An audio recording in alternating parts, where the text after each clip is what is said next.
So good morning, everybody. Welcome to the SlowCal Open at Pismo Beach. 7:55 a.m. We're starting at 8 a.m. sharp. Men's round of 32 on the qualifying series start. On the qualifying series side, excuse me, and then we go women's round of 16, also on the QS, and then conclude day 5 with round of 16 for the men. Mitch with Jeffrey to start off the morning. Good morning, Jeffrey. You got Kyan Yang, Giorgio Gomez, Cole McCaffrey, Hayden Rogers out there to start things off. Oh my gosh, it's like getting punched in the face first thing in the morning. What a heat we have on our hands. How exciting. Can't wait to watch this one go down. A little downtick in what the swell was from yesterday, but still so clean. And we've got that tide coming up till 12:30, a 4.5-foot tide. So the tide's changing, not quite as much as it was earlier in the week. And which is actually really good for us, considering that, you know, it dropped a little bit. You want that extra push. So we will be seeing some waves in that, you know, head high, maybe just slightly overhead range, but a bit smaller. Same thing will happen, though, with the scoring criteria. Combination of major maneuvers. Singles will be heavily rewarded in the right sections, of course, major maneuvers. But overall, we are talking about some people that have already won events just in this heat alone. So going to be a good one. Yang, Gomez, McCaffrey, and Rogers. And then heat 2, Jeff, will be Teo Grani, Will Dean, James Workowski, Quade Farian. yes, straight out of the gates. And every heat's going to be the same all the way until the final buzzer at the end of the day when the quarterfinals will be set for Saturday. And that's Cole McCaffrey getting a wave before the heat. Yeah, so under 4 minutes to start. Surfers, hold your positions. Surfers, hold your positions, please. Under 4 minutes to start. And if red, blue, green, if you guys hear me, could you give a thumbs up, please? Thank you. Best of luck, surfers. 25-minute heats all day.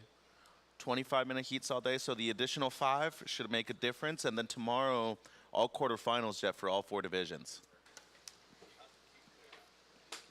What a week it's been. I can't believe as the time flies by. Day 5 already. And, well, 3 more to go, concluding today. Well, you've been sleeping well over at the Vespera. Of course I have, yeah. I'm at the Sandcastle. Great place to stay. And, of course, the Sea Venture right next door. All just south of the pier. 3 incredible spots to highlight this week. Well, and not only sleeping well, enjoying the walks in the evening downtown, going from shop to shop, checking it all out. Wow, Cole up and riding again just for fun. Yeah, so just over 2 minutes to start. After this wave white, hold your position, please, Cole.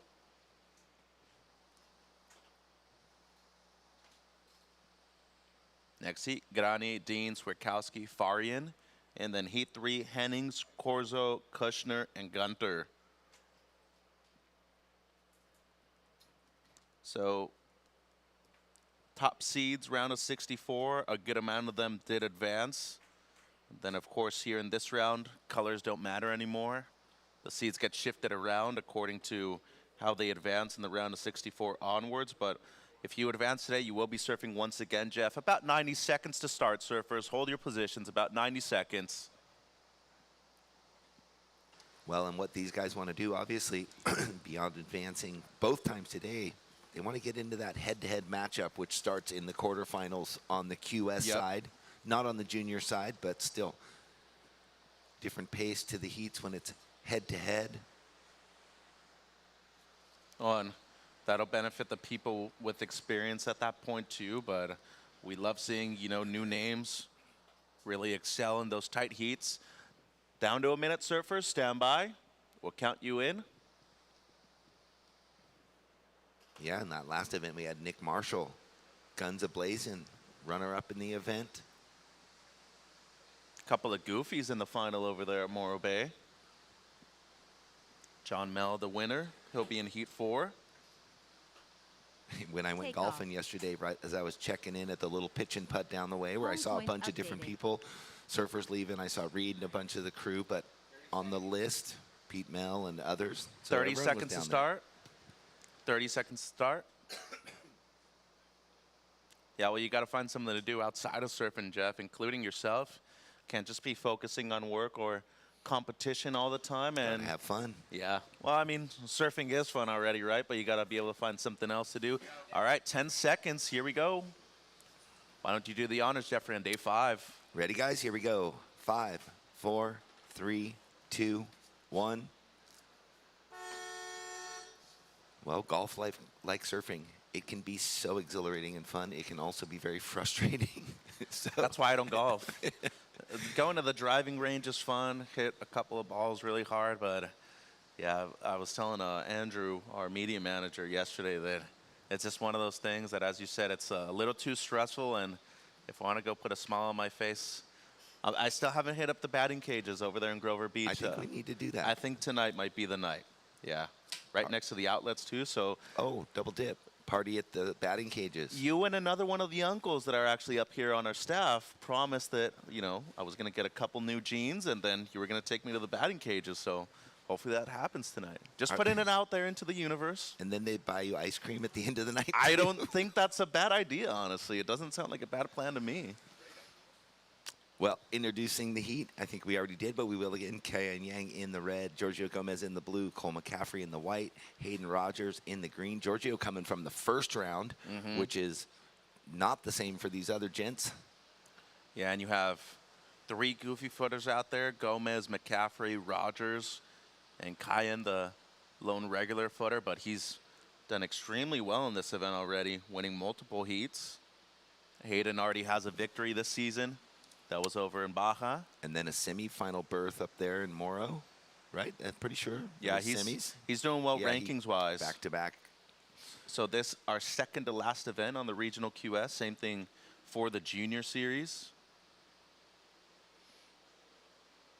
And what a fun region we have. I mean, to me, I really like working all different levels, Jeff, because you get to see the people that eventually qualify for the CS and then eventually qualify for the championship tour. So, and same thing for all of our staff. Looking at the QS rankings so far, Dimitri Poulos is in the lead. He's not at this event. He's looking pretty comfortable on the CS at the moment. Hayden Rogers is ranked number 2, though. John Mel, winner over in Morro, he's at number 5. Lucas Cassidy, Luca Messinas, they are really tight, 6 and 7. Cannon Carr's at number 9. James Wierkowski in the next heat. He's at number 11. So remember, top 7 on the men's side plus a wild card. They get a berth into the CS for 2026, 2027. Well, you got to think that, with Dimitri in the Challenger Series, right there on the bubble too, depending how it goes for him in these next these next 2 events, might back out of his double qualifying, so to speak. His eye is on the prize of the championship tour. So maybe the first wave of day 5, Jeff. Cole McCaffrey, no.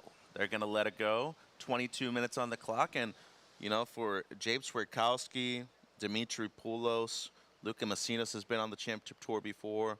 But a lot of the surfers that we have still in the round of 32 have experience competing as wild cards at the championship tour level. Dimitri and Kira Pinkerton were awarded wild cards into the lowers event in June because they did so well at the first event on the Challenger Series at Newcastle. Yeah, that was great to see. I was really, really excited calling the action there, and you were there at lowers. How good were the waves? The waves too? were good, and yeah, it's always a bummer when you want the wild card to have that comeuppance and they just don't quite get the waves. Yeah, well, that's how it goes. The experience alone, you're competing against the best in the world, and at that point, you're able to call yourself also one of the world's best. Here we go, Jeff. White, first wave. So Cole got that inside shoulder of Kyan, who in the free surf has his eye on that long right. 2 turns, 2 quick ones there for Cole McCaffrey. And that kind of shows you at this point, round of 32, everybody's really good friends on land, but not in the water. They get a job to get done. Best Western replay. Yeah, they're doing that at everywhere. At P-Lots all the time. Well, it's a sign of respect. In the end, it just goes to show you that everybody in these heats capable of winning the entire event. So stand by, White. Score coming through. 4-2-5, the opener, White. 4-2-5. Setting that table early. We get to watch as the judges define what is what. A medium-sized waves, but 2 very clean attacking turns. Yeah, and I would say even with the additional 5 minutes today, just noticing potentially the lack of emphasis on a lot of those sets that we have seen in the previous 4 days. The wash-throughs. I would say you're catching maybe 4 or 5 waves at the most per heat, even in 25 minutes. And out of those 4 or 5 waves that you potentially catch, how many of them are keepers, right, Jeff? Above a 5, I would say. So we'll see. Once again, big thank you to the Vespera Resort on Pismo Beach, Autograph Collection by Marriott. That's where you're staying, Jeff. Yes, I am. Peking Coastal Cocina. They got the fire pits right on the boardwalk, just on the south side of the pier. I'm at the Sandcastle. They have some fire pits, too, some really nice ones. We stare right across at them from our room, and we were sitting at the Vespera fire pits last night or yesterday evening at sunset. Slip in a relaxation mode. Flip-flops are optional. Deck, beachfront bar, and a bistro 1 block south of the pier. And, of course, a Sea Venture. They got private hot tubs on each balcony, sunset views at the bar and the restaurant upstairs. Went there last night. It was 6, and that only 2 blocks south of the pier. So all of them right next to each other and literally oceanfront, too. It's beautiful. Yep, someday I will stay at that one with the private jacuzzi. I know that my better half keeps bringing that up, saying, why don't we have a jacuzzi, a private jacuzzi? I'm like, well, there's the public one right down there. It's crowded with all the groms, isn't it? I love getting down there in the jacuzzi in the evening when all the groms come in from their surfs, They pull the Conor McGregor on you. We're not here to take part. We're here to take over. Oh, yeah. They're there from the very start of the day. They go from the free surf to the jacuzzi and then paddle back out, and then they're there at night again. Hey, man, you can get some good intel. Listen to the gossip and the chatter in the jacuzzi. 4-2-5 white your opener. It's the only wave rated so far, surfers. Priority 4 with white. Heat 2, Teo, Will, Jabe, and Quaid. And then Heat 3, Rex, Johnny, Kai, and Tyler. Once again, 25-minute heats all day. I don't know if you're a fan of the Lord of the Rings, Jeff, but we got some misty mountains in the background right now. Gandalf's going to come out on his white horse. Oh, you're talking about Gandalf the White. You went straight from Fellowship into Two Towers afterwards. Oh, man. Gandalf. Well, he's all through, man. He's in The Hobbit and everything. I read all those books when I was a kid. Those were actually kind of the jump start to the addiction of reading. I feel like they could film a new Lord of the Rings film if they wanted to right here in the Central Coast. If they could only afford it, right? Oh, they can. I mean, those films make probably 2-3 times the profit back. Look at that on screen. I mean, those hills, they're tall, but they're not that tall. So to see that mist coming down from them, it's pretty radical. And how green is it right now, too? A slight rain yesterday morning. Well, the weather, thank you for cooperating. We've had, the rain just barely touched us over the evening and in the morning, and not a problem at all. We are down to 16 minutes and 50 seconds. A little sleepy start to this first heat, and it's smaller. It's a little less consistent. Good thing there's the extra 5 minutes. So you see why Cole getting shoulder to shoulder with Cayenne in the beginning, wanting to get something on the books. Yeah, that whole natural preserve up there, the hills, it's beautiful to go hike. There's all different trails. You can do 1.2 mile hikes up to, I think maybe there's a 9 mile loop or 7 something. Yeah, there's some long trails and some shorter trails, so it's accommodating for all. Maybe a bit too much for me, but I like the 1.2 mile one. That sounds fun. But the problem is, it's not a problem. You get up there, and you're like, well, it's a good view of the ocean, but look up higher. There's all the killer oak tunnel forests, and you want to go, so it lures you in. Yeah, and then eventually you don't even realize that you're on mile 7 or 8. Yeah, exactly. So open priority between green, red, and blue. Just under 16 minutes. Is this Giorgio? Is Giorgio getting a look? Yeah, Giorgio. he's up. So we know he's got those room. There's a little foam. That wave just so soft. Where he had to pick it up was already into the hole. You could see even as he was trying to get to his feet, he's like, is there enough speed yet? You want to generate speed before the takeoff, right? But that's complicated to do with the lack of push from that paddle. Ooh, it looks like something's happening. I see the surfers moving out in the lineup. What we know is that Cole has third priority. Giorgio might be inside to scrape one off. Cole McCaffrey up on his backhand. Wave 2, and it's a split peak. We'll come back to Giorgio live on the cam with Cole McCaffrey. There's a nice vertical whip. He has that dialed in. Wow, we just saw the finish there, Mitch. Glue feet. I mean, to go in with so little speed and still chuck it up there and ride out in the bounce. Yeah, well, Giorgio, originally from Florida, he's been living in San Clemente for a good number of years now. But he did take, you know, a little time off from competing here on the regional QS. So the throw tail right there. Wow. Well, him working with his shaper, I love how he doesn't compromise his approach, you know, like Giorgio, Cole. that is what I meant. Yeah, this one set up for him for a really nice, strong finish. 14 minutes. You got to think that that wave key training came into play on that wave there for Giorgio. Yeah, Brad's been texting you a lot about how many surfers he has nowadays, and it's crazy to think that he's been working so hard with a lot of these men and women in this event. 5 points blue on your second, waiting on the second of white. Cole, stand by. Watching the Best Western replay here. And McCaffrey, tall, lanky, goofy footer at a seaside reef. One of the better styles, I'd say, probably in the regional QS, Jeff. Yeah, I like how he surfs tall and then compresses. You know, and as these youngsters some of them have grown up so much, gained, you know, a lot of inches in height, and they're always in that flux of changing equipment as they get stronger, gain weight, and it happens every few months. So hopefully he's at that point where he's settling in to his man body. Yeah, your board's got to change. Yep, exactly. 5-5 white.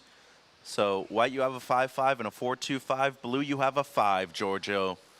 You know, and that's an interesting point, the comfort level. Giorgio's been that stature for a long time, so his equipment has been dialed in for quite a while. He's put on a good amount of muscle mass in recent years, though, and he's a strong cat. Here he goes again. Flying along on the inside, tons of speed, goes for something funny. Cayenne now on the outside. We saw the warm-up surf, and he found one of these long right-handers. I mean, this is where it's kind of the grindstone, you know? There's a lot of time off the clock, and for both Cayenne and for Hayden, it's a just over 12-minute affair. Well, the thing about Rogers, and we've seen it in his victories already at the QS level, he has an air game that could potentially be second to none. So that's a game changer as we're looking at the replay. Red Yang, as you said, great style. Caught a few of these waves during the free surf this morning before the comp started, and that should be also a strong opener for him. So despite the lack of great waves out there when it comes to the quality of them, these surfers have done very well to be able to convert on some score so far. Well, I forget the score that Cayenne got the other day when he got the buzzer beater by the pier, the big right-hand drift tail and the wobble and the rip, and then just went straight into that big air reverse.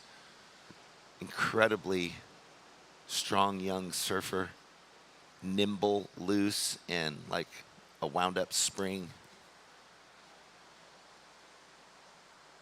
So watching the Best Western replay here of Red's last, they watched White's 5-5, and they're going to try to compare right here. So once again, blue, your second score, Giorgio, was a 5. White, you have a 4-2-5 as your second best, and now waiting on the first of red. 11 minutes, and priority goes green, white, blue, red. So Hayden been waiting patiently, like I said, now an 11-minute heat. He's taken off in the whitewash. He knows he has to get himself in this. Will he get around the section? So he's fighting for it too. So similar to Cole's wave in the little more distance covered, but 2 attacking turns, you know, 1 to start, 1 to finish. Hard wave to surf. 6-2-5 red. Taking off in the whitewash like that is always a tough one. It's a little sketchy, too, because you don't know if that wave's going to back off or not. It did at the end, so it will to get that turn in. As you said, 10 minutes. Red dropped a 6.25. Now we're waiting on the first of green, and we got action. Yang with the blow tail reverse, and now White. McCaffrey, Jeff. Big section right here. He slams it shut. Well, prudent, using that advantage of first priority. You saw Cayenne taking off deep. Cole had the higher priority, so he got to jump on that, maximize that opportunity, looking to better his 4.25.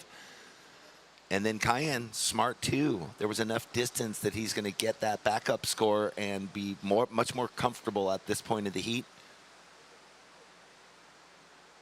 And Cole had the one turn to start, then a foam climb, and then this last one slams it shut. And then Cayenne was able to get the reverse on the outside.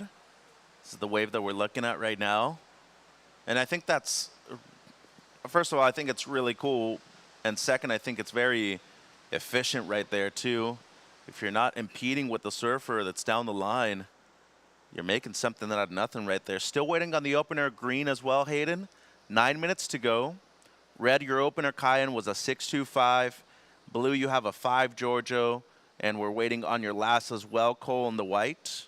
Yeah, now they're going to have to compare Cole's last wave to Cayenne's 6.25 in that he did the forehand wraparounds and then the big finish. Cole got a couple clean turns different than his earlier 5.5. There it is. It's a 6.6 for Cole right there in that scale, and Hayden a 5.5. Yeah, and let's break it down. White in first, you dropped a 6.6. Your backup is a 5.5. Red, you're in second. Your last score was a 5.05 Cayenne. Blue up and riding needs at least a 6.3. And green, Hayden, you dropped a 5.5, Rogers. We just saw Georgia open riding again in blue. And priority goes red, green, white. 8 minutes.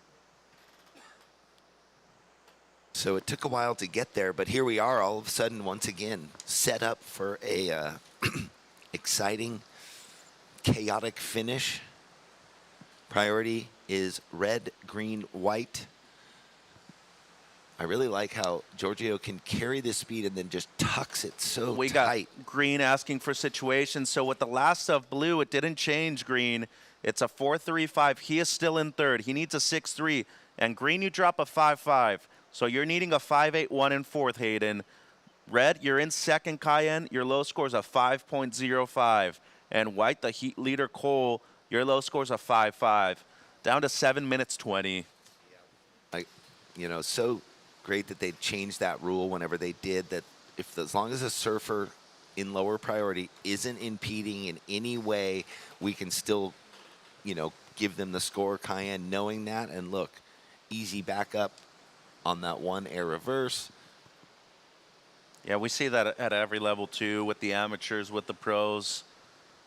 And what you don't want to see is something unsportsmanlike, right? You don't want to force a priority interference, and that's just bad. It's unsportsmanlike, obviously, but it goes against the rules of athletics, really. You're not letting your opponent try to, defeat you or in the end have a chance to win as well. Wait, I have a good example of when it wasn't sportsmanlike.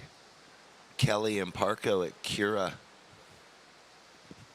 in the Big Barrel. 2013 around there, Yeah. Early 2010s. Anyway, but it's different in 4 surfers in the water, and it's necessary. That was just an extreme case of pulling priority. Well, I don't think Joel was very happy of losing the final at home, especially in pumping Kira. No, he wasn't. 6 minutes left. Priority is red, green, white, blue. Our heat leader right now, Cole McCaffrey, going left, and Cayenne, it's a split peak, so they're going to go with our surfer in red, our regular foot from down in Encinitas. Nice finish there. So just under 6 minutes. It was a quick in and out for white. That wouldn't change anything for the current heat leader. And now we're going to wait on the last of red. Here's the Best Western replay, Jeff. The only regular footer out there. So one thing that helps him out is that this shows a different perspective to the judges, too. You have 3 goofy footers out there, and then the one guy who's standing differently, potentially benefiting him. Maybe he'll get a left, too. We can see him use the whole portfolio. Down to 5 minutes remaining.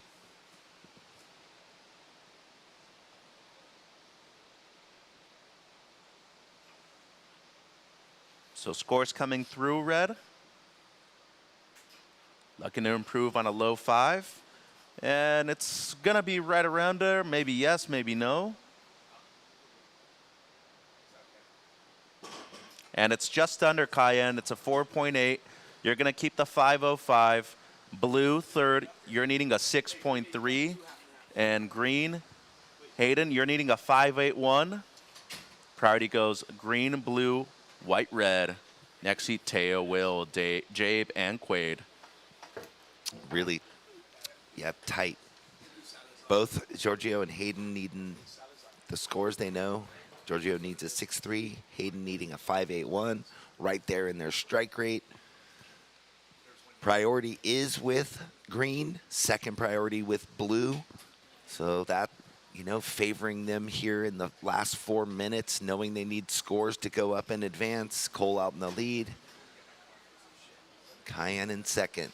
A little bit of separation between the surfers from south to north. Well, realistically, with the firepower that we have from all 4 surfers, a 6 ain't, first of all, huge number, and secondly, they can get it with a single maneuver too. So this heat far from over. But as I told you, we've had 4 waves blue, 4 waves white, just under 4 minutes. For them to get 7 or 8 waves right now, especially with the important use of priority, I think that's going to be something that we probably won't see that much today. Yeah, not a lot of waves. It's going to come down to that one opportunity potentially, and if paddling back out afterwards.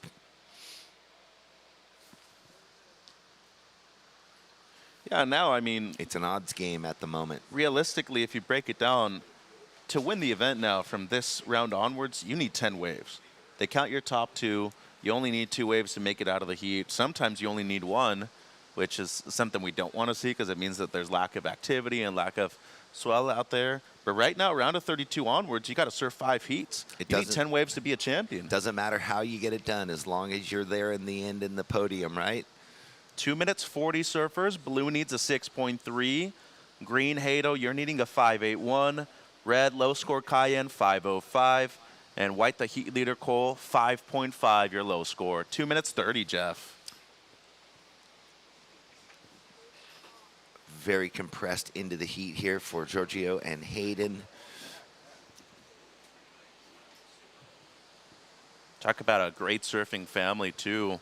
Cole, sister Ella, also. I wonder if they're up here together. I know they're both in the event. I've seen them both, but they were traveling together for the Morro Bay event. Mm-hmm. Yeah, surfing is truly one of those sports where there's a lot of siblings, a lot of families that practice the same thing. 1 minute 50 surfers. And especially being, you know, from the California coast, you're able to go up and down with those siblings too, and it makes for a good little road trip. 1 minute 40. Green needs 5.81. Blue needs a 6.3. Red in second, low scores of 5.05.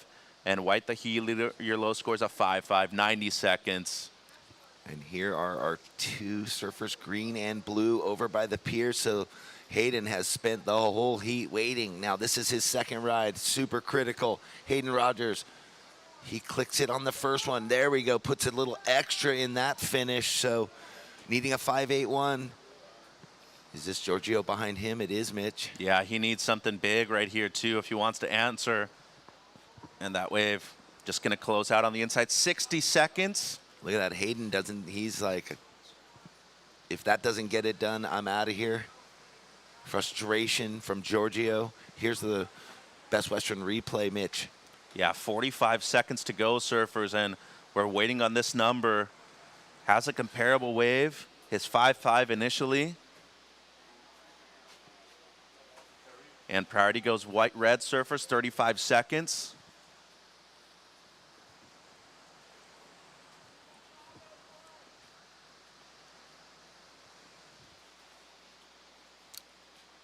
Well, no doubt the judges are definitely going to be diving into this one, comparing it to Cole's waves and to his previous wave. And here we go, counting down 10 seconds.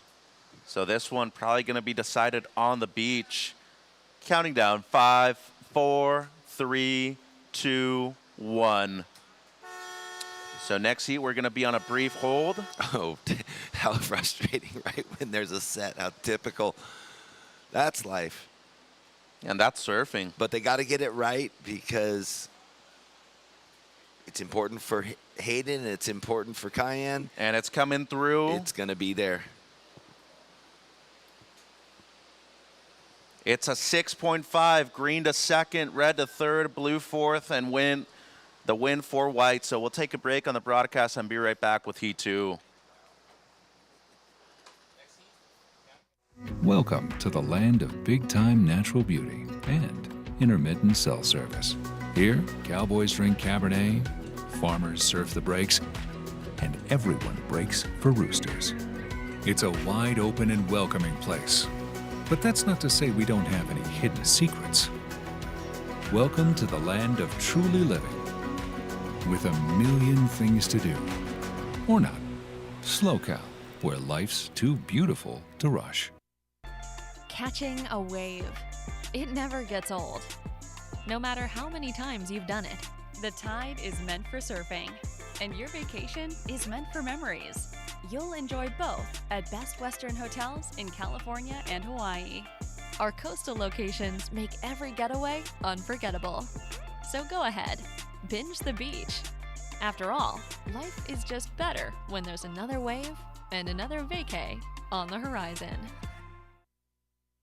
Then we go 4 heats, round of 16, and concluding round of 16 with the men's QS. Welcome back, everybody. Teo Gadani, red, Will Dean, blue, James Rurkowski, white, Quaid Farian in the green, Mitch and Bud with you. Morning, Bud. Good morning. We are back here in Pismo Beach, California today. Got a little fog today, but we've still got highly contestable surf, a little bit of light texture on the water, and we've got another fantastic heat on our hands to try to get to the round of 16.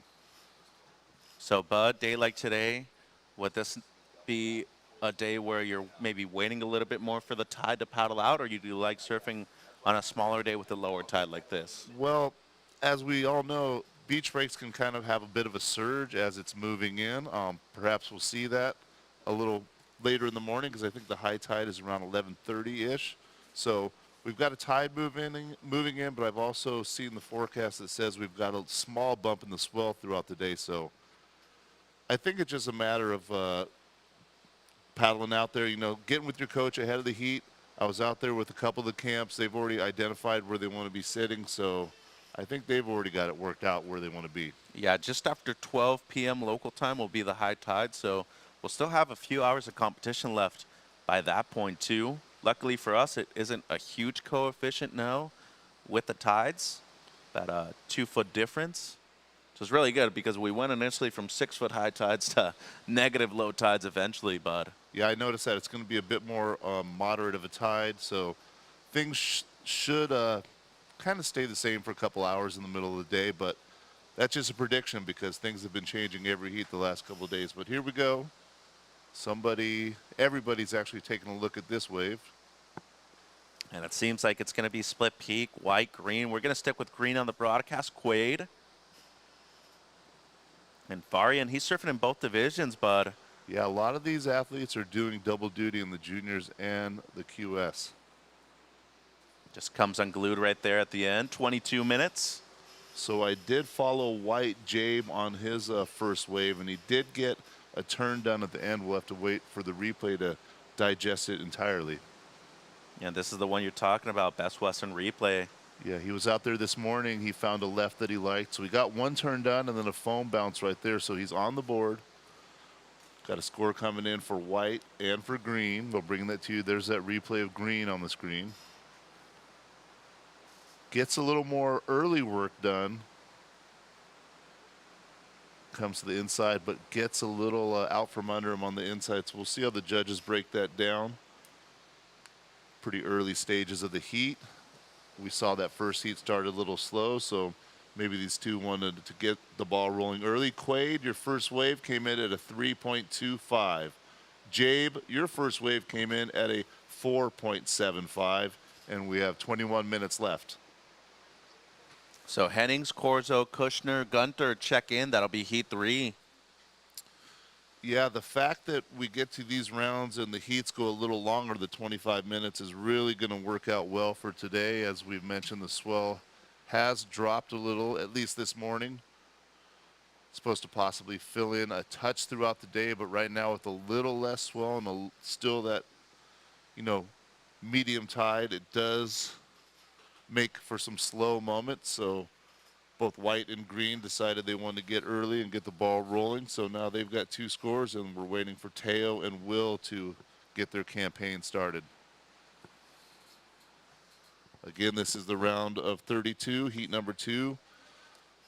If you advance through this round, you will be in the heat round of 16 later this afternoon, and those who advance from the round of 16 heats will be in the quarterfinals. So we're going to decide some quarterfinalists by the time today is all said and done. Just under 20 minutes, so that first extra 5 minutes is now gone, and 20 minutes had been the heat length throughout the week. We got a little downtime right now. We're going to go down to Mitch with last heat winner.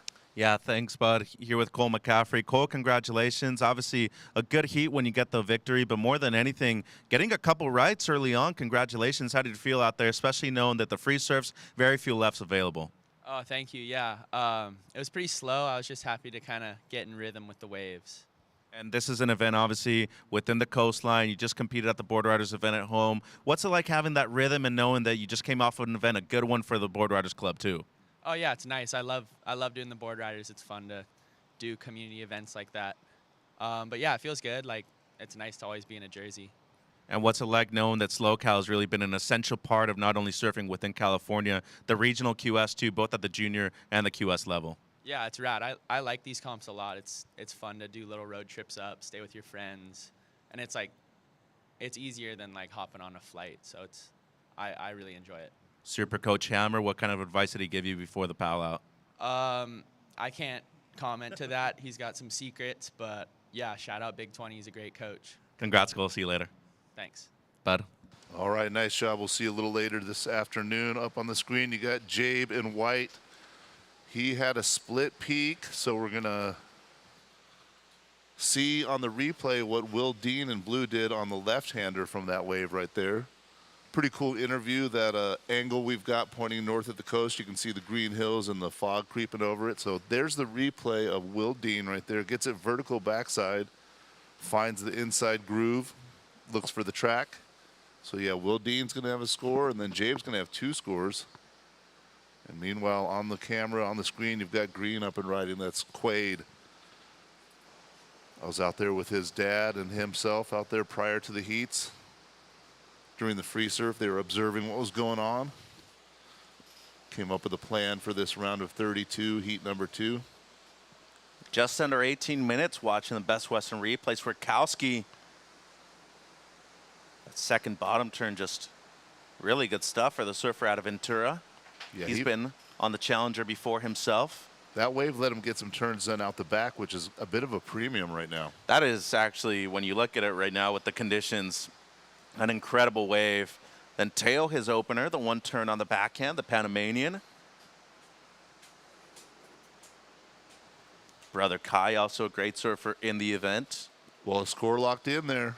Looks like Jabe, you got an 8-point ride on that last wave. Jabe jumps to the lead on the strength of an 8-point ride and a 4.75 backup, waiting for a score for Green. And then Red, your opener, 4.25. So waiting on the first of blue and the last of green, 17 minutes. Here's the replay of Quaid's last. He mentioned his dad, Jay. Spent a lot of time surfing up in this part of the California coastline, all the way up to Santa Cruz as well. 4 points blue. And second of green coming through, priority established. Red, white, blue, green. I remember we do have a digital priority board up top the mid-state container, 4.75 green. So white leads 8 and a 4.75, Jabe. Green, you're in second. Your low score is a 3.25, Quaid. Red, you dropped a 4.25, Teo. You're needing a 3.76. And blue with a 4, you're needing a 4.01, Will. 16 minutes. So as I was talking about the getting the outside moves is a premium right now, and that's what just the judges showed us with that 8-point ride from White. So we did see 3 surfers up briefly right there. Seems like just quick in and outs for green and red.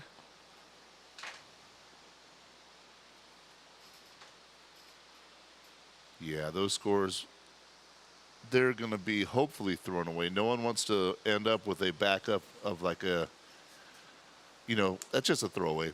Make a long story short, yeah, those were both throwaways. Will had a .9, Teo had a .5, so those, hopefully for them, will not count in at the end of the heat, but you never know.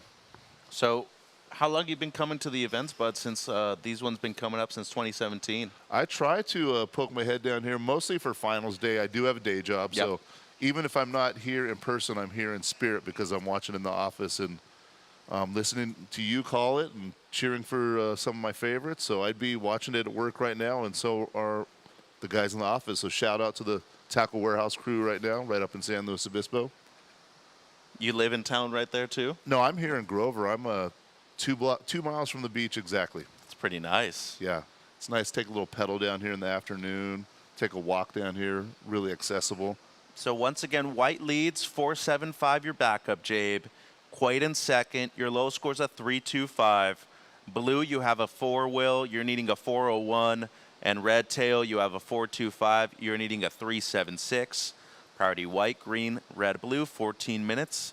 And, just looking at the city of Pismo Beach, SLO CAL County, have you seen a big economical difference since the event started coming back up in 2017 to the region? It definitely brings people to the beach, on a midweek. Some people might be apt to stay home, but they're coming down to check it out. I mean, there's a lot of people that perhaps fair weather surf fans that I've been told are going to be down here for the weekend to watch the finals, pull out their camera, just come and cheer.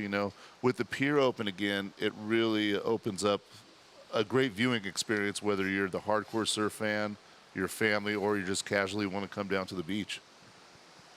But yes, it does help. I mean, all the businesses do get a bump. I've noticed, I walked around the hotels, and earlier in the week, every balcony had wetsuits hung off it. So there's motels, they got to eat somewhere, All the hotels still do have wetsuits on the balconies, too. Pretty nice that a lot of these surfers get to stay right, 300 yards away from the lineup. Pretty lucky. They can go get a hot shower, get a little nap if they need to. Well, this is a really cool shot on the broadcast of the drone just overlooking really downtown city of Pismo. Live action, Bud. Dean going left, and we got red Teo on the right. Yeah, Teo's looking to get rid of that .5 that's his low score. Has a 4.25 and a .5, so he's getting rid of that low score. Completes, and then out the back, Quaid. His dad's right there. His dad's watching nervously as he zooms towards the pier bowl. That's kind of been that diamond right there is where a lot of the coaches have been hanging out. So standby numbers, get exchange right there. 3 surfers involved. Next heat, Rex, Johnny, Kai, Tyler, and then heat 4, John, Heidel, Lucas, and Luca. So here's the Best Western replay, starting blue. Dean, out of North Carolina. One turn, but really crispy. And then Teo, the Panamanian, he's looking for at least his best right here, Bud. Yeah, he had that 4.25 and a small .5 prior to this, so he's definitely improved. We'll see just how high it goes. Nice finish. And then Quaid was able to get some work done on the outside. He's staying a little tighter to the pier. Those other waves came from a little deeper away. This one's a little taller and closer to the pylon. You see that right there on the screen. So just under 12 minutes left. We still got a couple scores to drop. Jabe's still out in front with that 8-point ride and priority now. So 11.5 minutes left. We'll see where these 3 scores for green, red, and blue drop. However, for right now, we do know priority is white, blue, green. And we'll get you a situation shortly. And scores coming through. Seems like red with potential to improve on the 4.25. He does. Red, it's a 4.65. We got live action, Bud White. Yeah, he wants to get rid of that 475 of low, Oh. and wow, with a turn like that, it's that's how you do the work. Well, you mentioned a few days ago that Jabe has a personal relationship with both the wave and the community here in Pismo. Yeah, he's one of us, Walt Cerny's Still Frothy ambassadors, so he's spent a lot of time up here free surfing and competing. But right now it's Teo up and riding, finishing up that wave. At this point, Teo's low score is a 4.25. We'll see if he got rid of that. And we'll also see what Jabe's backup's going to look like once they get the score in.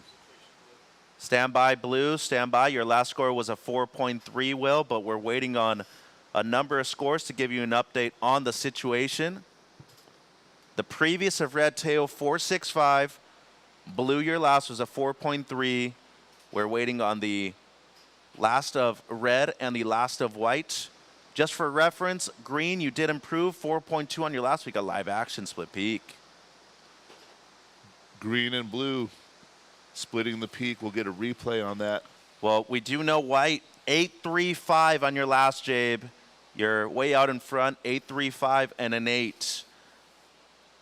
I'm waiting on 3 scores now, Blue, Green, and Red. Here we go. Best Western replay, Bud, of Dean on the left. Yeah, Dean's got that backside straight up on lock. He's been on a couple lefts this heat. Probably might figure that with the mushy faces, backside lets him get it up there a little more vertical. And then Quaid on the replay.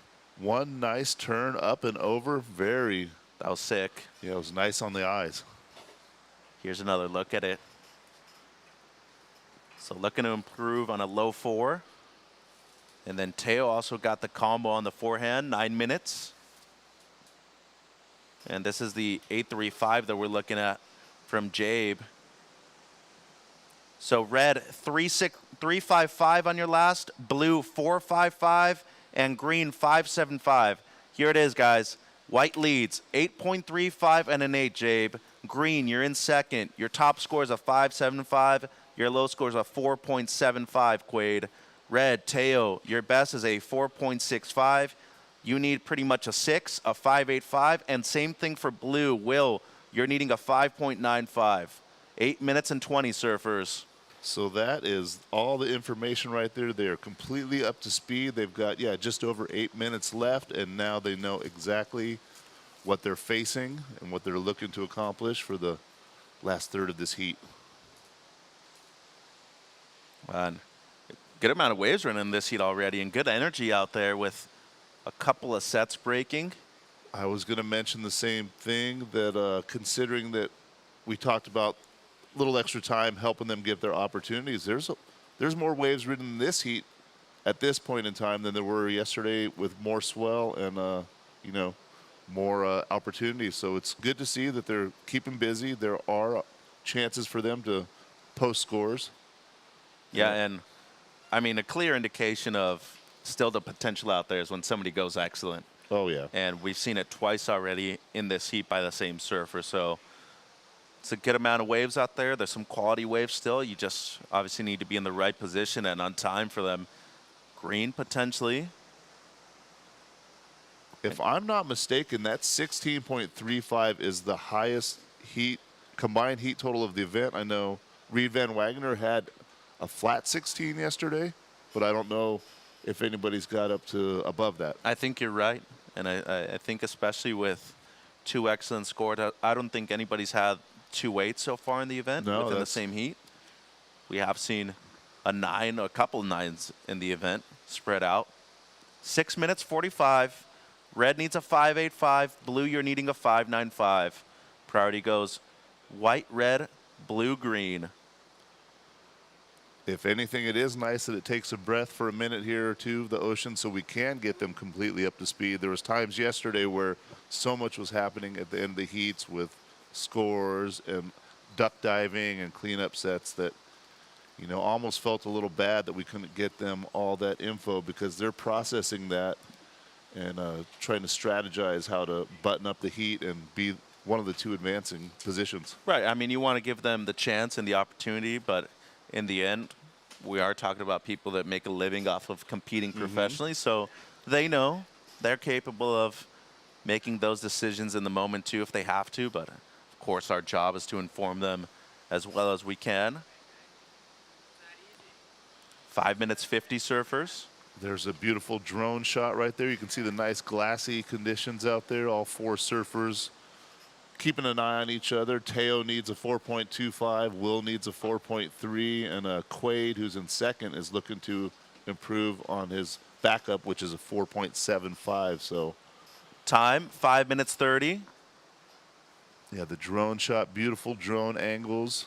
Glassy conditions right there. You can see a bit of fog. A bit of a moody morning. It's supposed to break a bit a little later this afternoon, but those high clouds typically mean low wind, so we'll take it. That's good for us. 5 minutes remaining. Red, you're in third. Teo, your best score is a 4.65. You're needing a 5.85. Blue in fourth needs a 5.95. Green second, your low score 4.75. And white, your low score is an 8, Jabe. 5 minutes. That's got to be a nice feeling, saying your low score is an 8. I remember I competed one event over at HT's at Lance's Ride in Indo, and in the semis, I think there was one heat where it was either Skip McCullough, I think it was Skip McCullough, lost with about 19 points, and he was comboed. Chris Wow. Zaffis, who won the event, had a 10 and about a high 9, and talking about, you know, people that are just in rhythm with the ocean at the moment. That's what Jabe's been, as we're looking at his 2 best waves on the Best Western Replay, the 8 and then the 8.35 with the single layback. Live action, bud. Quaid. Yeah, Quaid in second place, looking to improve on his 4.75. He's getting some slashing done. And here's the inside section, the money turn. Nice little variation on that. So makes the most of that little section. We'll see if he improves on his 4.75 to make the job more difficult on both Teo and Will. Well, no harm in going for that wave in fourth priority. Here's the replay. Yeah, he does get a couple cutbacks and setups at first. There's the second one, but then this is where it's going to count. This inside turn, gets it up and over. Yeah, adds a little spice to it, a little extra something. 4.85, 4.85, so slight improvement, green. Red now needs a 5.95, and blue, you're needing a 6.05. 3 minutes 20. And right there, it's like a slight calculation at the end. He kind of stops real quick and then goes up into the lip. Yeah, that was one of the first waves we've seen where it gets in that little ripple section, the uncertain riptide, and then some of the bouncing reverberations off the pier. So nice job on navigating it. And here's Teo. 3 minutes, bud. Yeah, he needs a 5.95. He's got the energy. He's looking for that similar inside racetrack that we just saw. And there's his variation of the ender, but can't quite bring it down. And then Will Dean looking for 6.05 on the back end. He's had some strong heats throughout this event. Let's see his finish. Nice job. So 2.5. Stand by the last of red and blue.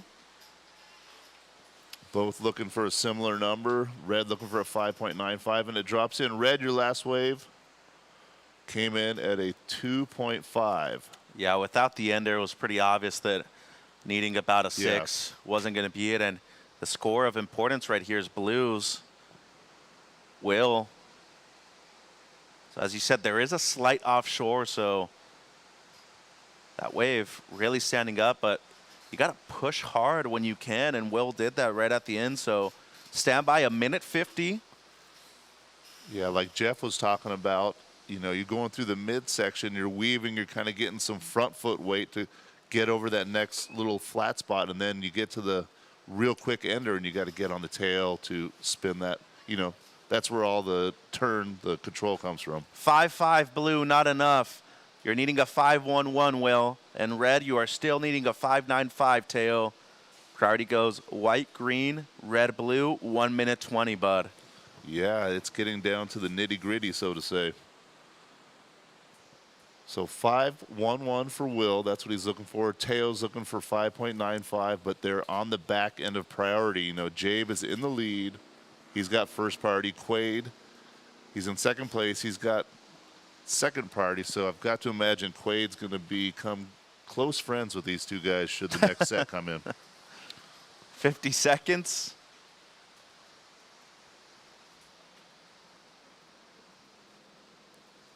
Will Mother Nature provide a couple more aquatic bumps for them to ride?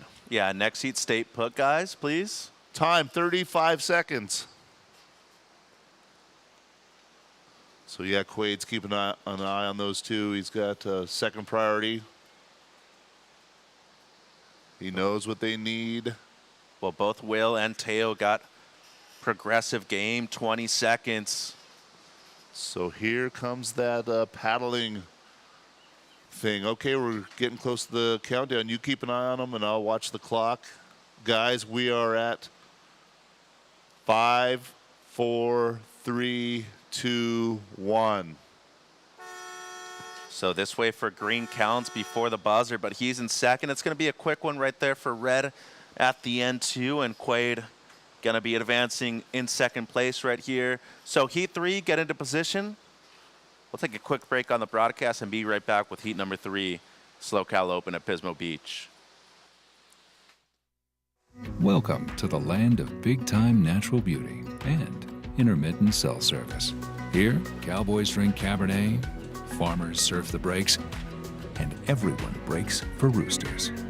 It's a wide open and welcoming place. But that's not to say we don't have any hidden secrets. Welcome to the land of truly living, with a million things to do. Or not. SlowCal, where life's too beautiful to rush.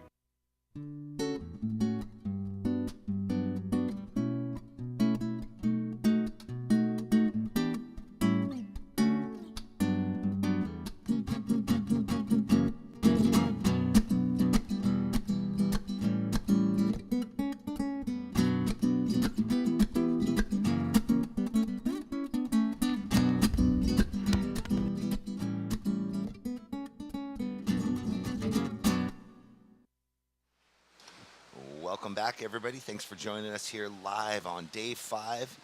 The SlowCal Open up in Pismo Beach. We are hot into heat number 3. Johnny Corzo in the blue, Kai Kushner in the white, Tyler Gunter in the green, and Rex Hennings in the red. We already have an opener for our surfer from Mexico, blue Johnny Corzo, who had a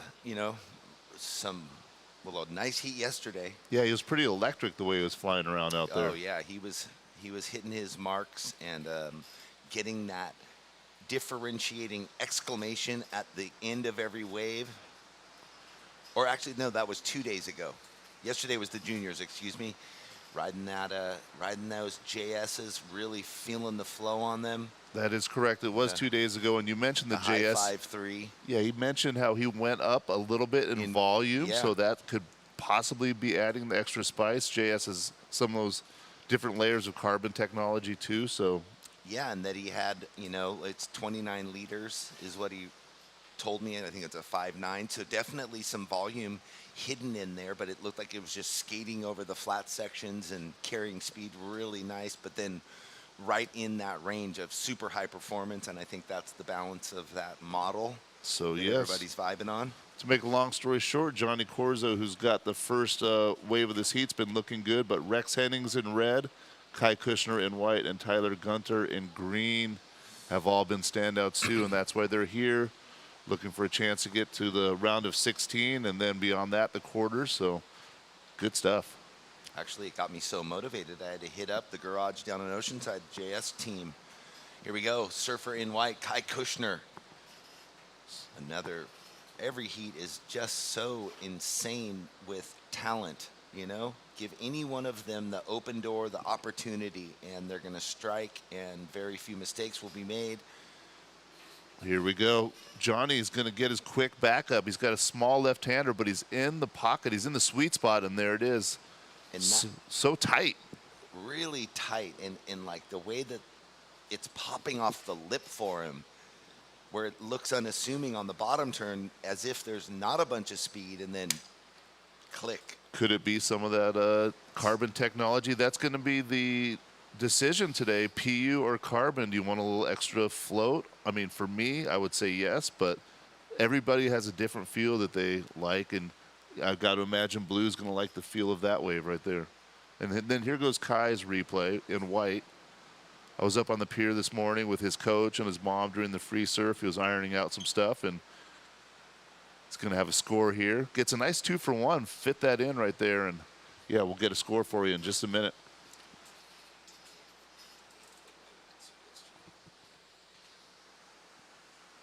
So the Best Western replay, this is the opening ride for Johnny Corzo. They're looking to see, after the 4-5 they gave him on this wave, where they'll go for Kai Kushner's opener. Even though it's regular and goofy, they're just sort of seeing like the lines they've taken, where they're buttoning up their turns. Then here's live action. Kai, we're waiting for a score from him. He's going to stay busy. Finds a runner, already 2 turns, 3 turns, so Goofy Foot's like the left. There's just over 20 minutes left, and now he's going to have 2 scores.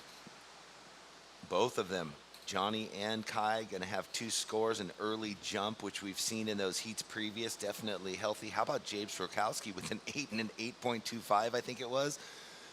Tyler Gunter now getting in the action. Strong Goofy Footer. You can see that he just exudes power. Stocky, powerful. Yeah, I saw him on the beach doing his, like, sort of warm-up squat jumps, you know, getting those legs fired up, getting the pistons ready. Yeah, and then we just saw Rex with a quick up and out, but he knew that wave wasn't it, so he turned around, kicked out. He wants to reserve some priority. Johnny, your last wave was a 6. Your first wave was a 4.5. Kai, we're waiting on your second wave. You opened on the right with a 5.25, and now we have this left to score. Really appreciate his surfing too. Yeah, I'm a fan, and that left wasn't easy to surf. He got a lot of work done, but here's the little power nugget. Tyler Gunter on the backhand. We're going to get a score for this soon too. You can see he's just strong. Right there, that mid-face bottom turn that just slung him up into the lip that he annihilated. Kai, your second wave comes in at a 6.5. Tyler, your opening wave, a 4.85.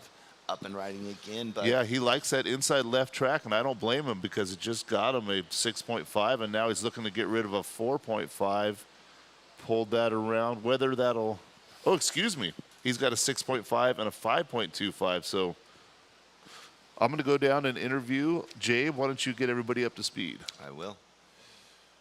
So a third wave coming in for Kai. It's not going to factor in to his 2 top scores. At the moment, Kai Kushner in the lead with a 5.25 and a 6.5. Johnny, you have first priority. You have a 4.5 and a 6. Tyler, your first wave was a 4.85. You're in third, obviously, with 1 wave. You need a 5.66. Rex, a small wave to start, a 1.75. Looking for scores to build. Priority is blue, red, green. 18.5 minutes to go. So now Johnny building, wanting to get rid of his low of a 4.5. Kai Kushner out to a great start with the 5.25 and a 6.5. Well, we've seen the waves kind of seemingly get a touch more consistent since that very opening heat that Cole McCaffrey ended up taking the win on.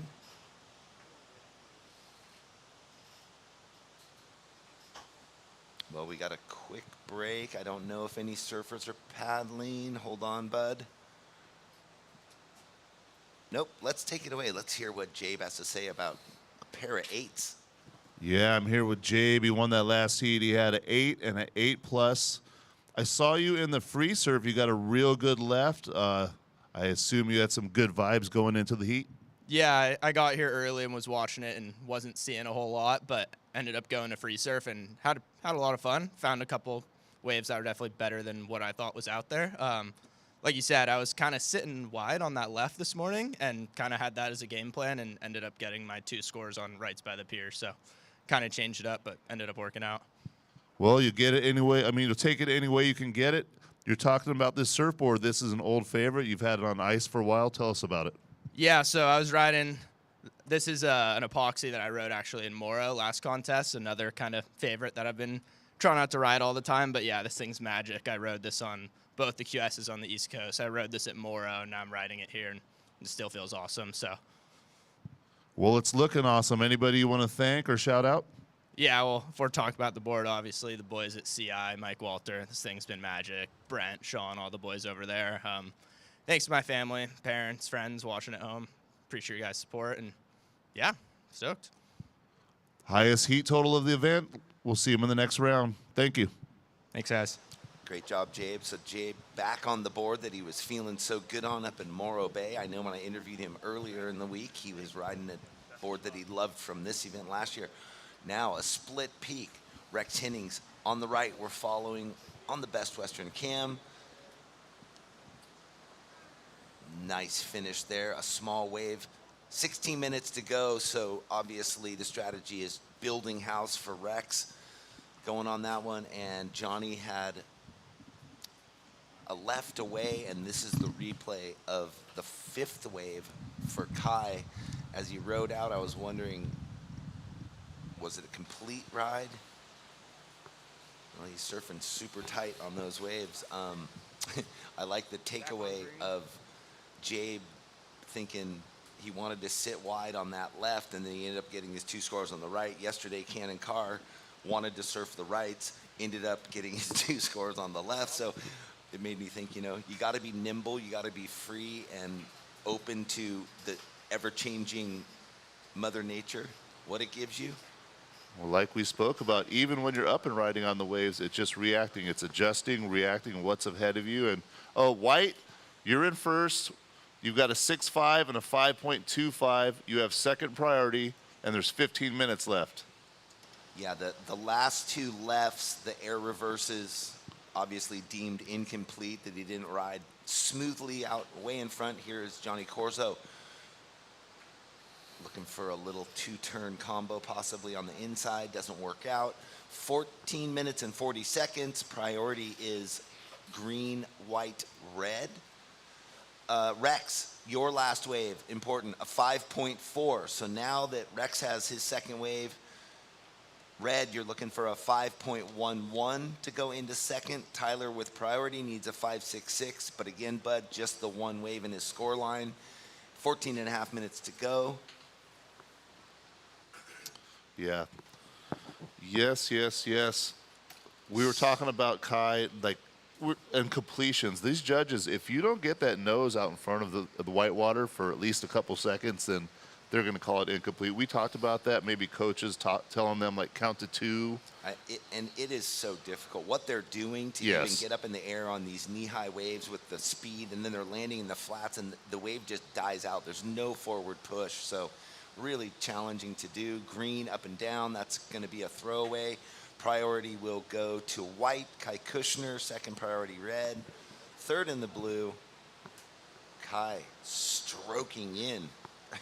Yeah, he made the paddling ability. Yeah, Yeah, well, just the way that these guys can catch some of these rolling, just mushy rolling waves. But, you know, they spend a lot of time out there, so it's part of it. Paddling is part of surfing, so they work on that too.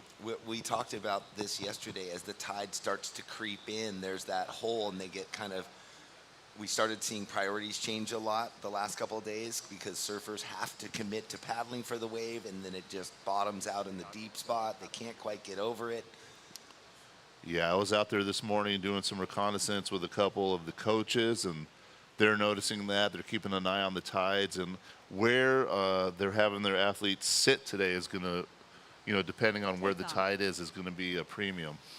Home point updated. So it's always neat to get out there in the morning during the free surfs, you know, stand with some of the camps. You hear them reviewing what they're looking for. So, yeah, it's kind of cool. Like we said, this isn't baseball or football. Red? Red's waving. All right, Red. Rex, you are in third place. You have priority. You have a 5.4 and a 1.75.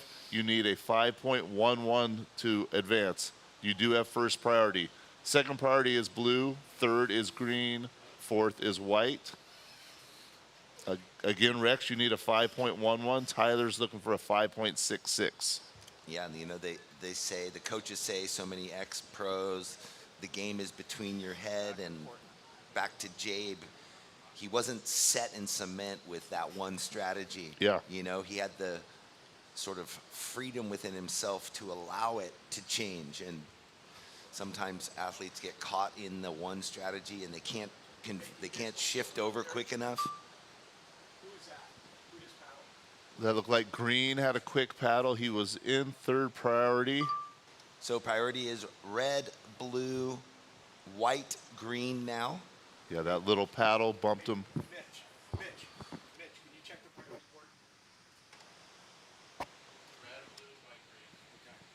Yeah, we do have the priority light box up on top of the mid-state container that we sit in and do our commentary, and the judges are in, so the athletes can always peek over their shoulder at any time, and it says in order 1, 2, 3, 4, who's in priority first to fourth. We're calling it out. We're doing double duty, bud. Obviously, live to the athletes, most importantly, and to everyone at home watching. Here we go. Johnny Corzo, a third attempt at one of those lefts that doesn't quite give him the opportunity on the inside. You saw that little head nod. I was just going to mention, you could see that it's just a little, some of those waves could be a little frustrating. Well, and you got to know, he had that second priority, I think it was, and he doesn't want to waste a wave in the sense that he's in second, not feeling safe. No one feels safe in second when you've got this level of talent, and the surfers behind needing mid-range fives. And flip side to that is, it is smaller today, so it could get real flat. So you do want to at least paddle and have a look if something stands up. And, he's already had some success on those little lefts, so he had to look. It's that fine dance of do I commit or do I not commit? And fortunately, 5 extra minutes is helpful in these heats today, 25 minutes in total. Paddle Green. So Green had a paddle, and that bumps him back to fourth priority. Red, Rex, he was sitting in first priority, getting over the lump. Good work to get over the lump, and yeah, just... Wow. Well, as we're talking about it, something going on with the tide movement. It only takes a couple of inches of water difference, and the lineup changes. Rex did everything to get over and in just to complete. That's a cool shot on the screen. You can see all 3 other competitors watching him to see what he got done. Yeah, so that doesn't better his 1.75. So Rex still needing a 5.11, and Tyler needs the 5.66. Priority is white, blue, green, red, just over 9 minutes. Every time, every heat's a nail biter. Every heat is a nail biter, yes. Coming up next, John Mel, Juaro Perez, Lucas Ostin, and Luca Macinas. Even though we're in the round of 32, I've said this before, but every heat, all the usual suspects, Well, the top seeds were, as it filters down, they were in the 96, they're in the 64, and so when we established this round, a lot of the top seeds making it through. Yeah, the seeds are there because they're consistent, and then those that surfed up to get here are there because they performed earlier in the week. The old adage, you want to be the best, you got to beat the best. Yes. And that's why, you're coming down. The judges obviously more familiar with a lot of the high seeds because of the repetitions. Well, this is the most energy we've seen in the water for about 20 minutes, and Tyler Gunter up and riding. Already 1 turn done. Bango on the end right there. So Tyler looking to replace a 0.25, and at the same time, his high was only a 4.85, so that's going to be a profitable wave right there. Well, he scored. All the other competitors went way up the beach, and this set that didn't provide another wave for anyone else gave him the one right that was even out there in the lineup, and he took advantage of it with that big opening slash. You see where the wave flattens out there, bud, and then does well to, bangarang in the end. It was interesting, and you mentioned, that was a very good observation that, yeah, no one else got a piece of that set. It looked like there was waves coming, but it just didn't happen. So here's an earlier wave of Rex. They're going to compare this to Tyler's wave. Once again, the judges have replayability, so they will compare earlier scores to what's happened recently, and then that's how they, base the scale off what they've already seen. Well, just you know, looking at that, being able to take off, engage that clean, fast rail straight into the first turn, redirect, and then go through and finish that way. And do we have green up again? So sometimes that conveyor belt, we've seen that be a big factor. After they get a right, they ride it back out and luck into another one. Same thing happens on the left. Waiting on that score, Tyler. Your previous wave was a 5.3. With that, you go into third place, Tyler. You have a 4.85 and a 5.3. Now you are looking for a 5.21. There's 6 minutes and 20 seconds. Priority is white, blue, red, green. Rex, you need a 5.11. So both our third and fourth place surfers do not need much in the score line of this heat so far. If they can find an open face wave, that's kind of in the average. So right now, both Kai and Johnny wanting to better, and they've got the priority. And speaking of wanting to better, it looks like Rex has crept his way up the beach and found himself a deep right-hander with a little bit of line to it. He's up and riding, gets the end section, throws it up and over, and yes, he knows how to do those in his sleep. Rex Henning looking to get rid of the 1.75. And my money is on the fact that he probably did it. He did that. He did that. He got it him done. The score he needs. Here's the replay for those of you at home. Yeah, for a lot of air, for not a lot of wave, that was pretty dang impressive. The transfer, knowing he's on his toe edge on a flat face to the whip and, you know, speed of the spin. And again, that freedom in the strategy to paddle away and know he has that in his portfolio easily. Well, also with the waves being a little smaller today, like it's not so focused on the pier bowl. There's a lot of room to the north. I mean, we've got 300-400 yards to spread out should surfers want to do that. He's decided to do so. Tyler's up on the pier left, but yeah, Rex is back up in that same spot and then looked at another wave. So still waiting for a score for Rex. Tyler at a quickie. Well, we're under 5 minutes, 4.5 minutes, and that area where Rex is sitting is an interesting zone. You do have those mushier rights that allow what we just saw, and then also that left might hit the sandbar and peel in. Well, yeah, when the tide was a little lower and the swell was a little stronger, there was more stuff close to the pier. But as you mentioned, with the tide coming up, there's been a lot of mid-size. Well, earlier in the week were mid-sizers, but they're hitting that area. A lot of room here on the north side. Well, priority still with white, second priority with blue. They are being cagey. Yeah, just under 4 minutes, Rex. They're still ironing out that score. Your last up and down wasn't much, but we're waiting for the air reverse. Yeah, the front side air. They're still watching on replay. There it is again. We'll get it. Good thing that this panel is so pro. They see, you know, every possible variety in all sizes of surf of that type of move. And then they take all that information and place it against what today has to offer and what they've seen so far. So just to get everybody back up to speed, just over 3 minutes, Kai in the lead, Johnny in second. Score is starting to drop in for Rex. Well, it looks like it will just fall short. It's a 4.7, Rex. You are still needing a 5.11 to go up into second. You have third priority, but you're down there all alone. Johnny Corzo using that second priority, hoping to get across this inside right. Doesn't work out, so now Tyler will have a third priority in the green, sitting next to Kai Kushner, who's comfortable in the lead. Yeah, Kai did a lot of work about a third of the way through the heat. He then got priority, so now he's sitting patiently and knows what he's looking for if he wants to improve on that 5.25. So he's kind of let the other guys scramble around underneath him. 2 minutes left. Priority, white, red, green. Tyler still needs a 5.21. Rex still needs a 5.11. So we'll see how it all shakes down. Rex up at the north end of the beach. Another one of those deep right-handers. Red having a look.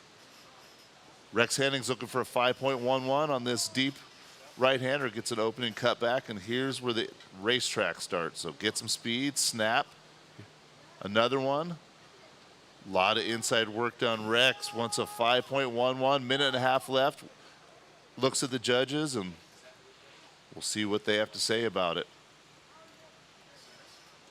Priority, white, green, blue, 1 minute, 20 seconds. Waiting for a score from Rex to come in.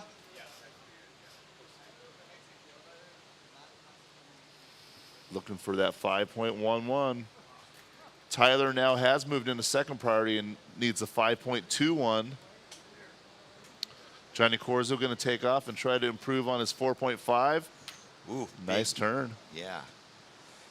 So does it all come down to the wire right here in the last minute with this score for Rex? Priority change. First priority is white, second, or first priority is green, second is white. Yeah, Rex, we're still waiting for that score to lock in. 30 seconds. 30 seconds. So I guess, well, a couple more little bumps. 20 seconds. If you want to keep an eye on the water, I'll keep an eye on the clock, and we'll see if anything else shakes out. Down to almost 10 seconds. This wave, if he gets it, will count. We're under 10. Doesn't get it. Blue up and riding. 5, 4, 3, 2, 1.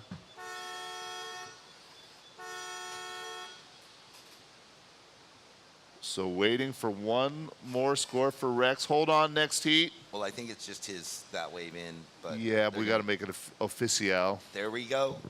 The heat is locked. Kai Kushner in first. Johnny Corzo in second. Moving on through into the round of 16 coming up later today. We're going to go to a quick commercial break. Hold your spots, surfers in the water, and we'll count you in.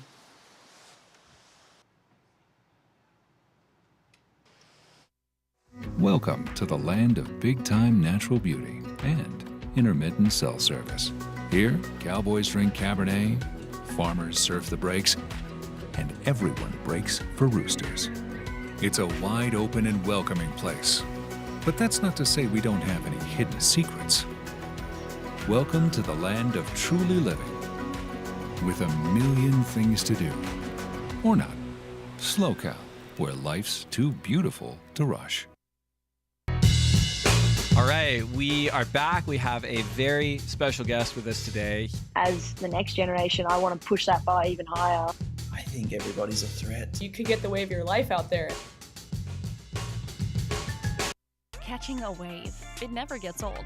The tide is meant for surfing, and your vacation is meant for memories.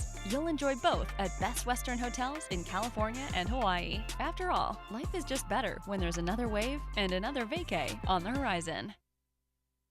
Welcome back, everybody watching online. Lucas Ostin in the white up and riding. Mercy. Yep. when that young man gets into the lip, it's an explosion of joy.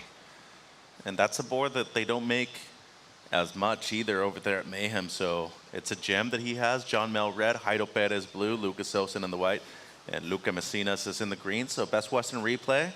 What we hadn't seen live on the broadcast, it was green's opener. Really the one turn at the end, Jeff. Well, talk about a super pro. Luca Messinas flying around the planet like a lot of them, but on the Challenger Series. And there's the replay from Lucas Ostin. I don't think he could have timed that any better. Yeah, I watched a few waves on the north side last night at sunset, and he was one of the guys out in the wind slop and drops a 7.25 in the process. White 7.25, waiting on the opener green, Luca. And that's just a great example of getting it done on one turn, maximizing that in section. You know, that's a common place to finish the wave, and not everyone gets that super powerful explosion, which really comes from the timing leading into it. Well, and the element of speed is something that he integrates into his surfing extremely well. Green. So what's the for that, difference? so it'll go. Oh, what's the composite of that board? What were you saying? I think it's a double dart. So the carbon construction, the way they weave the carbon into the resin is a bit different. 4.5 green, 4.5 Luca. Look at these waves out the back. All of a sudden, a few sets deciding to swing through. No one in position. That's been the tough side of the bigger sets through the event. Yeah, and even still, biggest doesn't always mean best, right? No, So yeah. you might have a wave that closes out all the way on the outside, but as you're saying and indicating that you still want to be in position to potentially be on the right side of catching that wave or not. So next heat, this is heat 4. Next heat, Nadav, Grayson, Parker, and Laird. And then heat 6, be on standby, Corey, Wheeler, Taj, and Cannon.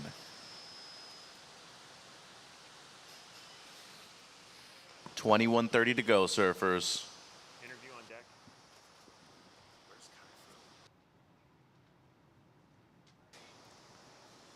So green going to give way to blue, who has higher priority in this situation. Jairo, surfer out of Costa Rica. And unfortunately goes down right at the end.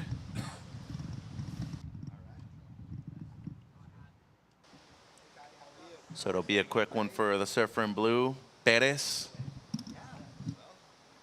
2.5 blue, white 7.25 Lucas, and Messina's 4.5 your opener green. 21 minutes to go.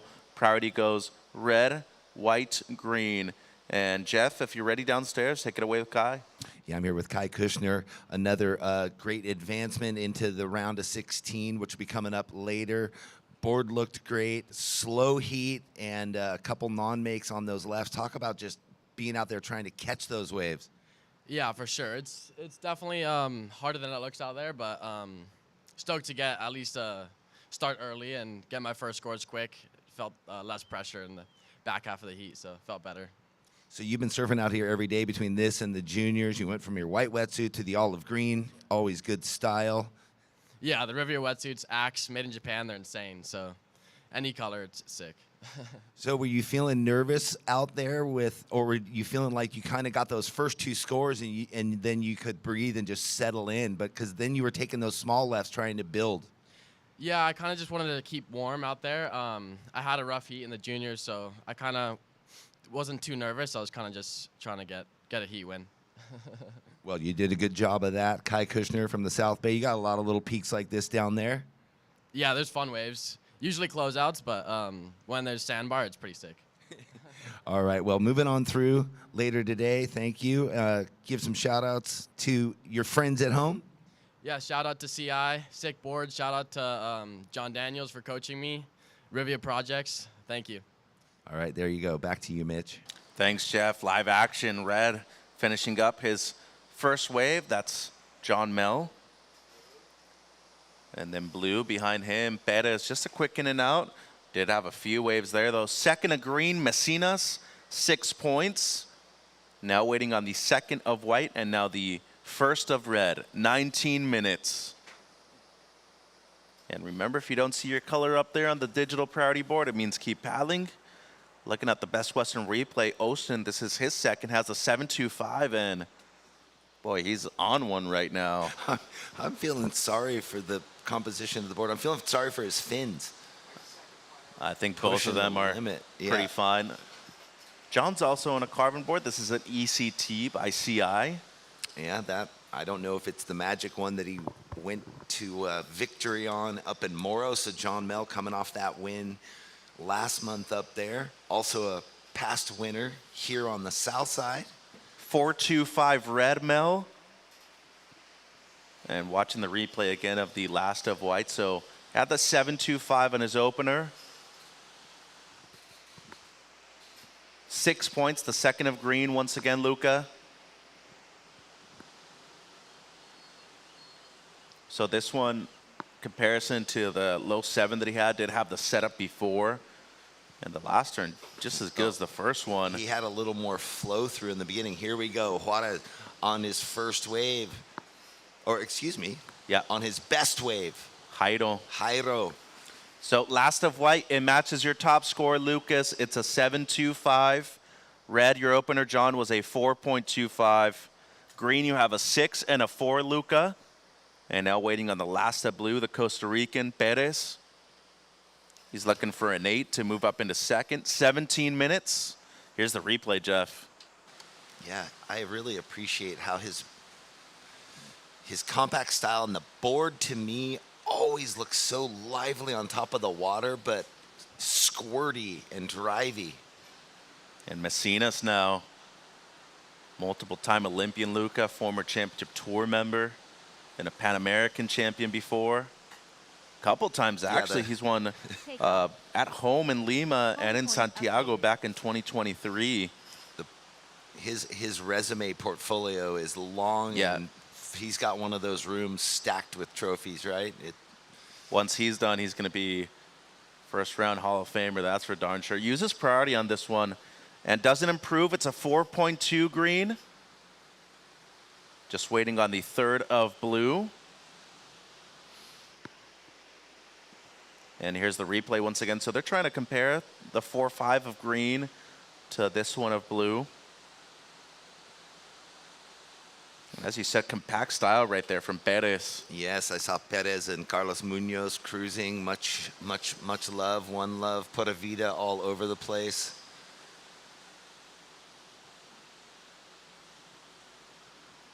And Heido's been doing this for a long time too. 6.2 blue. White first with a pair of 7.25s. Green second with a 6 and a 4.5. Once again, green, your last was a 4.2. It did not improve. Blue, you're in third. You got a 6.2 Heido. You're needing a 4.3. And John in fourth, needing a 6.25 red.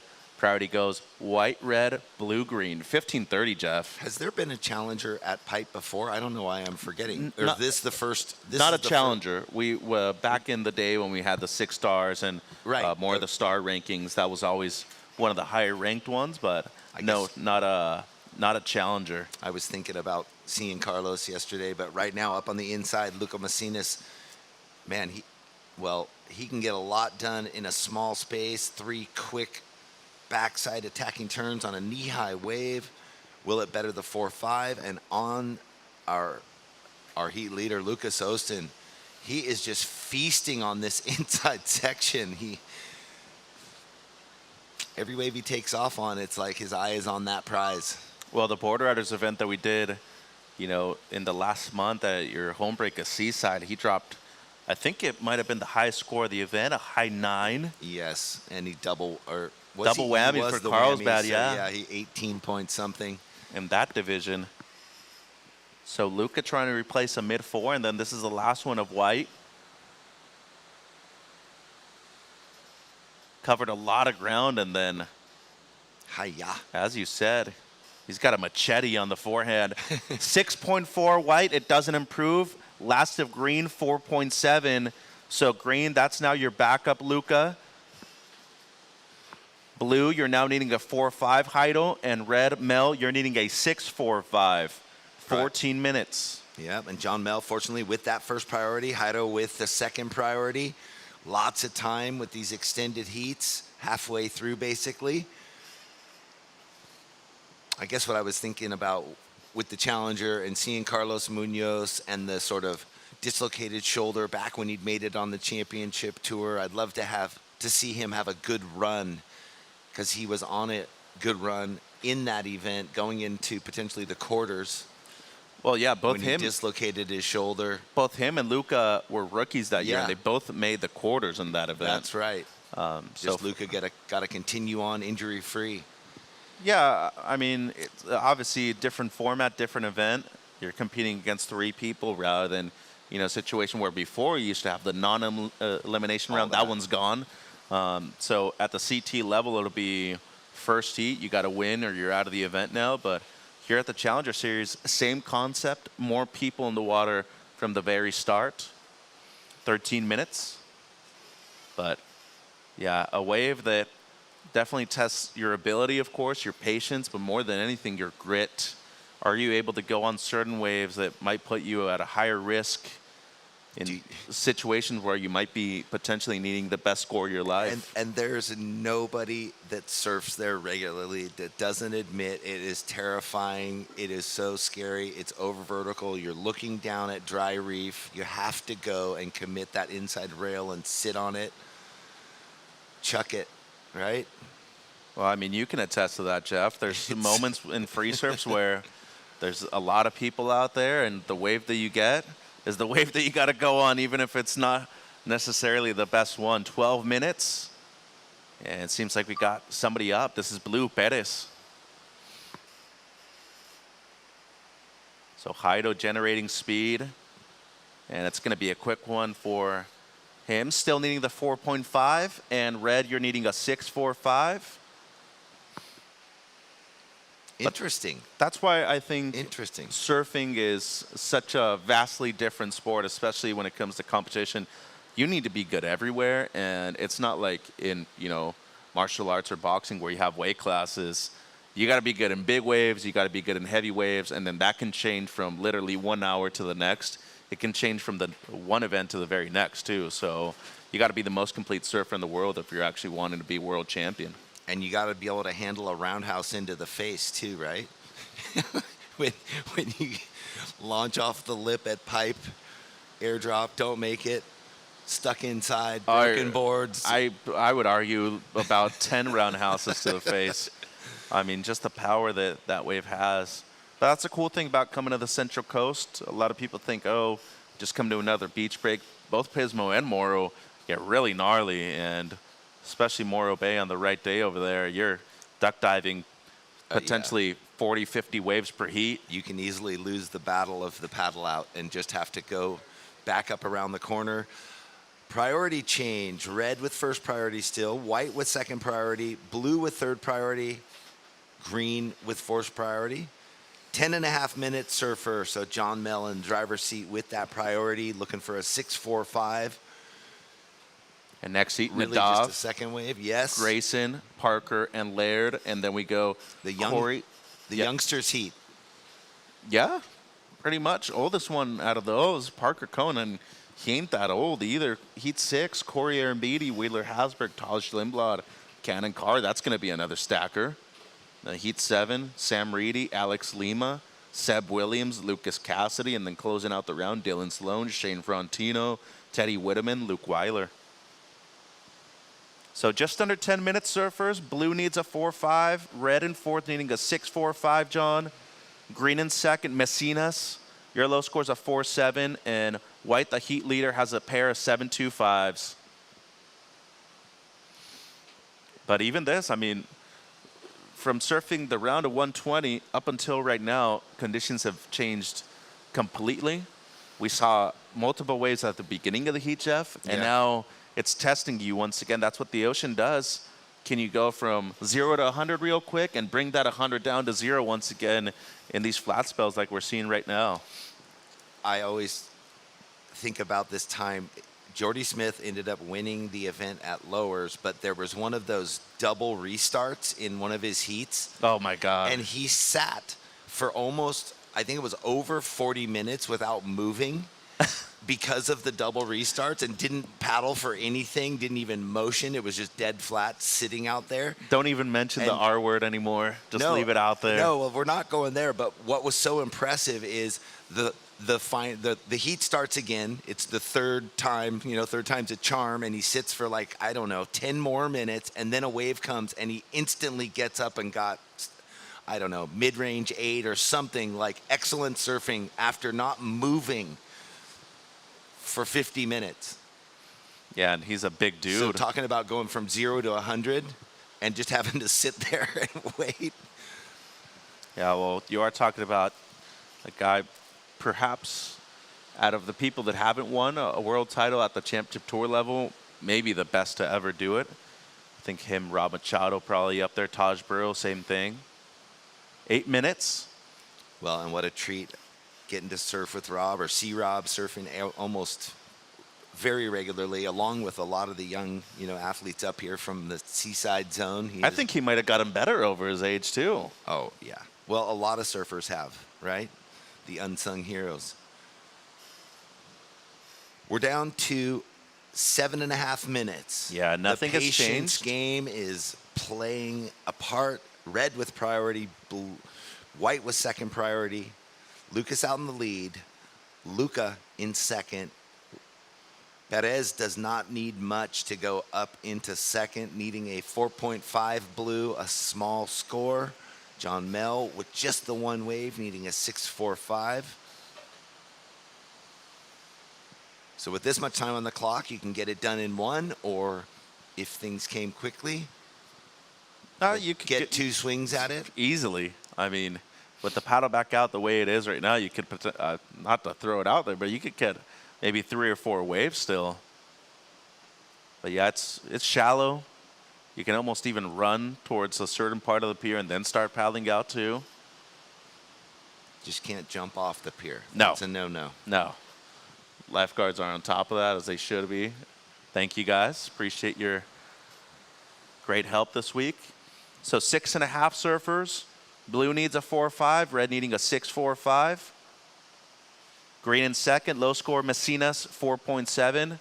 And white, the heat leader, has a pair of low 7s. Next seat, Nadav, Grayson, Parker, and Laird. Yeah, but really excited. I mean, you look at the top 10 right now in terms of the rankings of the regional qualifying series, multiple different names. John's up there right now, of course. He won the last event at Morro Bay at number 5. Luca's at number 6.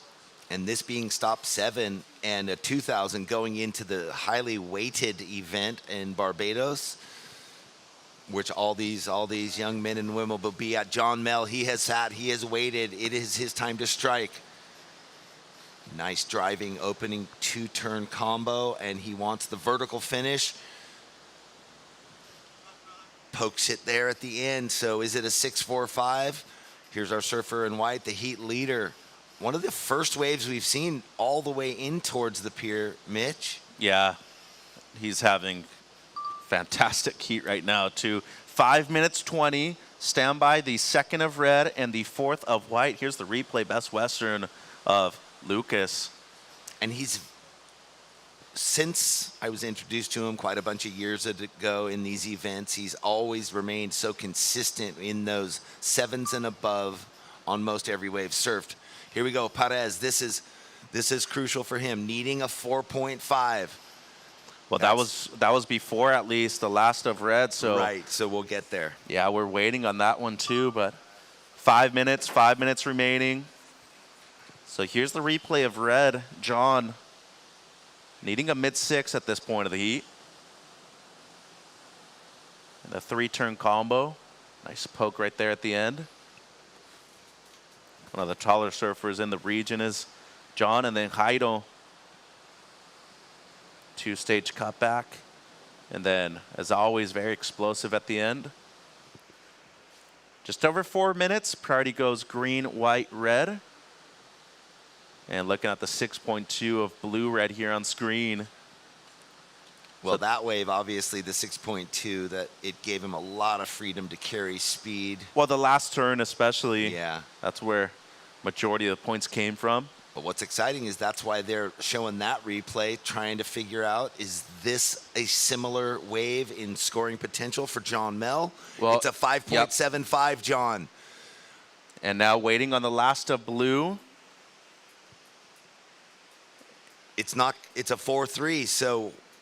White first, green still second. Your low score green, 4.7. Blue, you are still needing a 4.5. And red, John, you're basically needing a 5, a 4.96 or better. And for reference, white, your last, doesn't improve. It's a 6.6.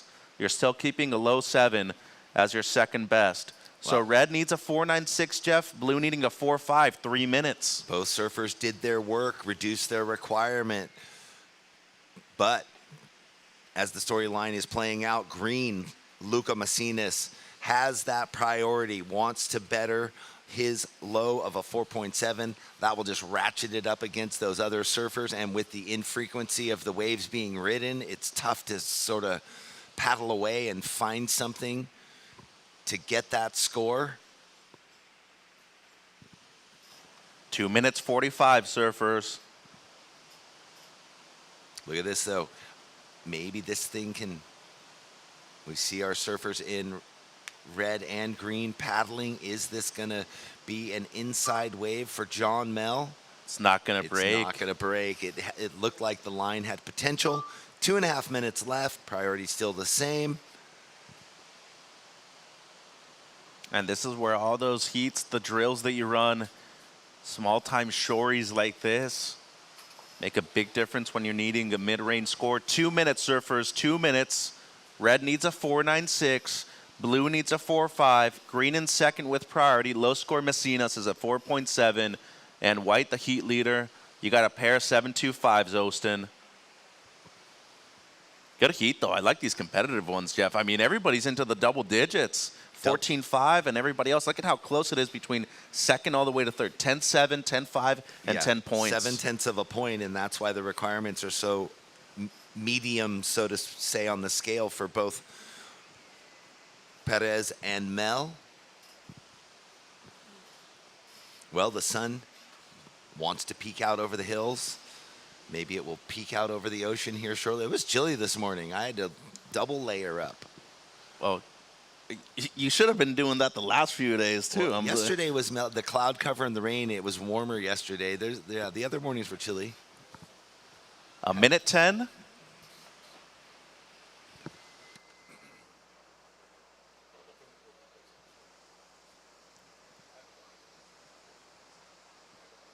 John Mel looking opportunistic, standing on his board, checking out the horizon line. All it takes is a wave. 1 second before the buzzer. Here we go. Blue. Down to 50 seconds. He gets, oh, look at that. Luca protects. He had the higher priority, kept Blue off that wave. Very wise, and that could better one of his lowest score potentially. We're down to 30 seconds, surfers. Priority is white, red, blue. And watching the replay here, so as you said, he had higher priority than Blue, and good job there by Heido looking back, making sure that he didn't stand up and interfere. 15 seconds. So waiting on the number for Green, but 10 seconds. Blue before that needing a 4.5. Red needs a 4.96. We're on the countdown, Jeff. 5, 4, 3, 2, 1. Oh, so close. It's a 5-6 Green. He'll stay in second. White with the win. Third Blue and fourth Red. We'll take a quick break on the broadcast and be right back with heat number 5. Welcome to the land of big-time natural beauty and intermittent cell service. Here, cowboys drink Cabernet, farmers surf the breaks, and everyone breaks for roosters. It's a wide open and welcoming place.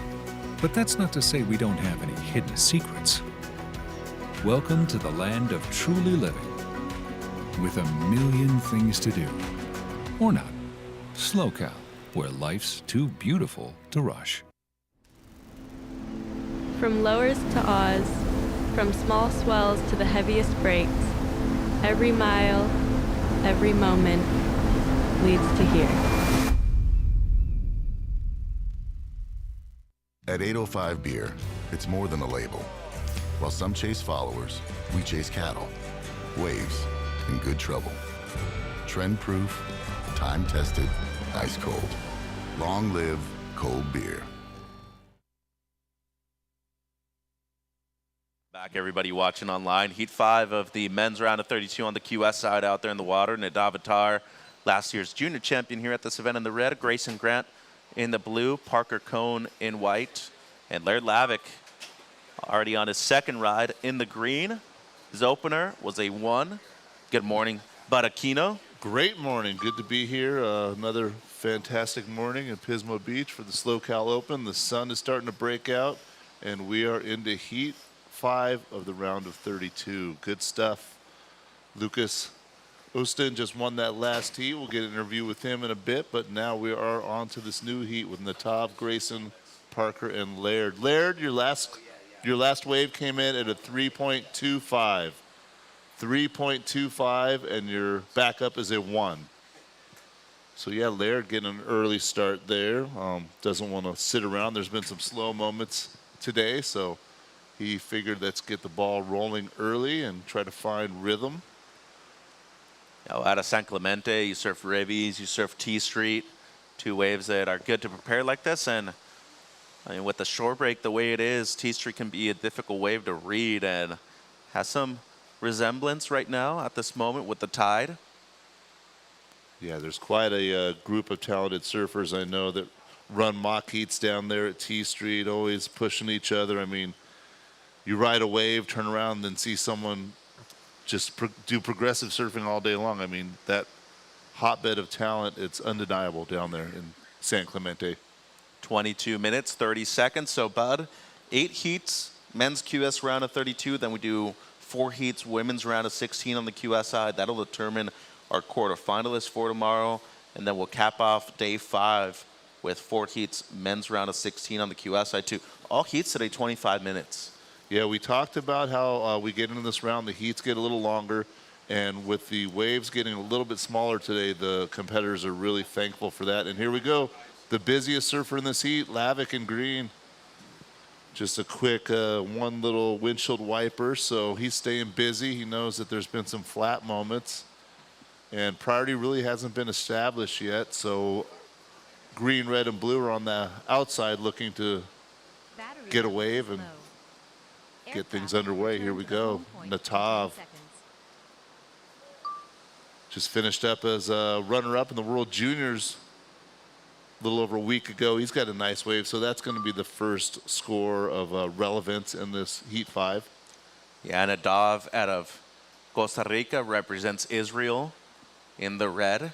As you said, second place finish in the Philippines for the World Pro Junior title. Best Western replay. So the setup, and then was able to get a few on the inside, and then Cone on the outside here, Bud. That's a wedgie section right there that stood up, and he, oh no, unfortunately he went over the handlebars. That was a real peaky wedgie section, but he just couldn't bring it down. Still lots of time, surfers, 21 minutes. Next heat, Corey Wheeler, Taj Cannon. Opener of white, 2.5, and waiting on this score here, Bud. Yes, this is the score. This is the first real score of the heat, we'll say. Sets it up, and then we've talked about this inside racetrack. He gets a snap, and where it steepens up, finishes up clean, and that's why he, you know, he's won in the juniors here before. He was just runner-up in the World Juniors, and he's showing you his stuff.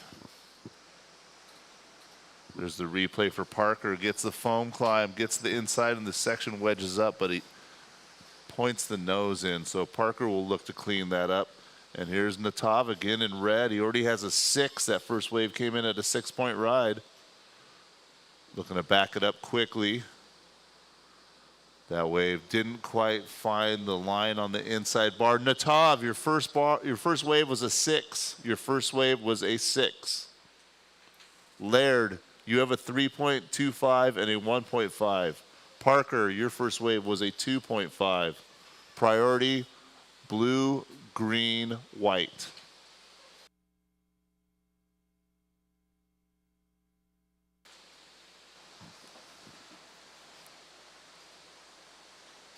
So early stages in the heat, plenty of time, 19:30 to go. Really the only wave of significance so far, the 6 of red. Your second red was a 2. Lavick with a 3.25 on your second green, and Cone a 2.5 on your opener. This is a good indication right here, Bud. Tide coming up. We get the push. It seems like Grayson, surfer out of Encinitas in the blue, he's up. Yeah, he's the goofy foot. He's found the left, and this is going to be a nice section. What's he going to do? Up, over, pulls it off. Nice job right there. Grayson Grant in Kenny the blue right jersey. out. That's up to the judges. 19 minutes. But a great attempt or completion, depending on what they determine here, Bud. Yeah, we'll have to see the replay, as I'm sure the judges want to see it too. Here it is. Yeah, he knows that it's going to stand up right here, so this is where he builds speed. Up, over. Interesting. Well, the judges are looking at that replay a couple times. A little bit of a question at the end. Here it is again. Sharp eye looks good under his feet for the surfer representing Sweden. Gets a lot of pop. Did everything right. It's just a matter if they deem that he got out in front of the whitewater again. Just under 18 minutes left. Priority is still green, white, red. And we're waiting for a score for blue.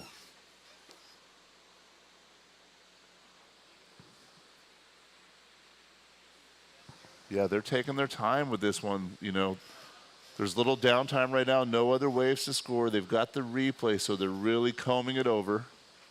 Well, as they should. An important round right here. Big difference of points when it comes to the round of 32 in comparison to the round of 16. It seems like we got somebody here, Parker. Gets the little setup and then the foam climb. 17 minutes. So we're still waiting, Grayson. As soon as I know, I will deliver it to you. Just under 17 minutes. Right now, red is in the lead. Green is in second. But we have to see that score from blue to really understand where we are at the 16.5-minute mark. This is round of 32, heat 5. Attar in red, Grant in blue, Cone in white, and Lavick in green. Here's a replay on the screen of Parker's last little wave.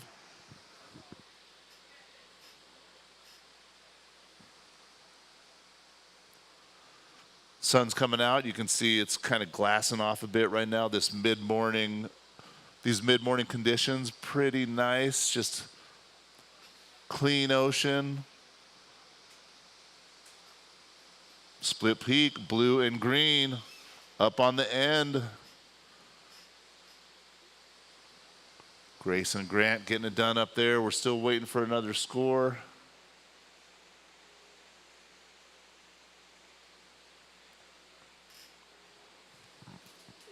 So 15 minutes, 40 seconds. Priority is red, then white.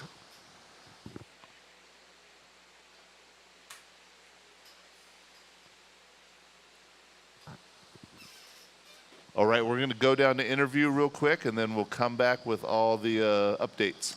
Yeah, thanks, bud. Here with Lucas Olson, dropping a pair of 7.25s, and both of them single turns. How'd it feel knowing that you have that in your back pocket, especially in moments of need like this at a beach break? Yeah, I just stuck to my plan, you know. Been coaching with Jim Hogan, and he's been helping me out a lot with that. And, just sticking to my plan, you know. And I saw you last night at the sunset, big grindy out there, especially with the similar tide right now. How much do you think that's playing a big factor right now in terms of preparation? Yeah, a little bit. Kind of depends. You know, you have to have really good wave selection, and it's definitely crucial being on those better waves with pocket. But, got it done. What's it been like so far this year, the season, overall, especially with the board riders included too? What's 25, 26, heading into 27 been like for you, Lucas? Yeah, it's been great. Just been putting my faith in Jesus and, just trying to get as good as I can at surfing and improve my level, you know? Congratulations, you round of 16. Thank you so much. Bud? All right, Grayson, to get you up to speed, that first air reverse, it was deemed incomplete. You got a 1.55, but your last wave, you came back with a 5.5. Waiting for a score on red and waiting for a score on green. There's 14 minutes left. Priority is white, blue, green. So yeah, the judges on that air reverse effort deemed that he didn't get out in front of the whitewater. Comes in at a small score. White had a paddle, so that's going to change priority. Priority is now blue-green. Blue up and riding right now. He just had that 5.5. And white with a quick one out of the corner of the eye. Oh, blue, he makes up for it. And then red, we saw him live.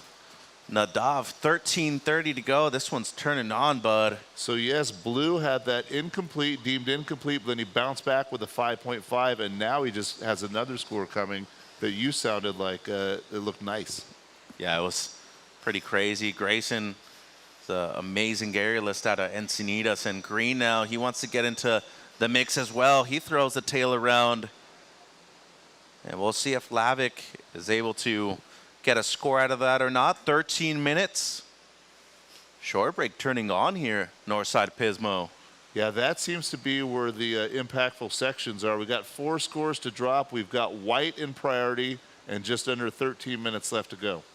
Best Western replay here. Nadav in the red. You got a strong combo, and this is the air. Once again, we're going to watch Red's waves. So let's see if he was able to get a couple of scores on the board here. Got the reverse and had the combo with the maneuvers on rail. And then Blues single right here, bud. So this is that one that you liked that we didn't, I didn't get to see. And now I know why you liked it, because I like it too. He gets the pop easily. He sure does. He sure does. Light on his feet. Had the 5-5 for the turn before that too. So 12 minutes waiting on a lot of number surfers. Stand by. Click. Yeah, that was a nice effort. Like we said, he missed the first one, and then he's just come back strong in that same zone. Well, that's all those reps at parking lots paying off. So the third red, 4.75. Red, your fourth, 4.9. Last of blue, 7.25. And for white, it's just a couple of quick ones, and it's incomplete green, 1.35. Here we go, bud. Parker up. Parker's looking for a 7.75 at this point. What's he going to get on the inside here? Chooses the backhand. Nice, snappy, tight, right there in the pocket. So he was looking for a 7.75, but he's only got a 3.15 and a 2.5, so he's going to improve there and get his situation into a better place. So Best Western replay. He's looking for his best. It's a 4.15, so here it is, guys, 11 minutes. Blue, you're in first. Your last score, 7.25. Your backup is a 5.5, Grayson. Nadav, you are in second. Your last came through as a 4.9. That is now your second best. You're keeping the 6 initially. Just for reference, your third wave was a 4.75, Nadav. White, you're in third. Parker, you just dropped a 4.15. That is your personal best. You need a high 6, a 6.75 or better. And Green, Laird, your last one was deemed incomplete. It's a 1.35. You're needing a 7.65, Green. Time call, 10 minutes 30. And priority goes red, blue, green. So, yeah, Grayson, like we mentioned, little uncertainty whether he completed that first wave, and then he just put his nose back down to the grindstone, has got a couple scores, kept plugging away, and now he's at the top looking down. And here goes Cone, insider, bud. That was fun. Throwing the reverse. So heat 6, Aaron Beatty, Hasberg, Lindblad, Carr. And then heat 7, Reedy, Lima, Williams, and Cassidy. Yeah, all those guys are sitting up here on the railing on the pier, kind of taking it all in, deciding where they want to sit. It's a gnarly heat, the next one. 4.25 white. It improves. You now need a 6.65. Here we go. Green up the beach, Bud Laird. This one has a little line on the inside. He could potentially get a lot of work done. He's already into it twice and then a third, so a 3-turn combo, maybe more. Sure enough. Just making the most of that little left-hander on the inside bar. Laird Lavick, he has a 3.25 and a 2.8, so he's replacing one of those for certain. 9 minutes. And the 2 co-leaders out there. The 2 with priority. Red does have the top spot, so blue must concede. Take off. So there we go. Attar with the first. Snappy whippy. Gets to the inside, up and over. Incomplete. Well, at that point, you kind of felt that the only way he was improving on the high 4 was by doing something explosive at the end. 5 points green. That's your best, Laird. You now need a 5.91. Interesting. Blue has priority. Let that wave go. Saw something out the back, and now Grayson heading out the back. And watching Best Western Replay of red and now cutting live action, bud. So blue, there is Grayson. He's been above the lip already. He tries it on the backhand, but can't bring that one down. Yeah, there's a couple guys from his area that just have that extra little bite to it. Once they get to the lip, they get that pop when it comes to the airs. Very skate influenced. Of course, can't forget about Tony Hawk being from that area, Sure. San Diego too. So white, you're needing a 6.65. Green, you're needing a 5.91. Red, you're still in second, low score of 4.9. And blue, the heat leader, low scores of 5.5. SD's always had amazing surfers, though. Well, Taylor Knox, Rob Machado among them. A valid point about how the skate and the surf culture kind of overlap there. There's a lot of, you know, dual athletes from those disciplines in that area. So here we go. A tar. Big backside. He's got a low of a 4.9. Was that enough? Was that one turn enough to improve upon that? He needs a 6.75 if he wants to leapfrog into first place. He's already in second, so in an advancing spot, but we'll see if he can get to first place, which always feels nice. Yeah, surfs a lot of beach breaks back home in CR. Stand by, Red, 7 minutes. This heat's got pretty consistent. The last few minutes have been, you know, not one after another, but a nice pace. A wave ridden, about 20 seconds off, another wave ridden. Seems more short period today, which isn't bad. Here's blue. This thing has a nice line on the inside. So in the lead already, and with this nice right-hander, smash. A lot of spray, a lot of whip, but just gets the nose on that last one. And this is a really important wave for green here. 6 minutes 20. Lavick, he's looking for pretty much a 6. And fits in a few right at the end. And now white behind him, bud. Non-stop action. Parker Cohn wraps it back.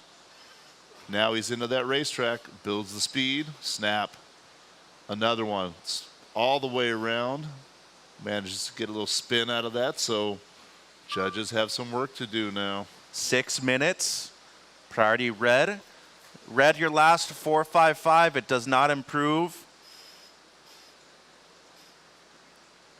And as you said, Grayson got into groove right there, but falls at the end. And here's the replay. So chose the right line, bud. Eventually got the little tap, and then this second one, a lot of quality in it. Yes, that was a beautiful snap. Just pokes the nose right at the end. You can see his reaction with the body language too. Yeah, he knew he was going down, so he hit the eject button. And then Laird, able to get a few down the line as well.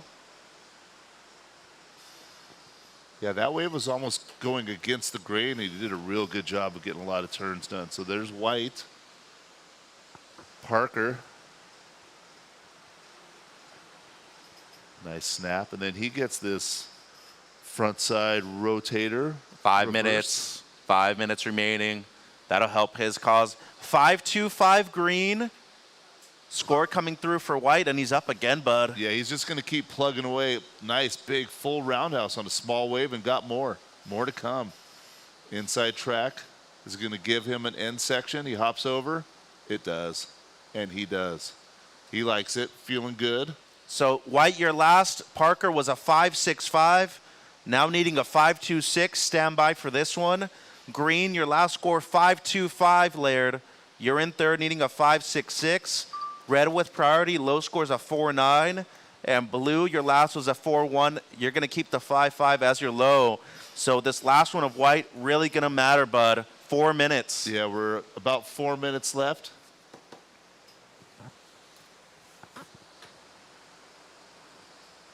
So as you said, it got the full roundhouse. And then right here at the end, asking for it. So the previous one was a 5.65, and they're comparing it to green's last, which is pretty much the requirement for white at the moment. Yeah, he liked the feel of it. We'll see if the judges feel the same way. And here goes red now, Nadav. Oh, he's got a nice looking track too. This inside line is starting to take shape over the last 5 minutes, and nice snap. So 3 minutes 20. Priority goes blue, green.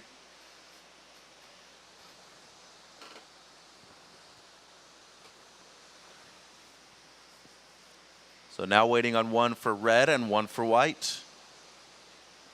Yeah, white looking for a 5.26. And we got split peak. We're going to stick with blue on the broadcast. Heat leader Grant. And then Laird on the right in the green. Green gets the completion at the end, and blue goes for the big old layback. That's going to be incomplete at the end. 2 minutes 40. So Laird got a little work done on the right into the pier. He's looking for a 5.66. Looks like the judges have 4 scores to work on right now. 2.5 minutes left. Priority white then red. Last of red, 4.7. It doesn't improve. We just saw it on the replay. And then they're looking at red's first for the comparison right here. The 6 of Nadav at the beginning of the heat. He went left. And strong 2 for 1 right there at the end. The beginning of the heat seems like so long ago. So many waves have been ridden, so much back and forth. Props to our incredible staff for scoring all these waves in this heat. Scores coming through white. It's enough at the moment. 5.7 white. That momentarily moves you up in a second. We are still waiting on a score for green. So white liked the way it felt, and the judges agreed, but there's still things happening. 4.7 green, and last of blue won't matter. Blue first, white second. White, your low score, 5.65. Red down to third. You need a 5.35, Nadav. And green, you're needing a 6.1, Laird. Blue, you're still in first. Your low score is a 5.5, Grayson. A minute 20, bud. 1 minute 20. Yeah, this is tight stuff right here. I mean, the leader has a heat total of 12.75, and Laird in fourth has 10.25, so it's tightly bunched. No one's real spread out or ran away with it. And red way up the beach, too. He's looking for anything that breaks. 55 seconds. Well, he's got second priority, and he's up there by himself. Who's up there with him? It looks like white with first priority and second place is going to go keep an eye on him. So Parker is going to use that priority to his advantage. Try to hold on to the advancing spot. Green needs a 6-1. Red, you're needing a 5.35. And green got a double at potentially 35 seconds. And this wave, quick. Fits in 30 seconds. Wow, there have been a lot of waves scored in this heat. Props to our incredible staff. 2.45, green still needing the 6-1. Red needs the 5.35. We are down to 10 seconds. Do the honors, bud. All right, yeah, guys, here we go. That's about it because we're at 5, 4, 3, 2, and 1. Grayson and Parker, we'll see you in the next round. We'll count the new heat in shortly. We'll take a commercial break, and we'll be right back. So heat 6, move into position, please. Welcome to the land of big-time natural beauty and intermittent cell service. Here, cowboys drink Cabernet, farmers surf the breaks, and everyone breaks for roosters. It's a wide open and welcoming place. But that's not to say we don't have any hidden secrets.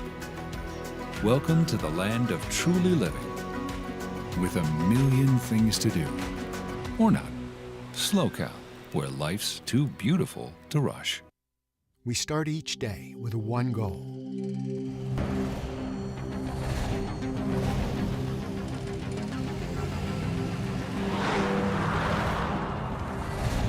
With our state-of-the-art network, we provide reliable, high-speed internet to the Central Coast with no contracts and no limits. Visit peakwifi.com for plans and coverage of our rapidly expanding network. Welcome back to those of you watching us on the World Wide Web. My name is Bud. I'm here with my good friend Jeff Baldwin. We are into the round of 32, Heat 8. This is men's QS at the SlowCal Open 2026. In red, we've got Corey Arambidi. In blue, Wheeler Hasberg. In white, Taj Lindblad. And in green, Cannon Carr up and riding. No stranger to this stretch of beach, Corey Arambidi up and out. Welcome back, Jeff. Yeah, bud. Wow, we soldier on. The event just keeps on rocking, doesn't it? High Yes. scores out there, some inconsistent, some waves that are hard to complete, and the sun is starting to tickle the ocean. Yeah, I like the way this 10 a.m. Sunburst is adding a little extra just photo opportunities. You can see there's a little patch of sun on the hills over there, the green hills of the Pismo Preserve. The sun is on the lineup as well, and we're here for some good surfing. Yeah, we've got some past champions in the lineup in Corey and Taj, and then we've got some, well, ripping upstarts, although they've been on the scene for quite a while. I guess you just have to call them that because they haven't taken the crown yet. No, at they one haven't, of but they're these good. SlowCal events. That's right. Hey, Corey, your first wave was just a 0.5. You probably knew that, but just getting everybody up to speed at the 23-minute mark.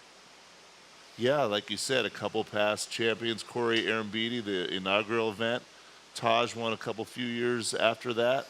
But then Wheeler and Cannon, two young upstarts, have been real standouts early on. Well, and they've both had really solid events through the years at both places. So check this out. Red up and riding. Corey again. He had that first just small score. He's noticed in the last heat that a lot of scores got made right here on this inside track, but the deep spot got him. Yeah, well, you were saying in that last heat how that the sandbar, it's kind of transferred in, and some of those inside ones now standing up for that racetrack.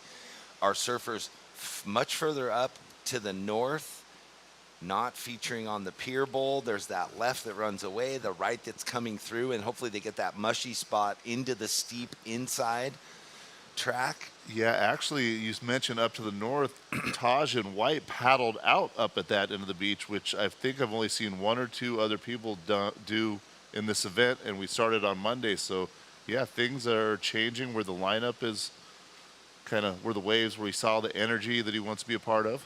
Yeah, yesterday in his post-heat interview when he had those high scores, he said, yeah, I just stuck to my game plan, so no doubt he again has that plan. I know with Cannon yesterday thinking he wanted those rights because he'd seen so many fun ones, and then it ended up being that his big scores were on the lefts.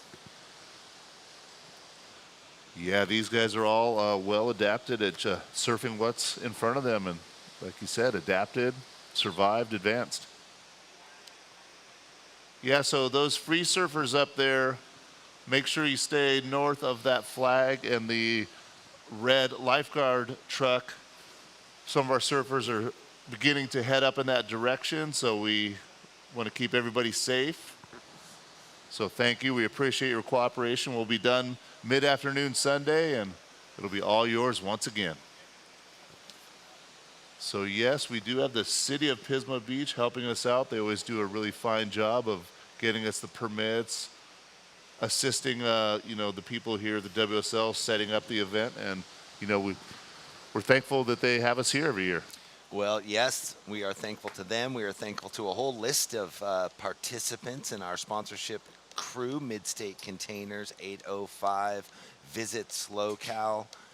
We love working with all the restaurants. Thank you this morning for the breakfast sandwiches from Low Tide Spot right up the street. Founder Andy McKay and our past photographer Benny Runamuck bringing us the goods. Thank you to the Vespera Resort here in Pismo. Thank you to the Sandcastle. Thank you to Sea Venture and Best Western.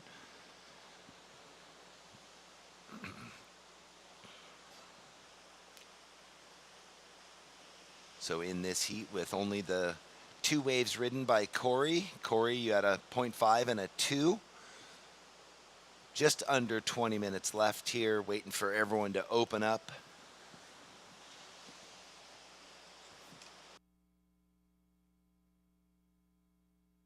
Let's just see if this wave they're paddling for becomes a ride, and then we'll go to interview Taj Lindblad. So far up to the north, this is his strategy, coming against the grain on this right. Powerhouse surfer, it's a split peak too. Oh, big layback into the roundy off the foam, and which way will he elect to go? He's gonna get the left reform. So He goes right, he goes left, and very sharp surfing on his first wave of this heat number 6. Corey and Beatty finishing up on his third try. That is his best wave, no doubt. So the two surfers will get their first big scores on the board. Here's that replay of Corey. Does well right through that sticky spot after the first down carve to set up the inside track. A long delayed bottom turn and the finish. So there we go. We'll get those scores out to you in a minute. I'm going to throw it down to Buttiquino with Grayson Grant. Well, after this replay, actually, because it is so worth watching. So much variety in what Taj is bringing to this first wave. You got the roundhouse, we got the sort of layback snap, then the redirect, good read, good line. And it looks like that score might drop in quickly. It's a 7.25 for Taj. White, a 7.25 to start the heat. Corey, your last wave was a 4. So now we wait for Cannon Carr and Wheeler to get going, and I'm going to throw it down to Grayson Grant with Buttiquino. Yes, I'm here with Grayson Grant. He won that last heat wearing the blue jersey. Little touch and go at the beginning. You threw that air reverse. You kind of rode out. It was a little bit of uncertainty. You had to wait about 5 minutes to get to the score. What were you thinking? Just keep surfing?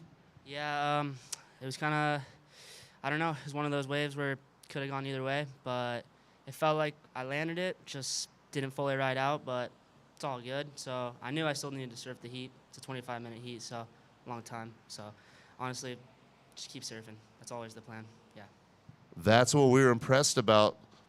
You didn't wait to hear the score. You got going. You got 2 bang-bang right in a row, and then you were feeling comfortable. You like surfing Pismo? You seem to have found just kind of a comfortable vibe. Is there a wave at home like this? Yeah, I like surfing Pismo. Well, my dad lives up here, so I bounce back between San Diego and here. And then, yeah, my whole team that I'm staying with got out of the event, so it's kind of like hard, you know, when your whole team loses and then you're the only one left. So it's just usually you feed off each other and the vibes are good, but it's all good. It's like a different aspect, and I'm just sticking to my plan and yeah, going with good vibes. Well, it sounds like you're carrying the torch for your crew. Anybody you want to thank? Any sponsors? Yeah. Shout out Encinitas Board Riders. Shout out Sharp Eye. Shout out, yeah, everyone. Let's go. We'll see him a little later today for a chance at the quarterfinals. Thanks. Sweet. Thank you. Well, there you go. Grayson Grant, quiet, feeling the vibes in the house because, like he said, his whole crew lost out, so he's holding the flag for everyone, working with Daryl Goodrum and getting some great coaching there. A little shout out to the Encinitas Board Riders. Everyone's been working together really hard. On the Best Western replay, this is our first wave from Cannon Carr. So starts off with a wicked little right. He is in the game. There's 15.5 minutes left. Wheeler with priority. Knows what he wants to ride. Has been sitting in that same spot the entire heat. Cannon, your first wave, a 6.75. So our two surfers from San Clemente open with high scores. Taj, a 7.25. Cannon with a 6.75. There's a lot of ways to get it done out there. So next on the board, Wheeler with that priority, waiting for his first. Yeah, so shout out to Grayson Grant. Already a solid result moving into the round of 16, which is coming up next. One step closer to a finals weekend berth. Yeah, pretty gracious young man he's talking about. I mean, he's on his own campaign, but he's still kind of thinking of his homies like, oh, man, I wish some of my homies were here still in the event. But you know what? Now they're backing him. He is their he's got a big cheering squad, so good luck in the next round. Yeah, so he was up here probably with, well, I think Nick Marshall, Owen Moss, Dane Libby, Timo Simmers. I'm not sure if they were all staying together, possibly, but yeah, quite a crew. Like we talked about, it's pretty cool to travel with the crew. You can mock heat. You can save money on lodging. You can cook meals together. I mean, you just hype each other up. And individual sport in the water, but kind of a team sport on land when it comes to that.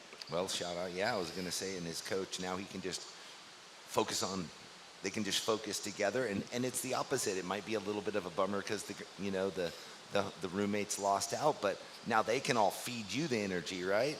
Okay, here we go. Split peak. Blue and white. Wheeler gets the ball rolling on this right-hander. Wow, such a powerful young surfer, riding those Xanadu's, working with Wave Key for a long time. Wheeler on the board now on his opener, sat with priority for quite a while there. He had definitely identified the spot, saw him up on the pier before the heat. He looked really focused. He was just looking at that one north peak. And then on the replay, the SlowCal Open replay, there's Taj. He already has that 7.25 looking to back it up. Whether that'll be it or not, I'm not sure. Let's dive into this replay. Nice fan off the first section, carrying a ton of speed, staying light in the sections that he needs to, and that really complete double roundy wrap up in the corner. Yeah, just a timeless move, that full rail roundhouse to high and tight bank. So they are probably comparing this possibly to Cannon's opener. So you don't typically consider, I mean, that was a two-turn, actually a three-turn combo. The roundhouse is actually like one maneuver when you think about it. So we got the snap, got the roundhouse, got a little ender. Yeah, and the judges definitely scrutinize the roundhouses because there's so many. If it's a proper full one rail turn up into the corner, nice tail drift on the whitewash. Wheeler, your first wave comes in at a 5.5. So you see kind of the difference where Cannon's wave, he got that big explosion on the finish turn. A little softer finish just because he went so deep on the roundy to complete that. Didn't get a really fly into that finishing section, but still a 5.5 to start for Blue. The heat is set. Everyone's got one or two waves. And here we go, Corey Arambidi. Eyeing up the inside racetrack. Yeah, you are right. That's Corey Arambidi. Oh, gets a little hang up. You could see in the body language he knew that he couldn't have that happen right then. Man, and so each one of those little, dig rail kind of scenarios where you don't complete, the competitors outside breathe a sigh of relief, like, okay, he's not really gaining a bunch of ground from that wave. Some time's going to come off the clock. Priority is green, white, blue. Taj is in the lead with the 7.25, and then that last left that dribbled out on him is just a 1. Cannon has a 6.75, and Wheeler with a 5.5. Yeah, like always, it's going to come down to this next exchange, and the drum roll is going with the inconsistency in the swell. Who can break away? Who has priority at the right moment? Who kind of just gets lucky paddling back out after a wave? There's so many scenarios that play out. Well, as you started to mention that, I was just thinking, yeah, the last heat was pretty busy. This one started a little slow. Now that they're 25 minutes, there's a good chance that this one's going to end with a flurry. But right now, I mean, Wheeler only has one wave. Taj has 2. Cannon with 1. Corey does have 4. He did get busy early, and 2 of those weren't really much of a ride. So, yes, I don't think this is ironed out by any stretch. No, and just for note-taking purposes, Corey, your last wave was a 2.5, so Corey has a 4 and a 2.5. You see Cannon spying, standing up on the board, giving a peek outside. He knows he has priority, and the next wave is critical. Yes, he's got that 6.75, which is the second highest single wave score, next to Taj's 7.25. And here he goes. Looking to back it up, if not improve. Well, what's he going to do with the inside section? Kind of got uncertain for a minute. Nice. Cleans it up nicely. Well, he found that wave. He needed a backup, and Taj getting the better of the 2 for sure. Powerful, powerful surfing. Taj has just gotten stronger and more dialed in. So nice second wave for Cannon. There's that hole there where he went right and then, checked back left, got the finish. Priority is now with red, second priority with blue. After these scores come in, guys, we'll let you know what you both need to go up into second. Just over 9 minutes left. Here's Cannon's right. You can see right when it started to stand up, it was a little uncertainty which way he wanted to go. So the way he cleaned it up is really quite impressive, and he liked it. And that he can pop that air reverse with 0 speed. And this is the replay, Taj Lindblad.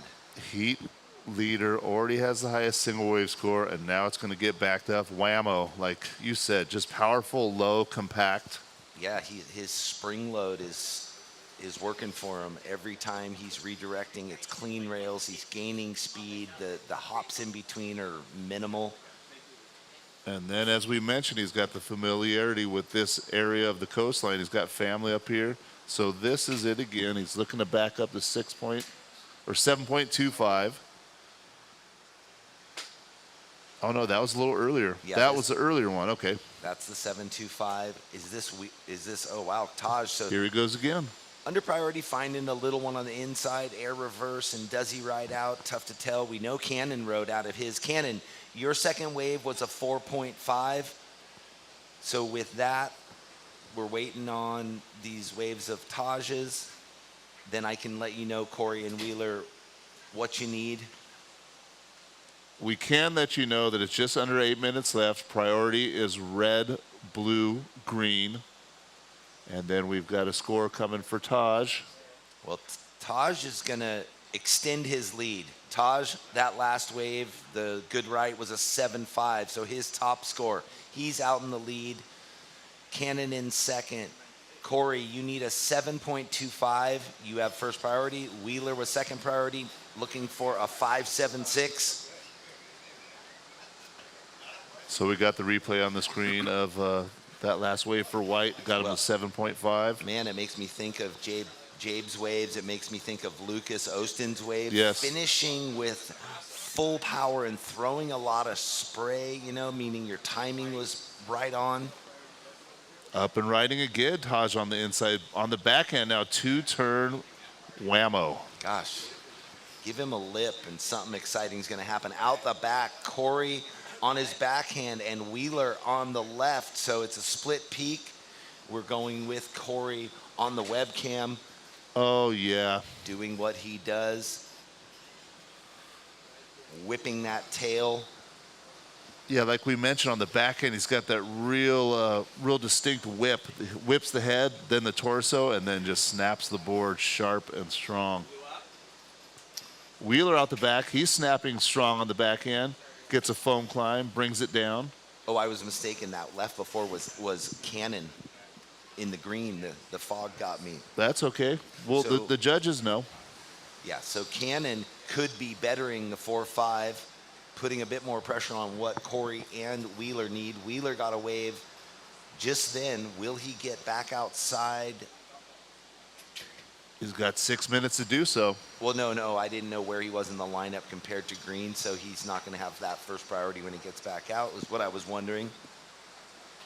There's that replay for Corey and Red's last wave. So we got scores for all 4 surfers waiting to drop. 5 minutes, 44 seconds. As the split peak happened, this was the left that Cannon got. It was sticky in the beginning, but he gets the finish turn. Will it better the 4.5 is the question. And now this is Wheeler, who was out the back. Well, attacking turn, first section, rock and roll float to finish. So Wheeler got it done mainly on the first section, whereas Cannon got it done on the end section. So it'll be an interesting contrast in what the judges are looking for. Well, Wheeler's score locked in. Wheeler, you got a 5.05. So Wheeler has a 5.5 and a 5.05. Second priority, 5 minutes. And it sounds like we've got 5 minutes left to go. And Corey, your score came in on your last right, a 5.8. So what that means, we'll wait a second because got to see if Cannon bettered his low score. Right now, though, Wheeler, you're searching for almost a 6. And Corey, you're looking for a 5.5. That might go up. It is going to go up because Cannon's last left bettered. A 6.10 Cannon on your last left. Wheeler, you need a 7.35, and Corey, you need a 7.05. Priority is green, blue, white, red. 4 minutes and 20 seconds, so the stage is set for a finish. Can Wheeler or Corey find those scores, those mid-range sevens? They're capable. Can they just track down the right chunk of water? That's it. And Taj Lindblad out in the lead with a two-wave 14.75 total. As of now, we've still got that two-turn backside combo to lock in. So yeah, he got it done on the two rights. Now what will the judges think about that left? So whatever's going on with him personally, you know, no injuries. Those are long gone. The boards are dialed in. He's highly motivated, you know, with his sister out there on the championship tour and coming up next week in Pipe. No doubt he would love to get himself up in the Challenger Series and on. Yeah, and like we talked about, he's got family here. It's familiar. He's probably staying in a family member's house, eating homemade food. Just it's almost like a little vacation for him. Well, Taj, best wave of your heat so far, a 7.55. Betters the 7.25. So now he's got one high scoring right, one high scoring left. We're down to just under 3 minutes. Priority is green, then blue, then white, then red. So no, safe to say Cannon is going to hang out with his buddy Wheeler. Safeguard his higher priority. Yeah, the ocean looks a little flat right now, so we'll see if that does play in. Yeah, they like that two-turn combo. The left-hander stood up, and it was just in a real tight space, two strong turns. So onwards and upwards, just keeps improving upon the scores. 2 minutes, 20 seconds left. As mentioned, priority is green, blue, white, red. Wheeler needs a 7.35. Corey needs a 7.05. 2 minutes left to go. Who will go on to the round of 16 for a chance at the quarterfinals? Well, right now it is looking very solid for one surfer in white from San Clemente. Cannon Carr in the driver's seat with priority and in second place. So he's really got control of the lineup right now. Like you said, first priority, he is in second spot. He can keep an eye on Wheeler and Corey. Hard to keep an eye on both, so it might come down to the spot where he's got to pick and choose, so that always gets interesting as well. Yes, exactly, and it's kind of a close split since Wheeler needs a little higher score than Corey fractionally. But it seems like, yeah, he can only sit by one of them. Just over a minute left, surfers. Coming up next, heat number 7, round of 32. Sam Reedy, Alex Lima, Sebastian, Lucas Cassidy.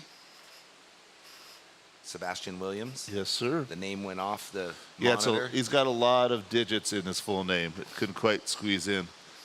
Under a minute, 50 seconds. Priority is still the same.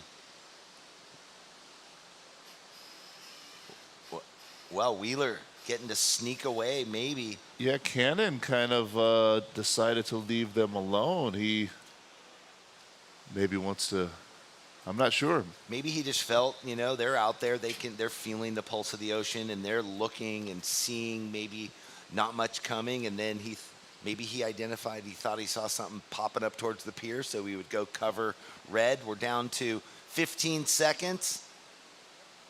So it's looking really... the sheet has been pulled tight on the ocean. Yeah, it's not looking like much. Here you go, guys. We're into the countdown. We are at 5, 4, 3, 2, 1. So we're going to have Taj and Cannon surfing a little later this afternoon, but good event for Wheeler and Corey. But they'll pack it up, and we'll see them in Barbados, and we'll go to a commercial break and come back with the next heat.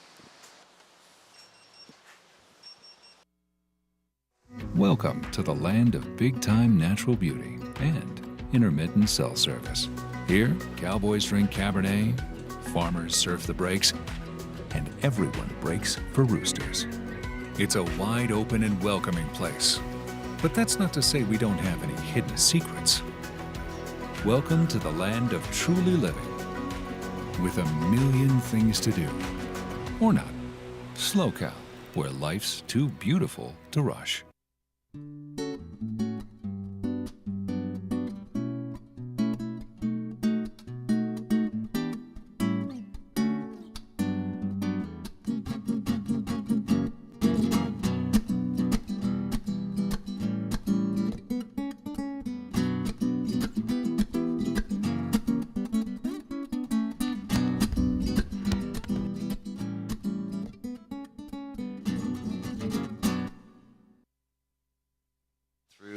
Welcome back to everybody joining us here live and direct. Mitchell Salazar and Jeff Baldwin at the SlowCal Open up in glorious Pismo Beach. We are into heat number 7, round of 32.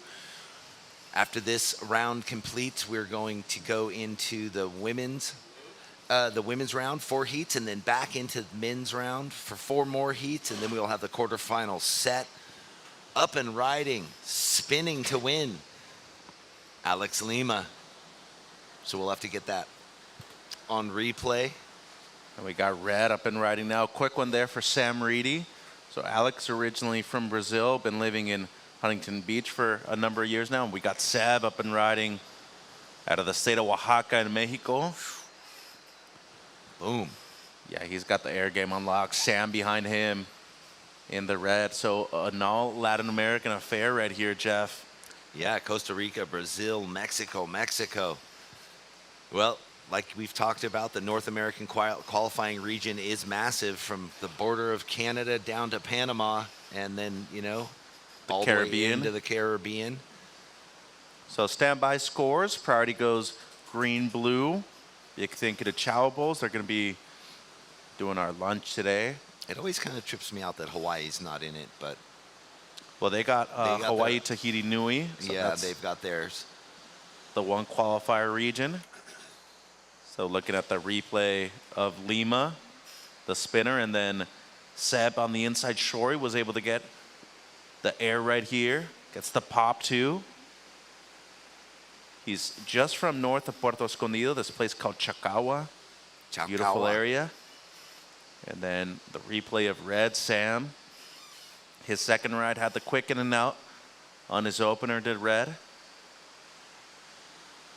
So standby numbers. Cool combo right there from Reedy. 22 minutes. Next heat, Sloan, Frontino, Whitteman, and Weiler. Blue, 3.5, Alex. 6 points white, Seb. And now waiting on the second of red, Sam. Priority goes green, blue, white, red.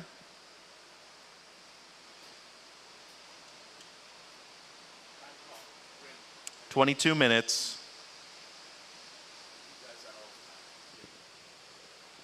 4.75 red. So white, 6 points. Red, 4.75. Blue, 3.5. 21:30 to go, surfers. Next heat, Sloan, Frontino, Whitteman, Weiler, and then we go into our women's round of 16, Jeff. Reed Van Wagener, Maddie Stanton, Lily Colbert, Zoe Chait will be our first heat, and then heat 2, Linnea Mons, Vela Madiv, Ella McCaffrey, Ruby Stringfellow. More rippas. High fire action coming up in the women's round. So Chow Bowl, big thank you to them. They're going to be providing our lunch today and tomorrow. They got complimentary poke shots, by the way, at 11:30 and 1:30 today. They're going to set up a tent, and they got 2 locations, one in Morro Bay and one here. 2 blocks away from the pier, right here in Pismo. 7 different customizable signature dishes, too. So check them out, Chow Bowls. They're going to be right at the beginning of the pier right here. 20:30 to go, surfers. I'm looking forward to some poke. Me too. I've stopped in there a couple years ago. I love me some poke. Fresh fish, seaweed. There's Taj. All right. So it seems like potentially a split peak here. Green on the right. So Cassidy, first wave of the heat for him. And he's going to be able to complete his opener. And blue did paddle, so priority will go white, red, blue.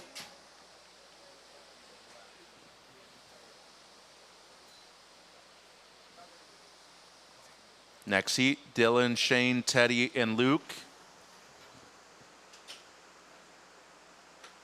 Watching the Best Western replay of Lucas, his opener, the one tag, and then through the tail around for the reverse. So stand by greens opener, surfers.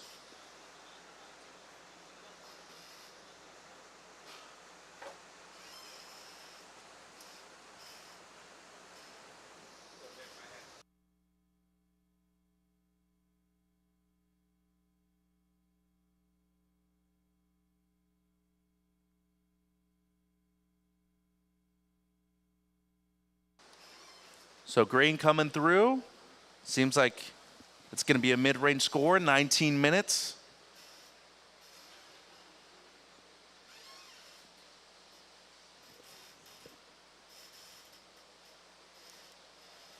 Just waiting on one more number. It's a 5-1. So white, you have a 6. Green, you have a 5.1. And red, you have a 4.75. Blue, your opener was a 3.5. 18:30 to go. Let's go downstairs. Taj with Jeff. Yeah, I'm here with Taj Lindblad, who just had a spectacular heat in the inconsistent conditions. You open with a 7.25 on a right, back it with a 7.5, and then inside find a 7.55. So just strength to strength, while the other competitors are like, where am I in the lineup? It worked out. There's not much opportunity out there, so you kind of got to like make it happen. I don't know. Once I had 2 7s, I was like, I should just look and see if I could try to better it. It's kind of fun too. Well, you're into the round of 16, which is coming up later. A great result. Morro Bay didn't go so well. It looks like the craft under your feet. Your boards look amazing. Yeah, actually, Morro went pretty bad. I thought there was gonna be waves the whole time, but it got small. And I feel like that's like my weakness is small little lefts and I guess rights too. But so I really focused on that like until this event. So it feels good. I mean, today was really small and mushy. So yeah. Well, you achieved your goal. The proof is in the pudding, right? That training paid off. It didn't look like it, and you found the smallest little left possible and got a 7.55. So you got to feel good with yourself. And wait, so were you intentionally working with Matt on making boards to really achieve that goal? Well, yeah, he made me some for Virginia, and they were just sitting in my garage. Kind of forgot about them. And I was like, oh, this board probably will work. But yeah, I worked with Ryan Simmons, and yeah, we got it dialed. Well, there you go. Coach Ryan touches all. Yeah. Good job. I'll just leave it at that. Great heat, and moving into the next round. Back to you, Mitch. Thanks, Jeff. 16:40 to go, surfers. Watching blue here live. Alex Lima, his second ride. And took him a while, but was able to get the completion right there. So waiting on multiple number, surfers. 16:20 on the clock. Priority green, red, white. So during the interview, we saw multiple waves. Watching the Best Western replay, red, Sam was able to go left. The setup brought it back and then into the lip for the ender. Point updated.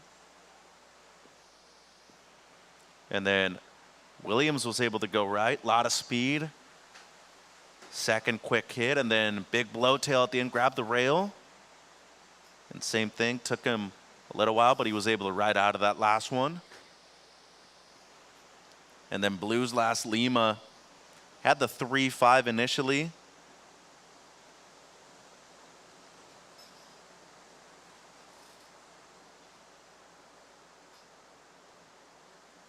So waiting on multiple number, surfers. 15:30 on the clock. Stand by. Next heat, Dylan, Shane, Teddy, and Luke.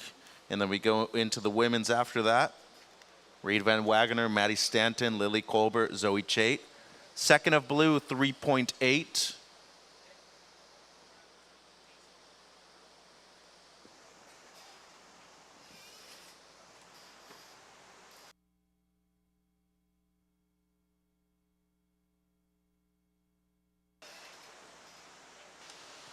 All right, Mitch. After the interview, was having a cool little tech talk there with Taj Lindblad, the things he worked on, and how he realized some of the technique stuff when he's rushing or feeling like he's in the front foot, Mitch, was similar to what he does when he's competing in roping, leaning forward. Yeah, it must be cool to be a cowboy. So we're watching multiple different waves, surfers. Seems like they want to watch the second of red, which was the 4.75, and compare it. Scores coming through. 14 minutes. Blue, your second score, Alex, 3.8. Currently your best.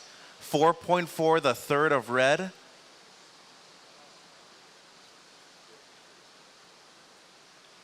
And last of white coming through, Seb. It's going to be your second best. It's a 4.7. So white, you're in first with a 6 and a 4.7. Red, you are in second with a 4.75 and a 4.4. Blue in third. You need a 5.35. And green, you have a 5.1. There's 13:30 to go. Priority goes green, red, white, blue. Yeah, well, the cool thing about SLO County, right? There's the coastal cowboys around here. I mean, you got those all up and down the coastline of the West Coast, but especially here it's closer. I mean, where we are in San Diego and where, behind San Clemente on all that out the Ortega Highway, all rancheros and equestrian area, same with down where I am. But here it touches each other more. You feel it, you see it. You literally drive across the 101 and you start going up the valley and you're right there. Plus we see all the families down in the town square on the weekends, and yeah, agriculture and whatever, horse culture. Yeah, well, a big difference also from the cowboys of the 101 to the 5, right? I mean, you go into the valley and that's completely different too. 12 minutes 30. You a cowboy yourself, Jeff? I'm a surfing cowboy. Maybe we could get a comp involved too. We're going to propose that to Brillo and see if we can get something like that. Maybe like the surf and sand, one day surf, the other day golf. This one would be one day surf and the other a rodeo maybe. Imagine how, you'd have to do the horse first, because imagine how sore the non-riders would be. It would be a disadvantage. Very true. It's almost like the same thing with surfercross. That one's funny though, because I think you do the moto first and then the surfing afterwards. 12 minutes. But yeah, it's cool. And I mean, most surfers tend to be very good at different things, and a lot of different things for that matter too. That's right. I saw a bunch of the different athletes up at the golf course, or saw their names on the list, so they had been there before I got there yesterday after the event.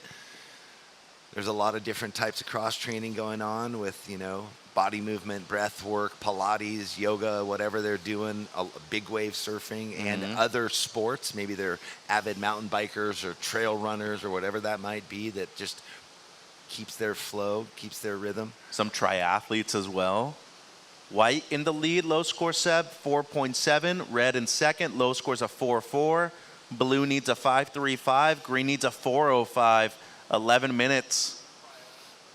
Will this wave turn into something? We got Sam Reedy coming at us. He's going to get one big blast in the rebate, the left that stands up. Don't you just love those waves? That was really cool. They feel so good when you know that's going to happen. The second one especially. And it seems like green using higher priority here. Cassidy, this is going to be a really close heat at the end of it too. 10:45 to go. You hear the support crew screaming. Well, you got 4 of the best in the region within the same heat. And here we go, starting Best Western Replay with Red, Cassidy, or Reedy, excuse me. That rebound was just crazy.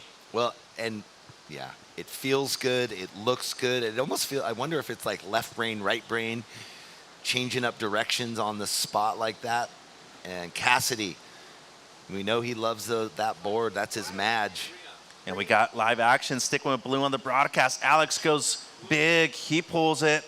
And now transitioning to white, Seb. He also got a combo maneuvers right here. Yeah, what a great heat, 10 minutes.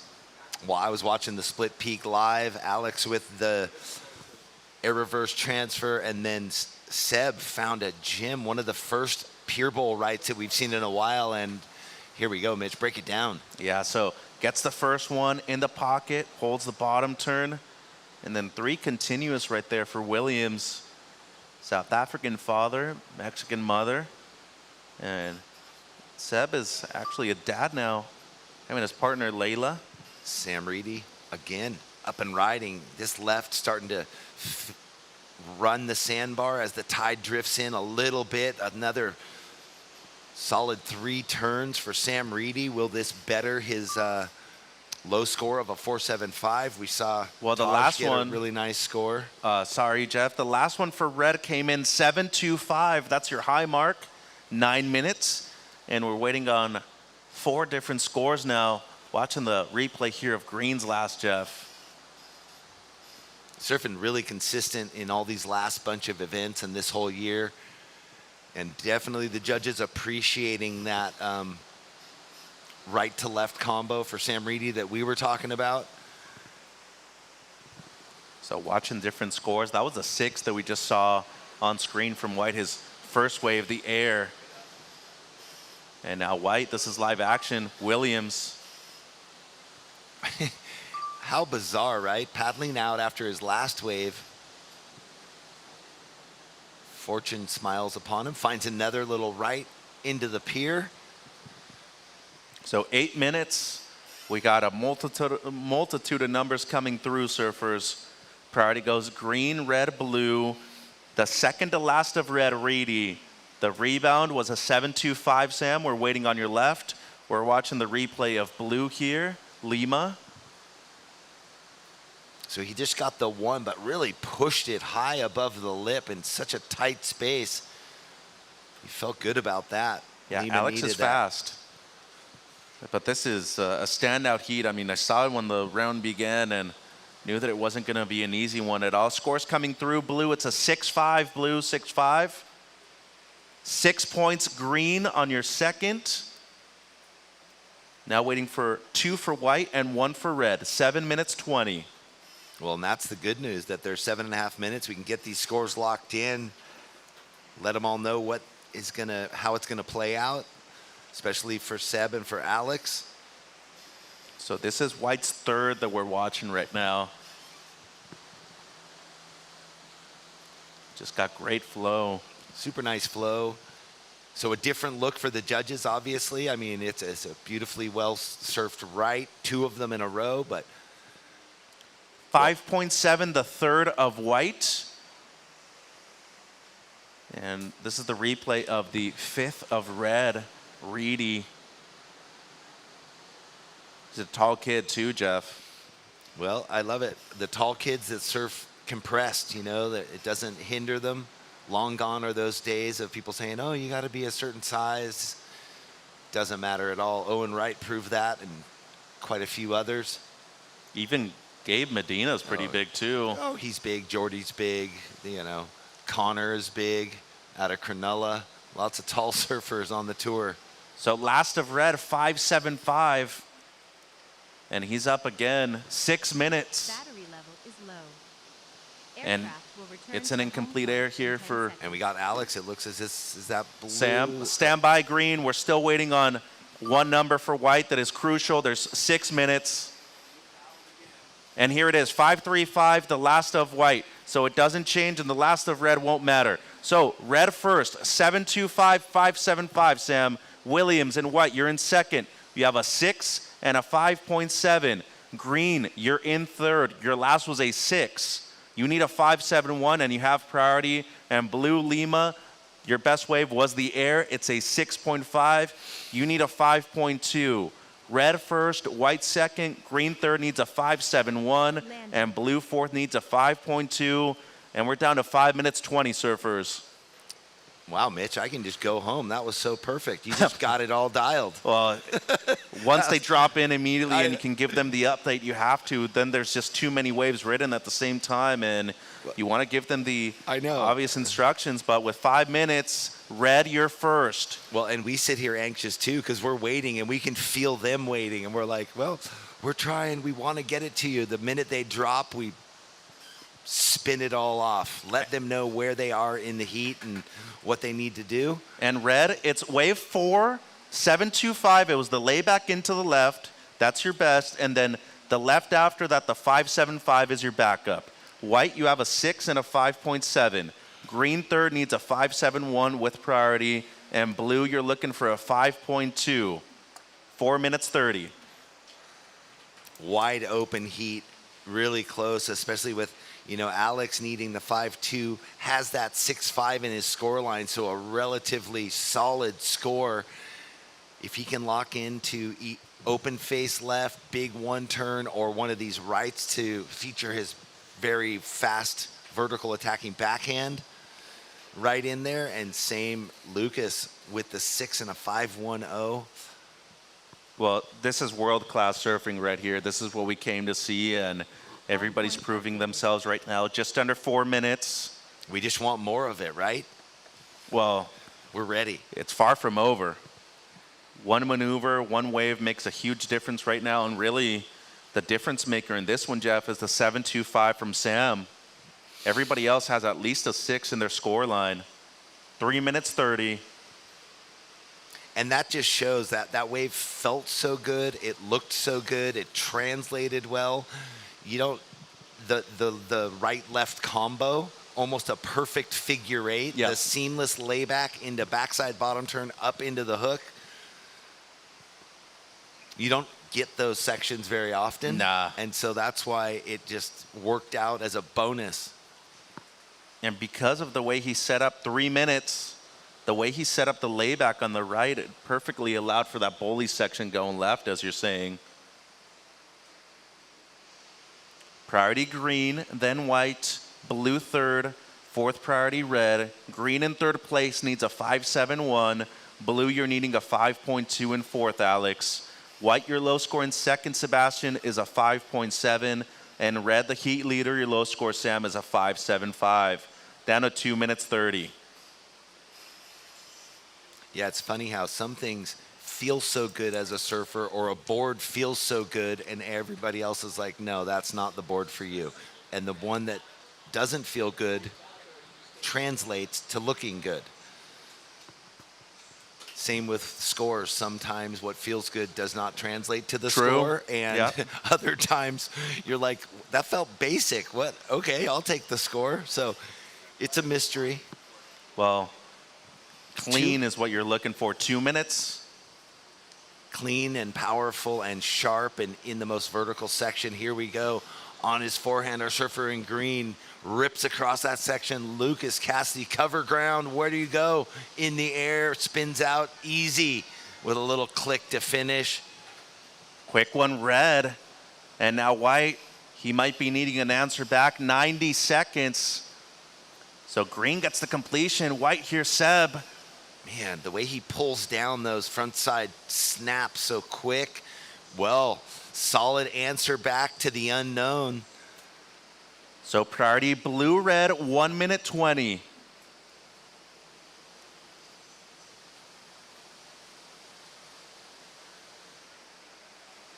Now we're watching the replay of green. Cassidy with a little over a minute, 1 minute. So we got that speed drift that set him up into that one. A lot of distance out to the beach.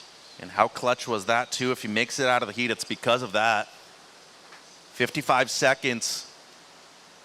Well, and Seb just winding up. Tight snap there. Clean finish, and he clicks it, lays back. And he did ride out all the way. We're down to 40 seconds. Blue paddled, okay. Red with first priority, green with second priority, blue now with third priority. 30 seconds. 775 green to the lead. Whoa. 701 is the requirement for white, and blue, you now need a 651, although we're still waiting on one for white. 20 seconds. Clutch wave for Lucas Cassidy to go up into first. We're going to count it down. We're at 10 seconds. Mitch. And here we go, counting down. 5, 4, 3, 2, 1.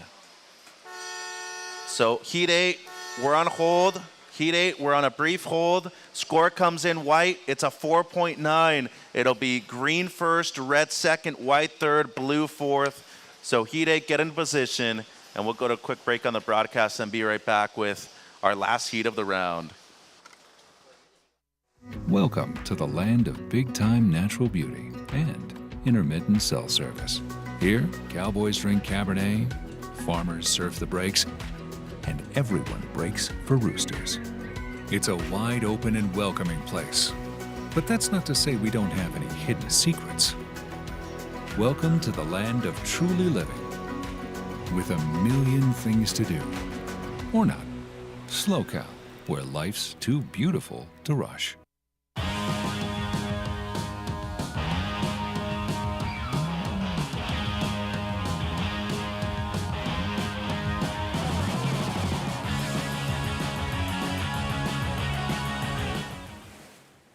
Catching a wave. It never gets old. The tide is meant for surfing, and your vacation is meant for memories. You'll enjoy both at Best Western Hotels in California and Hawaii. After all, life is just better when there's another wave and another vacay on the horizon. Green, welcome back, everybody. Our final heat of the round. So we go round of 32 men, round of 16 women, and then we conclude with 4 heats of the men's round of 16 on Friday, day 5 of the event. Yeah, so these surfers are looking to get to the round of 16 this afternoon that will determine the quarterfinalists. As you mentioned, the women's come up next, and that will be the situation for them. We will start deciding quarterfinalists for the women in the next heat, but right now we've got Dylan in red, Shane in blue, Teddy in white, and Luke in green. So that's where we're at. We're in Pismo Beach, SlowCal Open 2026. Qualifying series event. We also have the juniors, both men and women's. They are off for today, so this is all QS all day long. And big thank you to Crave Mini Donuts. I just had 2, and they're amazing. So they got their pop-up right here where the parking lot is, where the pier meets. I like the format of the mini donut, just little minis and little donut holes. They're little snack nuggets. Oh, and they don't overdo them, you know. It's like very simple. They got the little sugar on top, and mini donuts probably better than big donuts do. Fill you up less. So big thank you. Yeah. And then we got chow bowls for lunch today. We do? Oh, cool. I really like that spot. They're going to be having the tent here at the pier today and tomorrow. Well, there's Crave Mini Donuts on your screen. They got a cool little trailer they can take to events. They've actually showed up at my work before and been lucky to have them. So if you're in Pismo, come on down to the pier, watch some surfing, grab some Crave Donuts. It's dangerous when they show up at work. Yeah, our work is pretty cool. Once a month, they treat us to something. There you go. People are excited about Crave. So yeah, they do some things at work where once a week they feed us, and Crave happens to be one of them.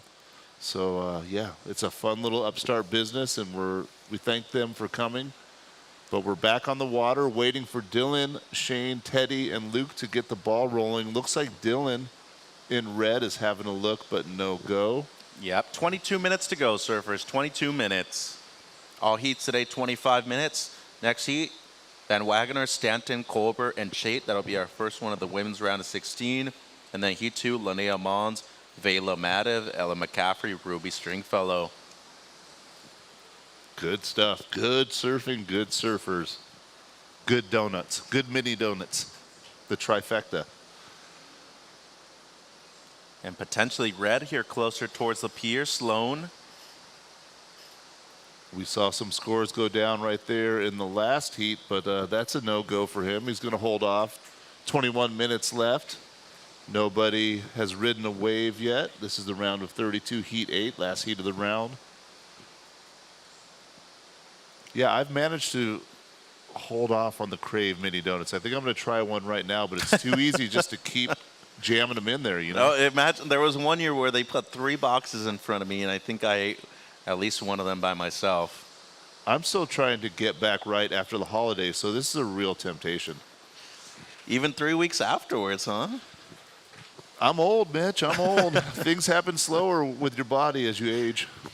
Trust me, I'm 31 already. Poor thing. Getting up there too. 20 minutes on the clock, surfers. And Cassidy, when you're ready, we'll meet you downstairs for the post heat. Yeah, he's just plugging right along. I was watching him out there on the little farther on the pier, and it's cool to get the up-close view. You can stand right over them. You can hear the fins humming. You can hear the board as it hits the lip. It's a cool perspective. So first wave of the heat here, Bud Whitteman in the white.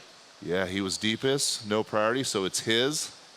Here's the zone. Here's where the action happens on this inside dump section. Nice turn. Gets a little loose with the fins, so we have one wave ridden, and we'll have a score shortly.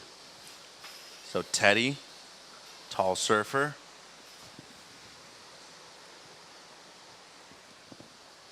Watching the Best Western replay here of the opener white. Yeah, he got over that section, found the inside, got a nice turn done.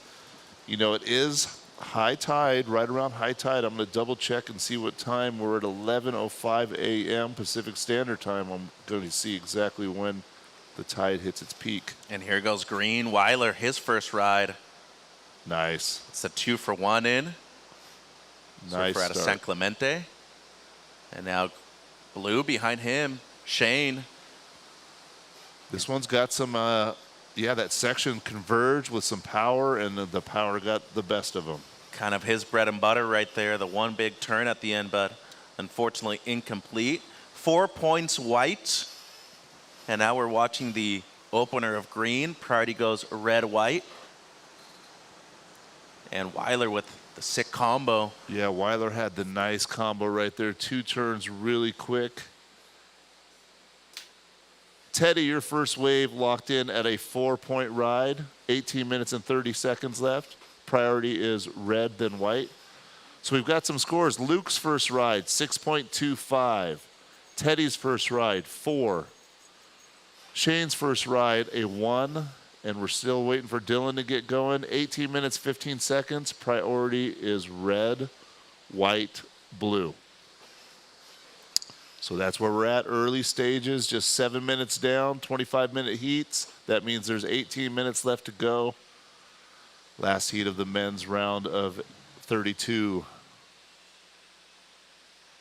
So Dylan is yet to ride a wave in the red jersey, but he does have first priority, so he does have his choice when the next set of waves rolls through.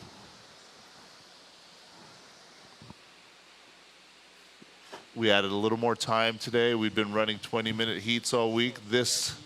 From here on out, they will be 25-minute heats, so a little more time for the surfers to find scoring waves. We got a little flat spot right now, and the scores are in, so we are going to go down to Mitch and Lucas Cassidy. Yeah, thanks, Bud. Lucas, congratulations. Really close heat. Might be the best heat of the event so far. Everybody had at least a 6. Sam had the place mark at a 7.25. Needing a score right at the end, you had only had 2 waves up until that point. What was racing through your mind knowing I probably need to take to the air right here?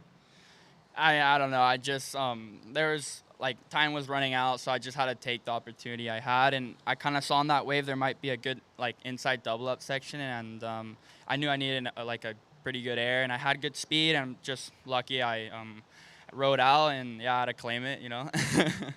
You've had an honor and a privilege of being one of the youngest surfers ever to qualify for the Challenger Series so far. Just talk to me about the experience of being there and being able to use that here at the regional level.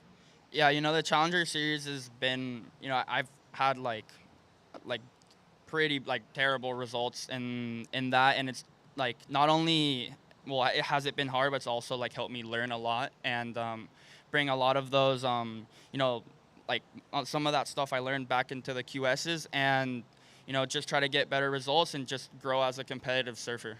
You having a good time though? Yeah, it's great. Yeah, I'm here with my mom, and I got a bunch of friends, and on the beach cheering, and yeah, we're having a good time, and yeah, it's sick. Un mensaje para la gente de Todos Santos. Sí, saludos a mi papá, que me está viendo ahorita de casa, a todos que siempre me apoyan allá en Todos Santos y Cerritos. Sí, pasamos a la siguiente ronda, creo que en unas horas, y sí, estoy feliz de pasar mi heat. Las olas están complicadas, hubo muy buenos surfistas, pero sí, seguimos pasando y a ver qué nos trae la siguiente ronda. Gracias, suerte. Bud? Letting everybody know at home that he's happy with his heat win, and we're happy to see him move along. He mentioned that he got lucky, but I think those of us observing know it's something else. It's skill. But we'll see him in the next round, and he'll have a chance to reach the quarterfinals. Nothing has changed during that time. We have just over 15 minutes left. Luke Weiler still in first with a 6.25. Teddy Whitman in second with 4 points, a single wave score of 4 points. Shane Frontino's got a 1 point ride, and Dylan has yet to ride a wave, but he has first priority, followed by white, blue, green. So that interview timing was perfect. We got the scores locked in, ironed out, had a little time to talk to Lucas, and let's get a couple more waves to roll in now for these guys. Yeah, Weiler green, 6.25, Teddy a 4, and Blue, you just have the 1 point ride. Priority goes red, white, blue, green. And yeah, I mean, in the end, I think everybody's a perfectionist. Most surfers are that way too, Bud, but you got to live and you learn. And what I always try to tell, especially the young kids, this isn't the only thing in life. You know, competition is something that people choose to do, elect to do, but there's so much more than just this. And look at the honor and the privilege that you have just to be able to go and surf and travel to a lot of these locations. So priority's going to switch. Third priority going to go to green, fourth to blue. Yeah, 100%. I'm sure all these surfers would love to, you know, and some of them are going to, you know, continue to move on and wind up on the top tour. But we've mentioned there's a lot of student athletes. A lot of people have their eggs in a few different baskets. So I think it's good to be well-rounded. Like you mentioned, competition is a choice, but they also choose to push themselves. And if they're excelling in competition, they're probably excelling in other areas of their life, because that means they're motivated, they know how to prepare, and they care about their performance. So exactly right. And I mean, the age has also shrunk when it comes to a lot of these surfers not only beginning their journeys, starting to compete at the highest of levels too. Oh yes, their heat and competitive acumen is already so dialed by the time they're even 15 or 16, and then, you know, they start to grow and mature, start getting in a lot of these events, and both their body, their mind, and their surfing all maturing to become young adults. I was a late bloomer, started surfing 13. What about yourself? About 12. 12, yeah. My uncle is a Moss Landing local and shaped surfboards. Wow. But my dad wasn't exactly for it. You know, at the time, back in the 80s, either you were for it or against it. I got a surfboard on my 12th birthday, and the rest is history. Here I am now getting to talk about some of the best in the business with you. 12 and a half to go, surfers. Priority red, white, green, blue. Green, you have a 6.25. White, you have a 4. Well, the cool thing about, especially I think in the state of California, we have subcultures within our own little surf culture too. More Northern California, you have a lot of big wave riders that tend to be very focused on being physically fit, wanting to pursue the bigger and better waves. Then you go all the way down to the border. A lot of those guys tend to surf Los Santos when it's big too, like to surf the reef breaks. And then I would say probably North County, San Diego, all the way to all of LA and Ventura, you have a lot of really great competitors that tend to focus on waves like this. But there's a good mixture in all those different subcultures too, Bud. Certainly. And then even once upon a time, the prototypical surfer was some blonde-haired, blue-eyed, Hobra kind of guy. But now there are I mean, every walk of life. I mean, you got Bobby Martinez, you know, then he's completely different than the guys wearing flannels up in NorCal. Then you do have the beach people down in San Diego that are in sandals. I mean, there's just so many. Surfing is everywhere, and there's so many different subcultures and different ways to do it, between longboards, gliders, shortboards, precision blades, fish. You know, some guys are wearing beaver tails and cruising, and some are still trying to get vert as often as they can. So surfing's a lot of things now. I know the mullet is making a big comeback for some reason. For some reason. I'm seeing a lot of young kids, especially surfers, just bringing out that As you said, it's like a raccoon tail kind of looking thing. Well, a lot of Rusty's clothes right now are very retro throwback. And then, you know, we talked about Billabong is putting out the AI retro, so longer shorts coming back. Kind of the baggy jeans have been popping up. So even some retro catfish-looking sunglasses, you know, the white sunglasses, the wraparound. So what's old is new, and you get old enough to see that everything comes full circle here and there. Yeah, you got the 90s hitting the 2020s. 10-minute surfers, 10 minutes. Looks like we have some surfers stirring around in the lineup. They know there's only 10 minutes left, so time to get busy. Only 3 scores on the board. And the only real score is Luke's 6.25, but with a heat being this slow, Teddy does have that 4. I'm sure he'd like to improve upon that, but right now that's carrying some weight. Oh, here we go. Blue inside Shane. He's been very consistent throughout the event so far. Well, smart job. He only had a 1-point ride. Might as well, you know, looks out the back, didn't see anything coming. Might as well take that one and get a few more points on the board. Yeah, ain't going to be anything crazy, but it'll help his cause, especially with, as you said, how slow it's been in the last about 10 or 11 minutes. Watching the Best Western replay, not a bad turn.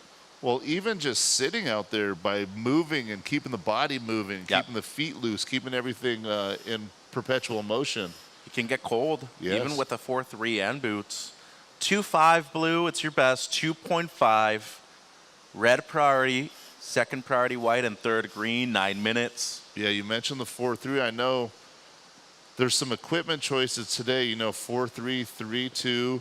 A lot of guys I know are dropping down to the 3.2 because they figure they'll be paddling more often than not, or at least, you know, excited, moving around. But if you do sit, you can get cold, whereas the 4.3, you can sit, but you're going to feel just a little stiffer in any given time. And then you've got the choices of the waves are a little smaller, PU or epoxy. You know, some people only like the feel of PU, whereas others will go to the epoxy on these days to get a little more pop and liveliness out of their equipment. Well, I even think that comes into the decision of what suit to wear, depending on how big or how small it is. A day where you probably are going to be paddling more, you want to go thinner, just knowing that you're going to stay warm. But on a day like today, where you actually want to have less weight on you, that actually is a big decision.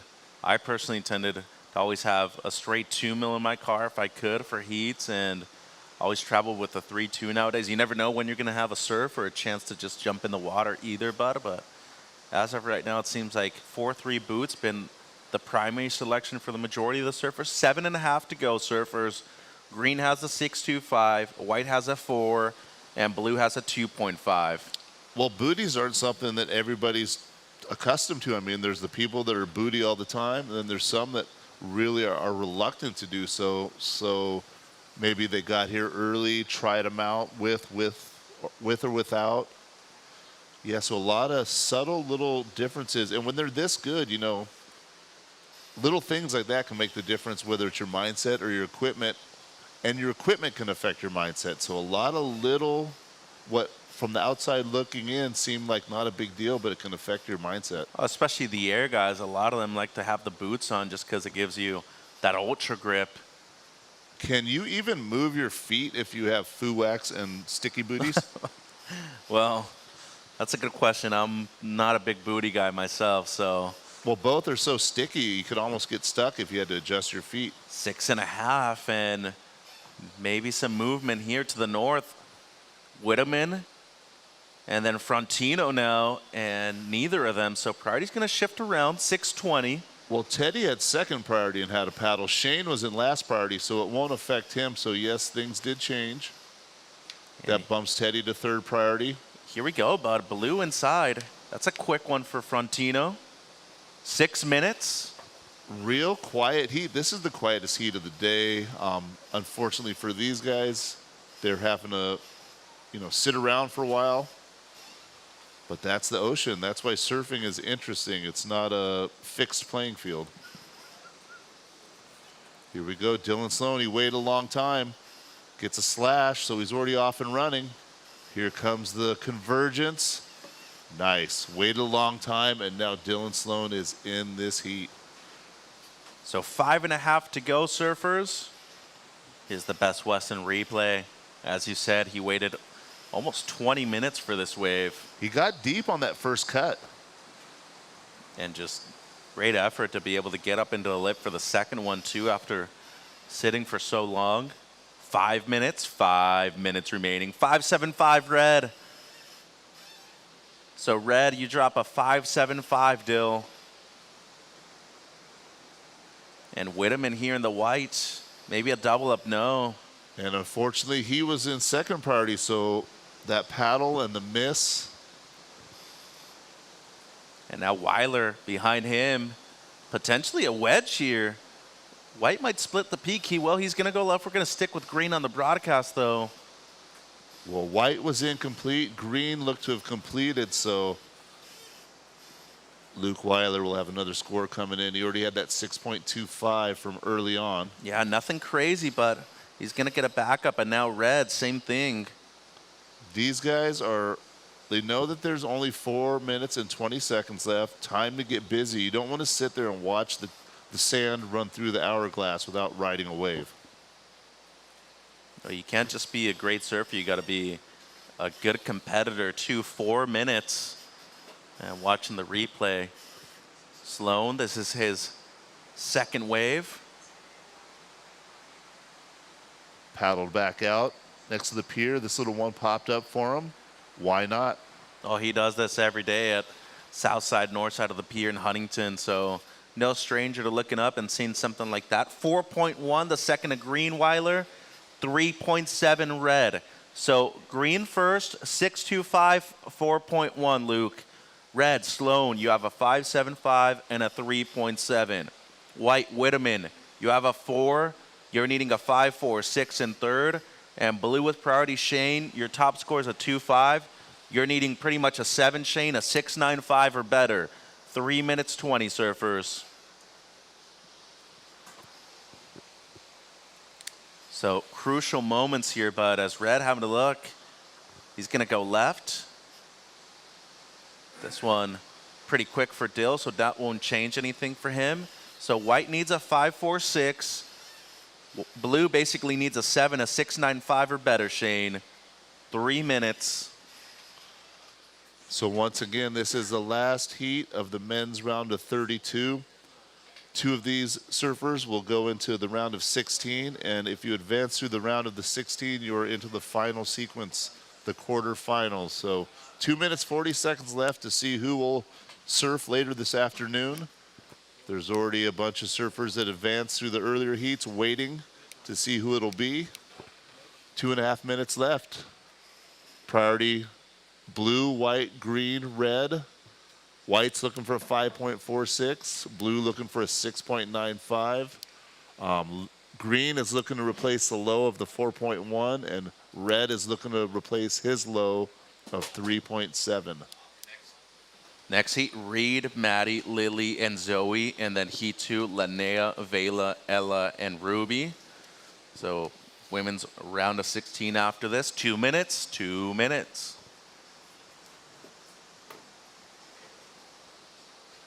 So Crave Mini Donuts were amazing. Also got some coffee over there. We're going to get chow bowls for the lunch today. They're going to be setting up from 11:30 to 1:30 over at the start of the pier, 1 minute 40. Yeah, there's a little triangle of delicious food up there at the top of the main drag where you turn down the pier. You've got Chow Bowl, who's feeding us today. You got Taqueria El Güero, who fed us a couple days ago. And you've got Run Amok's Low Tide Spot Burgers. So whatever you want, whatever food you want is right there in that corner. And they're supporting this event. So thanks, you guys. 1 minute 20. White needs 5.46. Blue needs 6.95. Here we go, bud. White, Whitman on the inside. 5.46 is the ask. Pretty small wave. He surfed it well, but it was a pretty small wave. Less than a minute to go. Just under a minute left. Priority blue, green, red. Yeah, so Teddy doing as well as he could have with this wave right here. Had the 4 at the beginning. 40 seconds. 3 points white, still needing the 5.46, Teddy. And blue, Shane, you're needing the 6.95 or better. Red in second, low scores a 3.7, Dylan. And Weiler in the green, low scores a 4.1. 30 seconds. And ladies, stay put, please. Thank you. All heats today, 25 minutes. 15 seconds. Blue needing the 6.95. He sees a little bump. Can he reach it in time for an opportunity? And we are counting down in 5, 4, 3, 2, 1. Both of those scores, both these waves are going to count. Yep. Ladies, get into position, please. We're going to be on a brief hold. As Sloan's still riding here.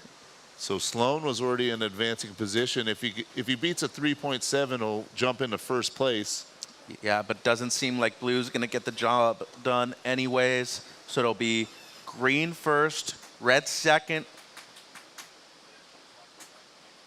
white third, and blue fourth. Just a 1-9 for blue, and it's going to be a throwaway for red. So, Luke, we'll see you up here in just a little bit. And women, we're counting down shortly. Be on a small break on the broadcast.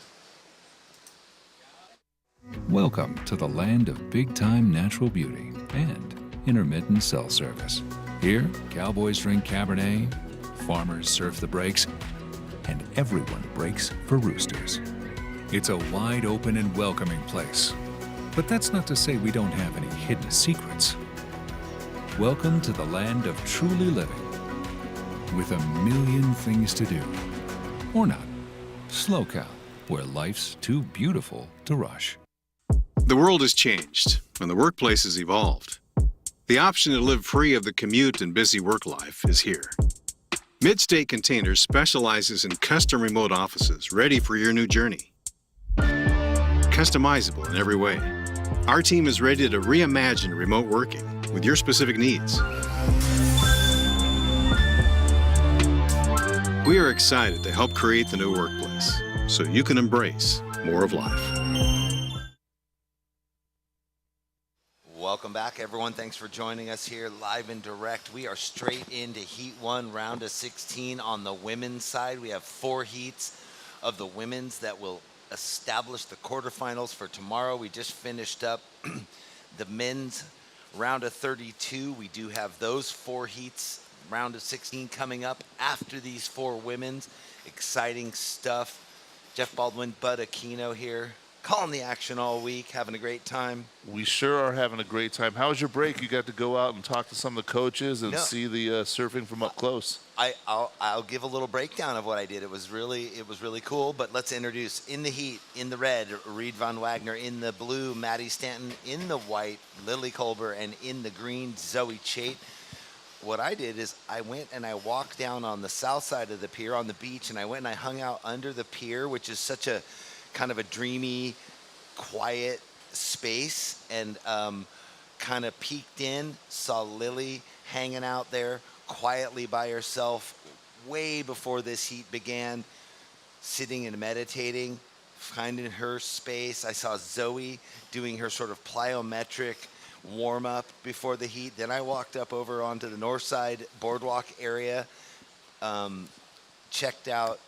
Reed was kind of hanging out with her friends, juggling the soccer ball, and then right next to her, you had Maddie, next to the filmers, talking with them. So all 4 of them kind of in different modes before the event. I did see Reed come down right before her heat and go into a little plyometric workout right on the shoreline. So yeah, it was cool to be down under the pier, that quiet space, and see what the athletes actually really go through, getting their head in the right place before the heat.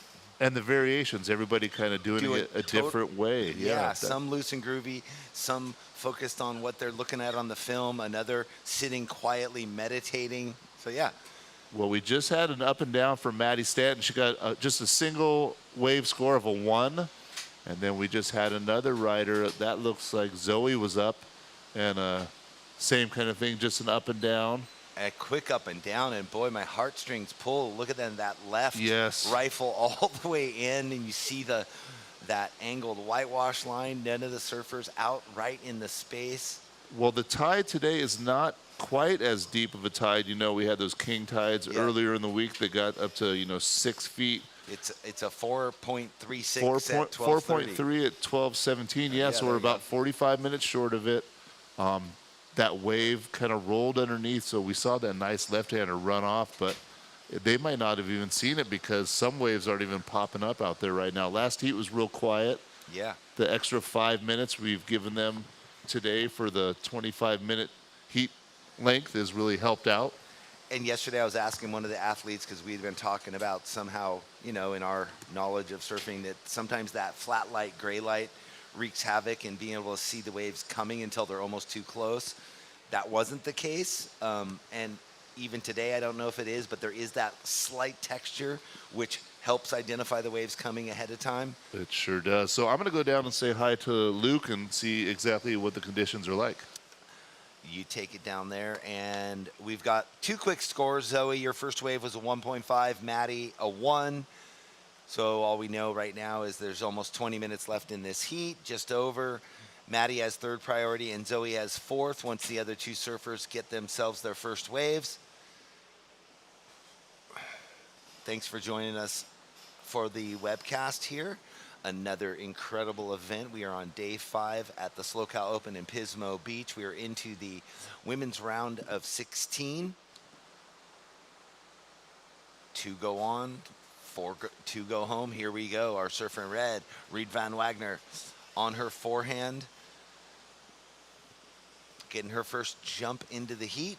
That Borst has been looking great under her feet in all the heats up to this. She's been globetrotting, as a lot of these young women have been also. We had Lily on the right at the same time. That wave was short, though, so Reed is going to have the best of the bunch so far. Down the line floater and a quick finishing snap, and up and riding live, our surfer in blue. Maddie Stanton racing towards the pier. Oh, excuse me, that was green. That was Zoe. My apologies. That flat light gets me with the green and blue sometimes. So Zoe now a nice wave to pad her scoreline. Reed, your first wave was a 5.25. And looking for a nice score to come in for Zoe Chait. So those plyometrics working well.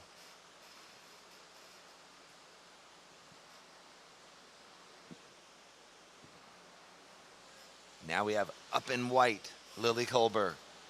These little rights bending in towards the pier. Big, deep roundy on a small inside section. Up for one hit, Maddie Stanton. Zoe, your last right, a 4.0. Zoe to the lead with a 4 and a 1.5. And up and riding again.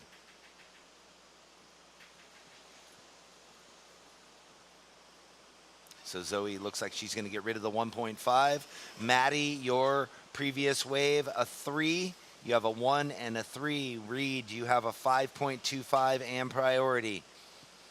Lily, waiting on your last score.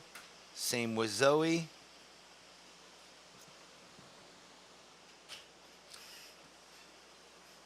There we go. All scores are in. Lily, your last wave, a 4.35. Zoe, your last wave, a 3.4. Maddie, your last wave, a 3. With that, Zoe is in the lead with a 4 and a 3.4. Reed, you have first priority, and your first wave was a 5.25. Lily, your top wave is a 4.35. You need a 0.91. And Maddie, your last wave was a 3. You have a 1 also. You need a 2.26. Priority is red, blue, white, green. 17 minutes to go. And I think it's a perfect time to throw it down for the interview now that the scores are in. All right, I'm here with Luke Weiler, won that last heat right there. You mentioned it got a little slowed. That extra 5 minutes really went a long way for your advancement today, didn't it? Yeah, it did. It's always really always nice having the extra 5 minutes. It always makes a pretty big difference. But even with the 5 minutes, it still slid away pretty quickly because I think we all only had like one wave, like with like 8 minutes remaining or something. I don't even know if Dylan had one, and he ended up getting some at the end and scraping by. But yeah, it was super slow heat. I was really grateful to start off with the 6.25 or whatever. So thank you, God, for that and for the opportunity. And yeah, I needed to back it up with something. So I found a little air section, just popped a little 4.1 or something, and yeah, that's all I needed. Well, you're into the round of 16. That's going to go on a little later after this afternoon, and you get through there, you're into the quarter, so it's starting to feel like a result. How's your headspace feeling? Yeah, for sure. It definitely feels great making some heats, and but I'm not really going to change my mindset at all. I'm really just going out there and doing what I do best and just surfing. And so, yeah, pretty similar mindset going into all the heats. But, yeah, that's about it. I just want to shout out my grandpa. Love you. Right on, Grandpa. Glad you're watching. Sounded like you have to run. Someone was calling you trying to get somewhere, so good luck. Get warm. We'll see you this afternoon. Someone's trying to tow my car, so I got to go. Get on the move then. See you in a bit. Yeah. We definitely don't want Tars if you're, he'll get your car. All right, we got some good waves that came in between there. Reed, we're waiting on that score. She took off. She had priority. The wave kind of looked slopey at the top, and then she dropped into this little double up. Here's the replay. It just stood up nice for this one big frontside attacking turn, drifts the fins quickly. We know that turn from Reed Van Wagner. And then Maddie in the blue had a similar kind of wave.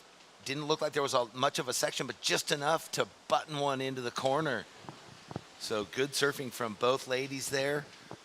Maddie's definitely going to better the 1 point in her score line, and Reed will just add to hers. Priority is white, green, red, blue. Oh, boy. Well, here we go. Luke Weiler running to his car. He's sprinting past the Vespera Resort right now, hoping his car stays where it is. Most importantly, Reed, your second wave, a 7. You have a 5.25, and your last left, a 7. Maddie, your last left, a 5.85. So 2 solid scores on those one-turn short section-y lefts for red and blue. Reed in the lead, Maddie in second. Zoe, you have second priority. You need a 4.86. And Lily, you have first priority. You need a 4.51. Just under 14 minutes, and priority is white, green, red, blue. Yeah, that was pretty funny because right before you cut to me on the interview, he was like stamping his feet. Well, Big 20's on the phone with someone saying, "Hey, where's your keys? Where's your keys? You got to get here." So yeah, and then for the drone to chase him down the boardwalk, that's one of the moments of the event thus far. Well, man, reality TV. I want the drone to follow him all the way. I want to see what happens. Hey, I don't know if you saw earlier the car on the beach. So I don't know how or why, but they drove down right next to Vespera and went under the bridge and made it like 100 yards on the beach. It was like a Toyota Sentra 2-wheel drive. And wow. I just was trying to figure out, where were they trying to get to? No, that's... What was the purpose? There's a sign down there in Grover Beach, or every once in a while someone just doesn't realize... And you'll see him go through the pier up here. So, yeah, that guy's probably going to get a big ticket. Oh, yeah, the lifeguards, the cops were around the car. They had to, do the super tow out of the deep sand. And some embarrassment. Too bad we couldn't have got a drone shot of it. Well, that was earlier. Yeah, that was right before the event started. Yeah, once in a blue moon, someone finds their way into the wrong part of the beach with their automobile up here. I mean, I understand about down by the dunes where you're allowed to, but right here, I'm like, they didn't get the memo. You're not supposed to drive on the beach here. Just over 12 minutes. We'll see what happens. Both of those surfers paddling. I don't know. I think they were in third and fourth priority, so something like that was going on. The peak has definitely moved in. The tide isn't quite at its peak, but the waves, the takeoff zone definitely has moved in a little closer. A little bit over here, a little bit in. Coming up next, Linnea Mons, Vela Mativ, Ella McCaffrey, and Ruby Stringfellow. Maybe they're doing their same thing, hanging out under the pier, meditating, doing their plyometrics, jump rope, soccer ball, whatever. Up and riding Zoe Chait, a quick up and down on that left that ran away from her. Priority white, second priority red, third priority blue. Well, yeah, priority white. Lily, she looked at that wave and realized that it wasn't going to happen. And as we've mentioned earlier, if you have priority and start paddling for a wave, that can bump you to the back of the line. So she did wise to identify that wasn't what she was looking for. She's looking for a 4.51. There's 11 minutes left. She does have priority, so we'll see where that score of Zoe goes. She was looking for a 4.86 prior to that wave ridden. And yeah, sometimes if you're not confident to roll the dice, it's better not to even, you see the surfers with priority sometimes have the one hand on the nose, one-handed paddle, give a couple strokes before the wave's actually to you to see if you even think you can get it, then to put one hand up on there. Well, that hand on the nose is kind of like the, no, I'm not paddling, no, I didn't paddle. Yeah, it's almost like the international, it's the silent language to the judges. I'm committed, but no, I'm not that committed. But the judges determine just how many paddles, and if it starts to lift you up and you're still taking a paddle or two, then they'll consider that a paddle. Then you get penalized. You get a little hand slap. Luckily, things have been, for the most part, pretty clean. We had a couple little things, but it's been a pretty clean event when it comes to those kind of situations. Yeah, I remember yesterday and the day before we had quite a few of, it was frenetic pace of losing priority. Here we go, Zoe Chait up the beach, nothing in that, so I like that she's scouring the lineup. Well, the score came in for her last left, which didn't factor in. It was a 175. Zoe on your last left, obviously that last right, a throwaway, marginal score. Yeah, I was talking to one of the coaches earlier. I won't say who, but they always promote constant paddling back and forth. Kind of like Zoe, how to look at that wave. That way you're ready. And a nice snap for white. Two-turn combo. Lily can't quite bring the last one down. So that wave, like Reed's and Maddie's before, although it had a more of a tapering shoulder, it cupped up really sharp on the inside. Just didn't maximize the second turn. Well, she improved, though. Lily, your last wave was a 3.2, so she got rid of a 0.85, but she still needs a 4.51. So, Lily, your last wave was a 3.2. You still require a 4.51. Priority is red then blue. 8 minutes and 40 seconds left to go. And to your point about staying busy, moving around the lineup, Zoe's been chasing these other little waves down the beach as she's in the low priority, but that last wave, again, another throwaway. 8.5 minutes. Priority is still set. Dreamy conditions once again here. I mean, dreamy in the sense that it's not onshore, it's smooth, it's controllable. There are very contestable waves. Granted, a little inconsistent, but we're still seeing plenty of high 7s, 8s, 6s, so. Well, like I spoke with Luke about, too, as we get into these rounds, you get the extra 5 minutes. So with it being a little less consistent, that extra 5 minutes is going to go a long way for some surfers. Nice turn right there. That was Zoe Chait. She'd been hunting around on the inside. Well, here we go, heat leader. Wow. She always finds these lefts. That first snap, second snap, and you kind of understand why the red jersey is being worn by Reed Van Wagener. Yes. So that is right on the money, that score. And then here's the replay of Zoe. This is her most aggressive wave, so that looked good. She needs a 4.46. Well, it locked in. Zoe, your last wave was a 4.4, just shy of the 4.46 you're looking for. Now, where will this score go for Reed in the scheme of things? Coming from, again, kind of deeper on the peak. Oh, this was the second wave. Lead on the replay on the monitor, excuse me, bud. And then going into, look at this last wave.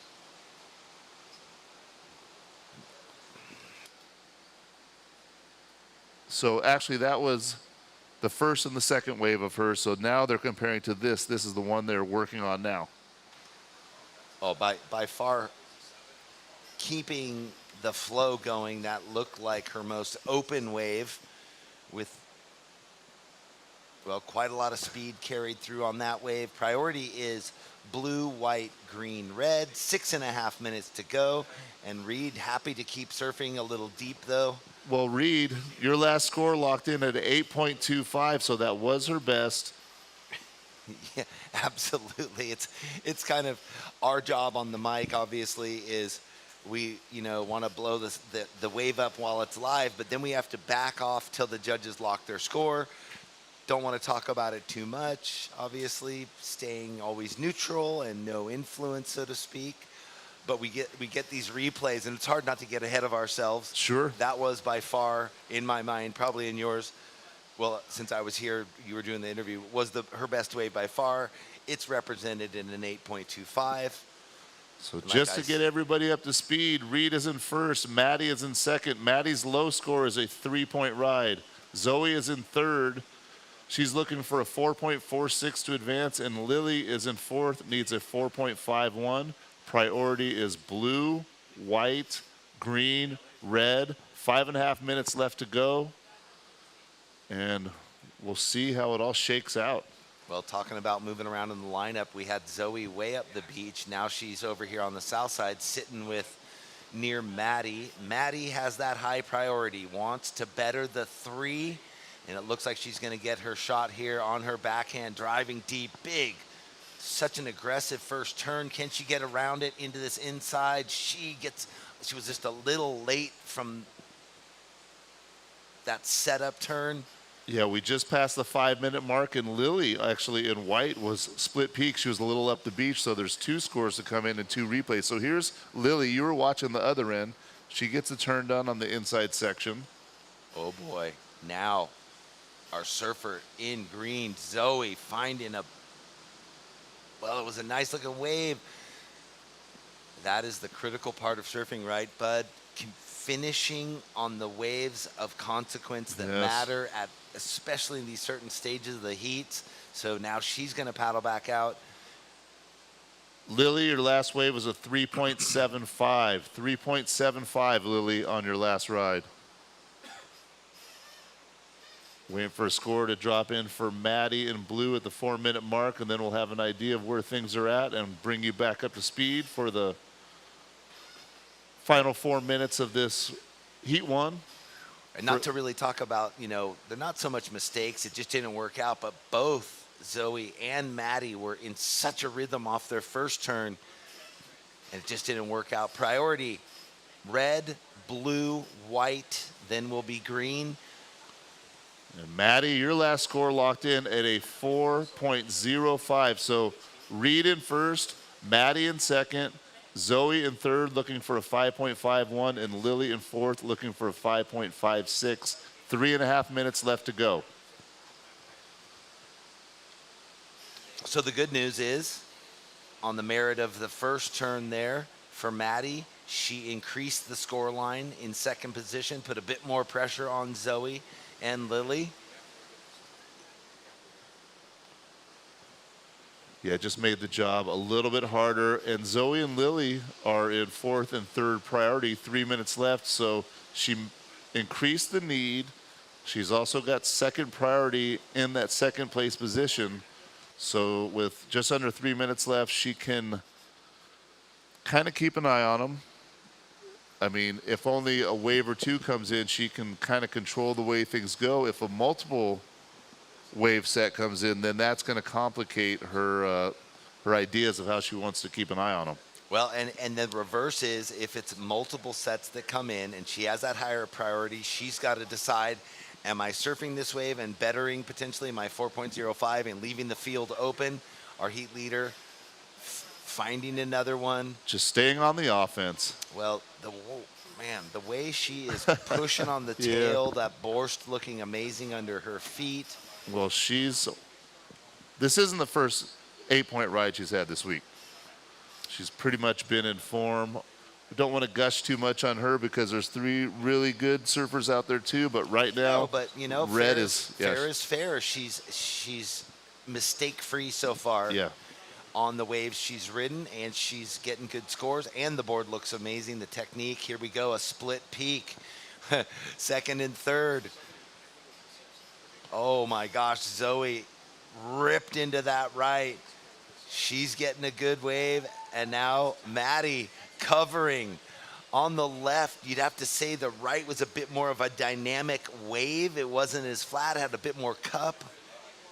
It's going to get real interesting right here. We've got 1 minute and 20 seconds left. And that's the other scenario with second and third priority, the split peak. Here we go. Yeah, Zoe. Wow, she got nice 2-turn combo done. Yo, the clap and the point. Yeah. She has some friends on the beach that were down there with her, and now we got the replay of Maddie in the blue, who is currently in second. Maddie's looking to get rid of a 4.05 to make it tougher on Zoe. So can she increase by a point potentially and put a little more pressure? We love this. We're down to 45 seconds, Surfer. In the meantime, read your last left, an 8.15. Two-wave total, 16.4, a blazer of a heat. Maddie's score comes in at a 4.7, still waiting on Zoe's wave, needing a 6.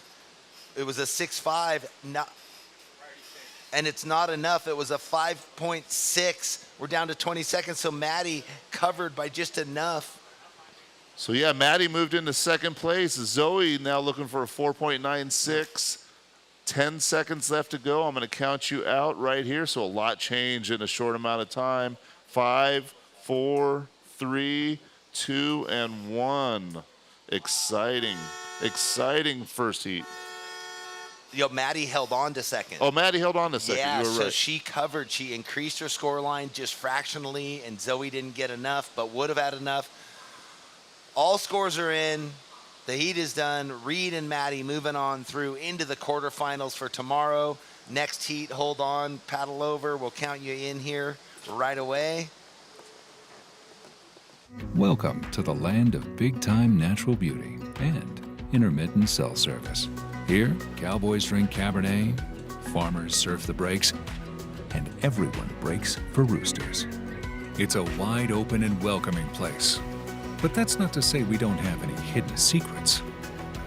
Welcome to the land of truly living, with a million things to do.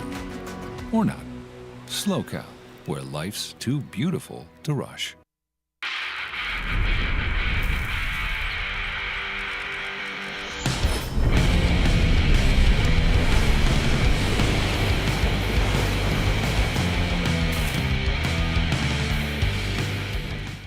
At 805 Beer, it's more than a label. While some chase followers, we chase cattle, waves, and good trouble. Trend-proof, time-tested, ice cold. Long live cold beer.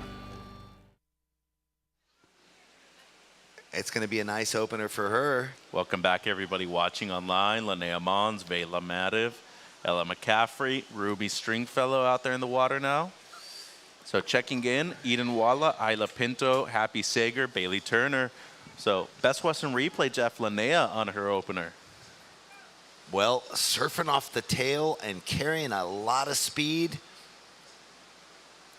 3 points to the winner right there. Nicely surfed wave. And now check this out. Ella McCaffrey on her backhand, looking loose and spicy. Swinging that board all over the place, throwing a ton of spray, and it just keeps on giving her more. It almost seems like a replay of Morrow, the left reform. Yeah, so third priority red, 23 minutes 20 on the clock, and perhaps green here, Ruby. First wave of the heat for her. Setup turn, and then big ender right there. So Stringfellow on the board as well. Standby red coming through right now. Priority goes blue-red, 23 minutes. Ruby throwing spray like Lucas Austin on that one. Yeah, well, Stringfellow coming out of San Clemente. Surfs North Orange County quite a bit, though. As we look at the Best Western Replay, Jeff, Ella. I just love going from event to event and seeing what surfers have potentially been working on or what I'm identifying. Ella looking very, very quick on that one. Yeah, well, the main thing, as you're saying, is consistency, right? You want to be able to keep that throughout multiple different events. And Ruby right there with strong combo. One of the younger surfers in the event. And now Linnea on wave 2. Quick up and down. We got a whole bunch of scores to come in. The conditions continuing to be highly competitive. And now blue, first wave of the heat for the surfer out of Santa Barbara, Vela. And now potentially green behind her once again. She's going to let it go. 22 minutes. Opener of white, 5.5. Priority green, white.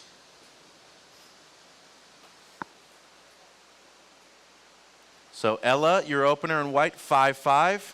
Red, your first Linnea, 6 points. And your second, the single, was a 3.75. And then the first of green comes in as a 6. So red, you have a 6 and a 3.75. Green, you have a 6-point ride. White, you have a 5.5, Ella. And blue, you opened up with a 2.5, Vela. Best Western replay, Jeff. The second turn quality with Ruby. Well, that's it. I was just contemplating that in my head, what the judges are looking at in the way that those scores spread across for all the surfers. Ella having that wave that was long but a bit horizontal, bunch of beautiful snaps. Right now, another vertical attacking turn from our surfer Ruby. So the judges loving that deep driving bottom turn, 6 to 12 and down again. Ella had a bunch of beautifully executed fast snaps off the top of the wave. 4.15 green, 4.15. You take the lead. That's your low score. Red, you're down to second. Linnea, your low score is a 3.75. White, you're needing a 4.26, Ella. And blue, Vela, you're needing a 7.25. 20 minutes. Good activity in the first few minutes, Jeff. Priority white, red, blue. So after review, priority will change. Priority judge determining that red paddled for a wave, so it'll go white, blue, red, green. Look at these. Look at the surfers moving in the lineup. Exciting stuff. Sheet glass, rights and lefts. The wave breaking into the pier is starting. The left's running away in 2 different peaks. Well, it's just nice to see some waves break outside, cap a little bit, and eventually get a few reforms too. 20 minutes.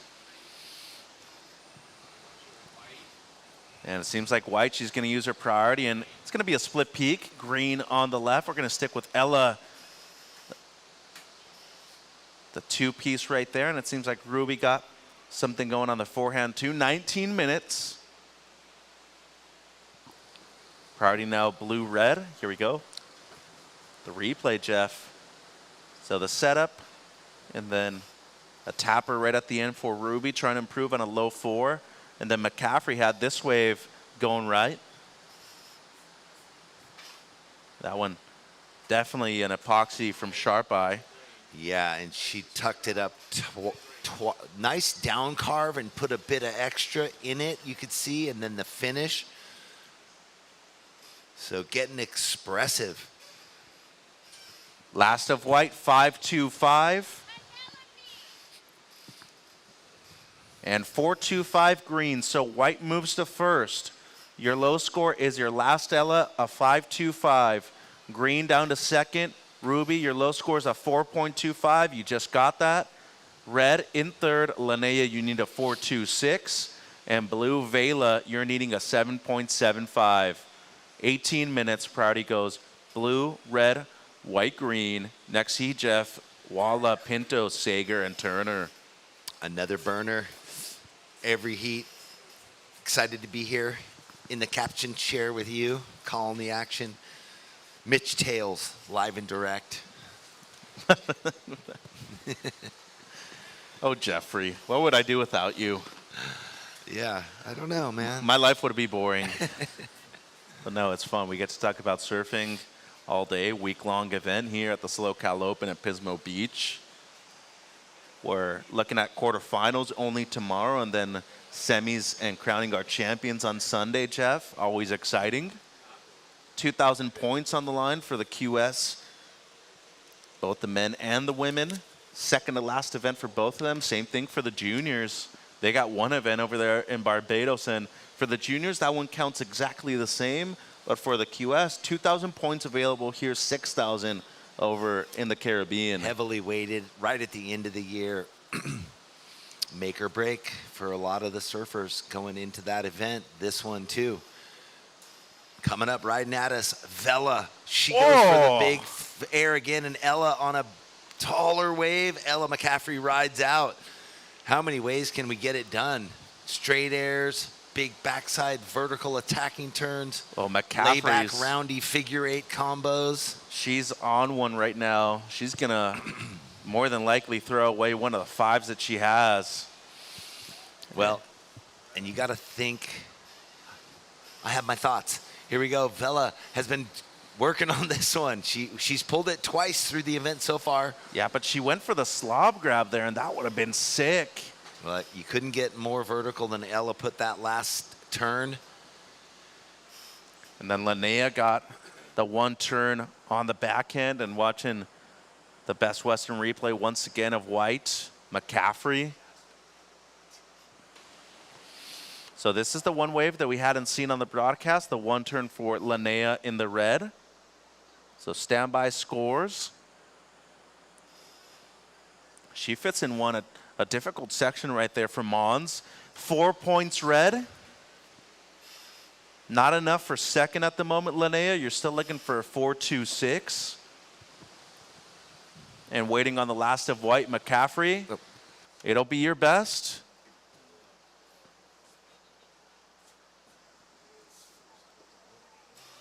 It's a 7-2-5. White, you extend your lead. Your low score now a 5-5. Green in second, your low score a 4-2-5, Ruby. Red in third, needing a 4-2-6, Linnea. Just for reference, your last was a 4. And blue, Vela, you're needing a 7.75. 15 minutes to go. Nexi, Eden, Isla, Happy, and Bailey. And then a heat 4, Alana Lopez, Avery McDonald, Victoria DePrat, Chelsea Tuak. And Jeff, if you're ready downstairs, take it away with Reed Van Wagner. Yeah, exciting stuff, Reed. Out there and just nailing high scores. You came away with an 8.25 and an 8.15, those lefts, and what you're doing, looking incredible. Yeah, the waves were super fun, which I was super stoked about paddling out. Definitely looked a little bit slow in the heat before me, so I definitely was trying to be patient and wait for those ones that had the face on them, and I'm super grateful to find them because it was so fun and just so stoked that I got those. Well, the borscht looking incredible under your feet. I know you're loving that, but to feel so confident and consistently be getting, high 7s and 8s in the excellent range must feel good up in here. Yeah, definitely. This contest is for sure a confidence booster. Feeling good and just going to keep on going out there and having fun is kind of my game plan, and just go with my instincts because I think that's what's been working lately. But yeah, just super stoked to be surfing good and showing my talent. Well, isn't it interesting how you find yourself in first priority and with the set waves, getting the highest scores, and that just keeps duplicating itself heat after heat. You're into the quarterfinals tomorrow. Yeah, I'm super happy. I just want to shout out my family and friends at home who are watching. Big thanks, and super grateful that I have you guys in my corner. Shout out to all my sponsors, and can't wait to keep going. Well, there you have it, Mitch. Reed Van Wagner, congratulations. See you soon. Thanks, Jeff. So nothing has changed, surfers. White in the lead, 7.25, 5.5, Ella. Green second, Ruby. Your low score's a 4.25. Red, Mons, you're needing a 4.26 in third. And blue, Vela, you're needing a 7.75. 13 minutes to go, surfers. Priority is green, red, blue, white. Nice chat there, Jeff, as we want to thank our great 3 hotels that are putting up all of our amazing staff. The Vesper Resort right here, just south of the boardwalk. They got the Peking Coastal Cocina, the fire pits, 124 rooms and suites, outdoor pool, which is heated, by the way, and a great restaurant bar, over 4,000 square feet of event space.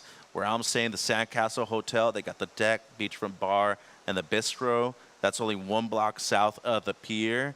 And literally oceanfront too, really close to all the downtown restaurants. And Sea Venture Hotel, they got the private hot tubs on each balcony, sunset views at Sea Venture Bar and Restaurant, and that's only 2 blocks south of the pier. That's what we're talking about. The Sandcastle, we just saw the Vespera, and now looking at the Sea Venture on screen, Jeff. That's the turquoise one there that has that really cool kind of 80s vibe bar up top. I know it's been that way, the decor in there, right? And look at that. The dunes pretty much right up against it, too. It looks like a ship. It looks like a cruise ship. I'd be down to stay in a cruise there. Well, you got a hot tub on your deck and a 80s motif classic bar up top. Yeah, it's a rad location. Did you give Ella her score? I did, yes. Okay, of course. I was just so carried away with the scores that we were talking about with Reed Van Wagner, going from heat to heat, continuing to get excellent scores, finding yourself on the good side of the rotation consistently, and we were talking about that earlier. Consistency is key, and somehow, right, that energy just sort of tumbles out of control sometimes for you, and when it's not there, you're wondering, what do I need to do to find that again? Well, sometimes luck is just on your side, and I know especially when it comes to competition, you want to be able to be in that rhythm regardless of where you're at, and that's the big difference with the ocean in comparison to a lot of wave pools, Jeff. You can't necessarily replicate that kind of energy in a pool. You can in the ocean. You can create your own chances and opportunities, especially at a beach break, move up and down the beach. All of a sudden you find a double up. And it seems like for a good amount of surfers in the event so far, that's been the case. Under 11-minute surfers. You just jogged my memory. I remember last night somewhere in my dreams, I was having the best surf in a wave pool. I don't know where it was. I think it was a mix of wave pools, but yeah. Maybe you got a trip coming up where you do like 4 or 5 in a row or something. Man, I want to go to that one in the Middle East. Oh, Surf Abu Dhabi? I want to go there. Yeah, it's the same technology, Kelly Slater Waveco, as the Surf Ranch. As you see red here, Linnea, she's still needing the mid to low 4. You know, I've been to the Wave Ranch 4 times, 5 times, or whatever for all the events. I've never, ever even, I've jumped in the water when the lifeguards let me just to cool down, but I have not touched a wave. I haven't surfed a wave. I know you got greased one of the first waves of the morning. Oh, one of those times, what? remember? What are you talking about, greased, Jeffrey? We saw the replay there, Linnea, just under 10 minutes live action. Ruby in the green. Surfing up. That was a lively wave surfed by Ruby Stringfellow. You know what I mean, where they like Rochambeau and whoever gets the first wave of the day, the beyond sheet glass. Yeah. It's so glassy you don't even know where you are on the wave. Yeah, I was fortunate the last championship tour event that we ran there back in 23. Yeah. Terry Collis, who's one of the great providers of water safety there, called me up and gave me 2 minutes to get ready to potentially get a wave. I got a left, and one of the best experiences of my life. Really cool. I remember you came in floating on clouds. Oh, I was so happy. It's just a very different experience. And, you know, you just talk about a wave that is deceiving when it comes to the power. Surf Ranch like that. 5.2 green, still in second, but that's now your low score. Here we go. Blue needing an 8.7, Jeff. Wow, Vela getting herself up in the attack mode. And which she needs, because she's got 2 small scores. She needs an 8.7, just under 9 minutes. That is the way to get things going here for her in heat number 2. Ella out in the lead with first priority, and Ruby, it came in at a 5.2, but that was the score in the end. But I was really vibing on that very first turn. Whippy. So was I. The judges appreciated it. It's a low 5 green. The last of... Where the previous red, was a 3.95. That was the single red on the backhand, and now we're waiting on your left, 8 minutes. And blue, you get a 4.55, Vela, and here she goes. Quick one there for Mativ. And red, once again, 3.95 the previous, and your last comes the same, 3.95. You're still needing a 5.21, Linnea. Green second, low scores a 5.2. Red needs a 5.21. And blue, you now need a 6.65. The single on the left, Vela, was a 4.55. White leads 7 minutes 30.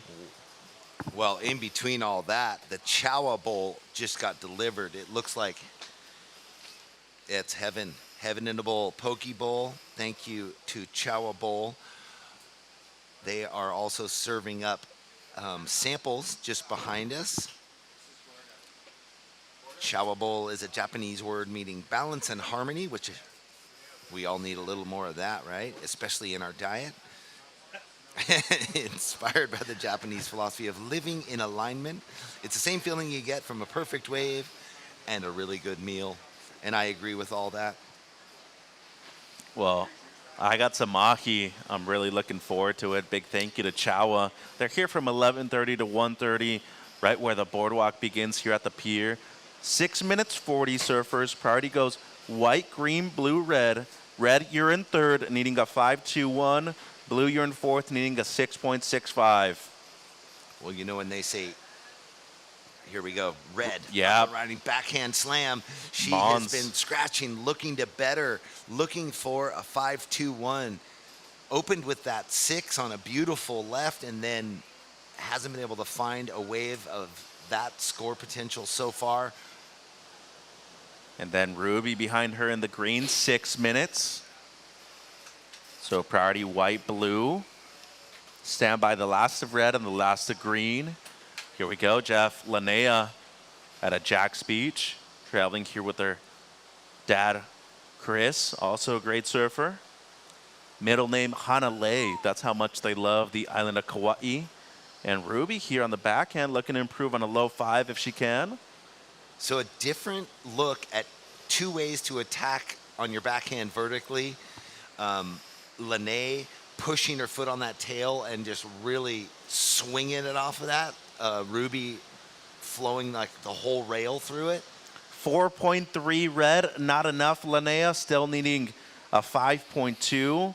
And blue needing a 6.65. Waiting on the last of green. We're down to 5 minutes, 5 minutes remaining. Well, Chowa Bowls, talk about eating the colors of the rainbow. I might have to take a picture of that. Well, you should. That is goodness right there. You got the, you know. I live on that kind of stuff. That's my vida, man. That's my jam. Influencer kind of profile like the one you got on your Instagram. I think a lot of people are going to be able to see it. You mean with my 100 followers? Scores coming through for green. It's going to fall short of improving, Ruby. You're going to keep the 5.2 as your backup. So red, you're still needing a 5.2. Blue, you're needing a 6.65. White leads, green second. I need you and my other high-profile bras and sisters to, like, help blow me up, man. You know, Strider's so greedy with his, you, Cote. Actually, Chris just messaged me and he says hi. He says, hello, that Cote. you're doing a great job with Bud. Here's blue. Vela. Quick one there. Priority white, red, green. We've got our surfer in red up again, punching the lip 2 times. Linnea working for it, looking for that wave that's going to give her 5.2 out of it. 4 minutes to go, and our heat leaders at the moment with the priority, but scores to come in. We'll see where it goes for both red and blue. Yeah, and stand by red. So blue is just going to be a quick one. It was the incomplete, and now white. Quick one as well for Ella. So she'll drop the second priority. Green will hold first priority. Or, well, I don't want to say that. Let's let the priority judge. Sorry, Mono. Ella took off quickly and paddled back out. There we go. She does retain second priority. Green with first. Blue with third and red with fourth priority. 3 minutes and 20 seconds to go. Scores to come in. Well, Reds is in, Jeff. 4.7, not enough. Red, you're still needing a 5.2. Blue, you're needing a 6.65. 3 minutes. Did you get Poke Ahi as well? Yeah, you did. That looks good. So 3 minutes. Good too. Red, you need a 5.2. Blue, you need a 6.65. Green in second, low scores a 5.2. And white, the heat leader, your low scores a 5.5. Yeah, I'll take this over Skittles for the Eat the Rainbow tagline. It does look like a rainbow, you're right. I'm looking forward to it. I just smell the ginger, that beautiful ginger smell. 2 minutes 20. Down the beach, our surfer in red, still scratching for it. Using the whole lineup from the pier down there, staying busy. 2 minutes to go. Red will have fourth priority again. I mean, Linnea hasn't surfed bad in this heat. That's really her first in and out. Everything else, really a high 3 or better. She's thrown away multiple 4s, a lot of high 3s. She surfed good, but Ruby's start here in the green with the 6 and then getting those low 4s afterwards. It's really close between second all the way to third. If Vela also gets the chance, he needs a mid-6. Here we go, though. Red Mons has the chance. She just keeps asking the question, punching the lip backside. It seems. And Eden, if you could go back, please. Appreciate it. Thank you. 1 minute 20. So here's the Best Western replay, Jeff. Good poke right there by Mons. She gave her heart a punch there, a little, felt good. Uncanny ability to get it way up past 12 o'clock and ride out with speed. A minute left. Waiting on the number, Red. Here we go, White Jeff. Ella now just playing the game, searching around. Coming through, gonna be real close on the previous one of Red, and she's not gonna play any games on the inside. Red, Linnea, your previous one, 4.95. It was just under 40 seconds. Waiting on this last one. Green still in second. Blue needs the 6.65. And watching the replay here, Jeff, on the paddle back out, we got live action. Green up, 25 seconds. So much going on. Ruby surfing her way in. Beautiful stuff there from our surfer in green. We're down to 15 seconds. We'll see if another surfer can even find a wave in the flat light. 10 seconds. I'll count it out here shortly. 5, 4, 3, 2, 1. So White was in the lead regardless. Next heat, we're going to be on a short hold. Next heat, we're going to be on a short hold. So Best Western replay, green. Ruby was trying to improve on a low 5. A well-surfed wave there from Stringfellow. And then we're also waiting on a crucial score for Red, Linnea. So wave 9 was a 4.95. That fell short, but she had wave 10 where it was the 2-turn combo right next to the pier. Then, of course, if green improves, that'll make the requirement slightly higher. Here's the replay, Jeff. And the way the wave bent in for gave her a chance.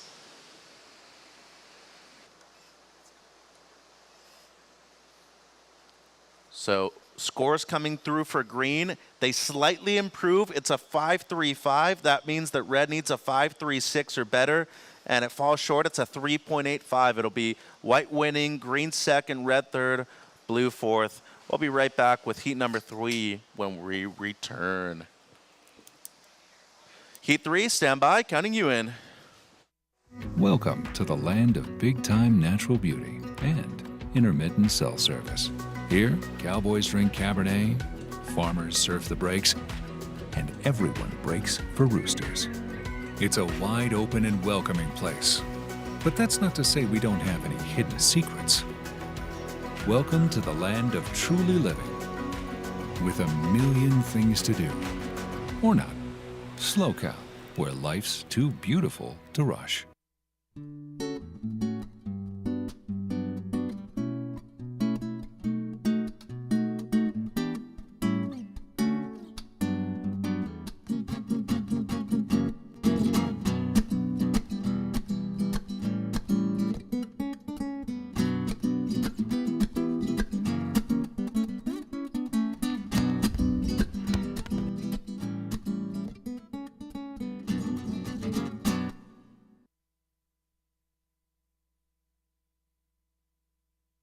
This is round of 16, heat 3 for the women in the QS event at the SlowCal Open, Pismo Beach.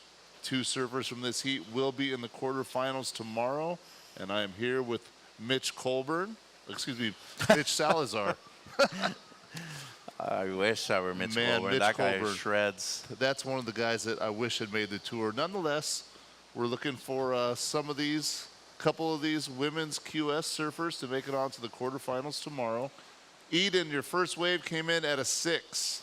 Eden, your first wave was a 6. And waiting on the opener of green, Bailey Turner. And here's the Best Western replay. We're watching on the broadcast. Complete turn there for Turner. And we just saw live action white Happy Sager on the pier bowl right. So priority goes to blue. So red, 6 points your opener red. 5 points your opener green. And for white Sager, it's just a 1. And here's the replay, the first wave with the heat bud, the 6 of Walla. Well, that was one heck of a single maneuver wave. It got the 6. It was steep. It was exploded. There's an explosion, kind of covered her up at the end, so it added a lot of excitement. There's Isla Pinto in the blue, her first ride. So it'll be, seems, in the average kind of marker right there, a 2.5 Isla. So red, you have a 6. Green, you have a 5. And blue has a 2.5. And Bud, at lunchtime, did you have your chow bowl already? I did not. I walked up at the end of my break to see them getting set down. I heard you guys talking about them. Jeff is lucky because he's having his now. You've got about 20 minutes. I've got about 40 minutes, but trust me, I will enjoy it because they look delicious. They do. So big thank you to Chow Bowl feeding us today and tomorrow. They're here at the start of the pier from 11:30 to 1:30, and they're placed right up the street regardless. So check them out. Yes, they do these poke bowls. They do chicken and beef bowls. They also do ramen. And I've been there a couple times with my girlfriend, and we've really enjoyed it. So it's cool to have a spot like that in downtown Pismo. Ramen sounds good for tonight, you know, a little colder at nighttime. You want something to warm you up. I did some takeout ramen on Tuesday night with that in mind. I mean, it's soup weather. So next heat, Lopez, McDonald, Duprat, and Tuak. Well, I texted you one little note. I got to give Jeff props. He was talking about the hotels, and he mentioned that the Sea Venture looked like a ship. The architect actually designed that to look kind of like a cruise ship. So I didn't know that Jeff was such a connoisseur of architecture, but he's right on point. Yeah, I think growing up in San Diego, he's probably seen that city change quite a bit too, architecturally. But it's the beauty about here in Pismo, there's been a lot of things that have been kept the same from the late 60s, early 70s, all the way through the 80s up until now, Bud. And nice to see that development, of course, into a lot of progressive architecture, but some of the stuff remaining exactly the same as it has been. Yeah, the Sandcastle and the Sea Venture are well established, but then Vespara and the Inn at Pismo, the 2 new ones behind us, they're a little more modern. They've just popped up in the last 5 years or so. So a cool contrast between young and old, new and established. I hear the Vespera is kind of where people just hang out from every part of the county here too. They'll do the valet, they'll go and have Peking Coastal Cocina, and then they'll just hang out at the bar for the rest of the night too. Yeah, it's got an oceanfront pool, it's got lounge chairs, they play some music out there, and then at night they got the fire pits, so everything is right there, and we thank them for, you know, setting up some of the people in the event. You even got the volleyball courts on the beach right in front too. Rooftop bar, they've got the rooftop bar right there. So that's the Vespera that we're talking about. Heated pool, outside hot tub as well. And then you go just to the south, and then the Sandcastle right there. That's where we're staying. So that's the street right there myself and my crew used to hang out on when we were in high school. We used to sneak into Sandcastle and snack on some of their complimentary treats. I hope you don't tell management that there now. Well, we're getting them some good advertising, so they might forgive me. So there's that Sea Venture. It's actually designed to look kind of like a cruise ship. It's got all those patios have their own private hot tub, and I have done a staycation there. It's pretty nice to sit there and watch the waves in a hot tub. Cool little teal color. Very old school. Down there's Addy Street, where a lot of guys will park. If they don't want to get all the way downtown into the pier, there's a lot going on at the pier quite often. So Addy Street's another little zone down there. All right, 19-minute surfers. Nothing has changed. Red, you have a 6. Green, you have a 5. And blue, you have a 2-5. Well, things are about to change because Red, the heat leader, Eden Wallace, she's up and riding, gets a second turn, but can't quite get out on top of the board. So Eden Wallace had a 6. She had the high single wave score. She'll have a small backup now. 18.5 minutes. Priority is white, green, blue. So that was a 1.25. So Eden, first place with a 6 and a 1.25. Bailey, second place with a 5. Isla, third place, 2.5. Fourth place, Happy with a 1. Priority is white, green, blue, red. As mentioned earlier, 2 of these surfers will be in the quarterfinals tomorrow. Tomorrow is quarterfinals for all events. But you got to get there first. Here's Isla Pinto on the backhand with that pink surfboard against the white foam. Nice contrast of color. Priority white, green, red.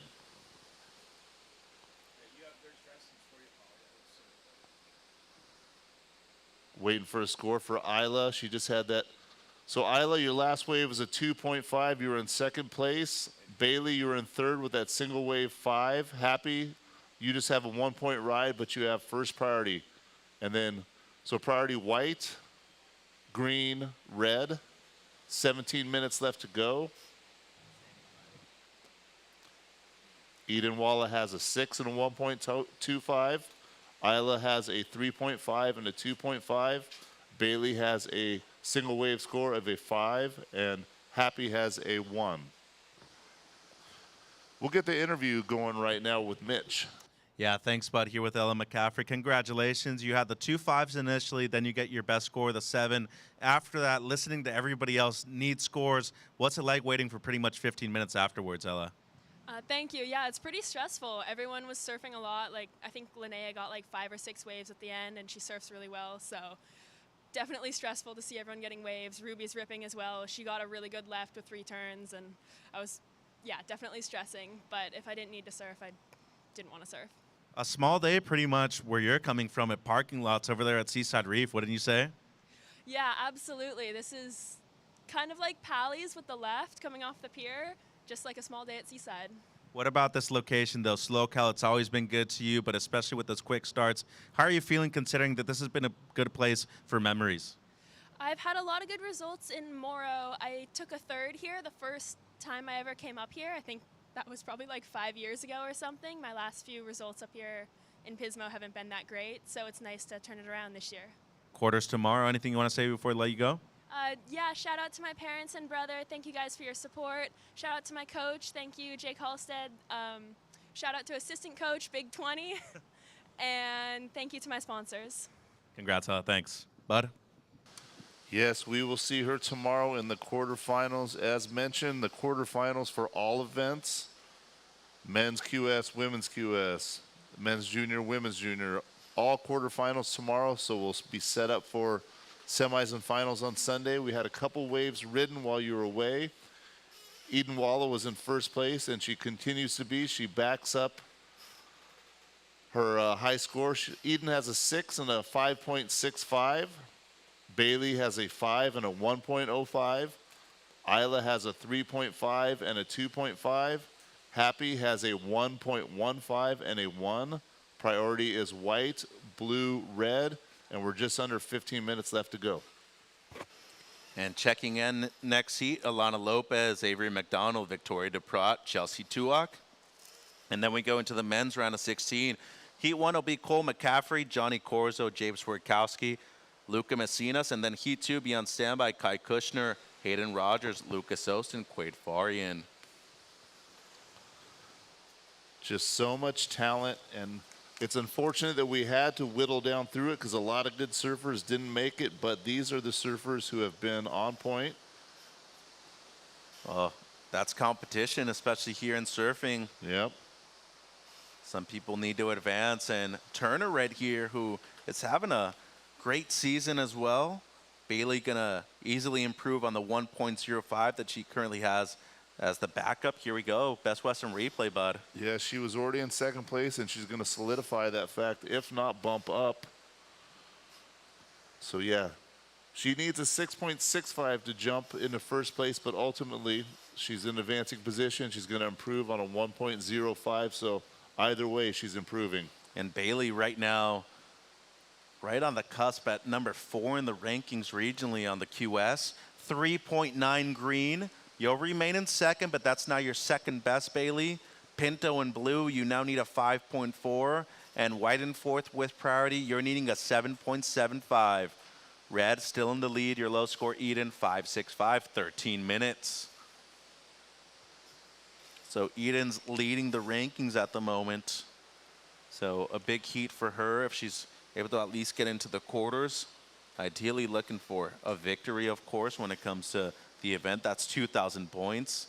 But Turner's number 4, Ella McCaffrey's number 5. And Reed Van Wagener just outside of qualification. She's at number 7 at the moment. So cool to see a lot of those names within the top 10, but still within the event having a shot to potentially get another berth into the Challenger, depending on the outcome of this event. Well, and like we've spoken about, this is the second to last event, so there's this event and one more after. So it is the late season push right now in full swing, like you said, to try to get a chance to that, try to get a chance to move on to the Challenger. I mean, there's a lot of stuff between that. You want to win, you want to keep your momentum going. Also could be some stuff with sponsorship incentives and whatnot. So a lot rides on the end of the season, both in ranking, potential graduation, and even potential, upgrades from sponsors. 12 minutes remaining, surfers. And do want to say a big thank you, of course, to all of our staff. Incredible to have the event here in North America once again at the SlowCal Open Pismo Beach. Live action, Bud Turner going left. I like the little expression on that turn. It just didn't stand up afterwards. One and done, but she realized it was time to pull the ripcord and start paddling back out. You like the body English there, don't you? Going left, the one carve. Well, the way she kind of little drop all, it sets down into it, adds a little extra just aesthetic to it. So yeah, comes from a great surfing family. I don't know if you've been down there to HB, but it's been a little while, but I'm aware of Timmy Turner and that crew. Well, her father, Ryan, one of the OGs when it comes to really traveling worldwide, along with her uncle Timmy. That's the right. Sugar Shack. They were the original pharaohs. They took that trip and just camped out with rice and jerky for a couple weeks. I remember that was pretty wild stuff back then. And then Bailey's older brother, Colby, a star player at University of Michigan on the baseball team. Younger brother, Ryder, also an up-and-coming surfer in the area. Athletics, running that family. And Happy Sager out of the San Clemente zone. Isla Pinto, her dad, Dave, longtime pro surfer. And yes. Eden Walla, father John, an amazing and accomplished surfer. And, of course, younger brother Zion. He's going to be bursting onto the QS and junior scene pretty soon. So truly a family affair when it comes to this event. For a lot of them, a short drive down or a short drive up, depending on where they're coming from. So Blue had a paddle right there. She was in second priority, so now that bumps her back to the end. Priority white, red, green, blue. White, Happy Sager just has 2 small scores, so she's looking to get going. Meanwhile, Bailey Turner with that backside whip, twice quick in a short space. Yeah, and really fast, too. That Stamps board looking good underneath the feet. 9:30 to go, surfers. 9:30 on the clock. The previous a green, 3.3. This one seems like it'll improve on the 3.9 green. It's a 4.35, so you're going to stay in second, Bailey, but that's now your low score, 4.35. Blue, you now need a 5.85, and white, you're needing an 8.2 happy. Next heat, Lopez, McDonald, Duprat, and Tuak.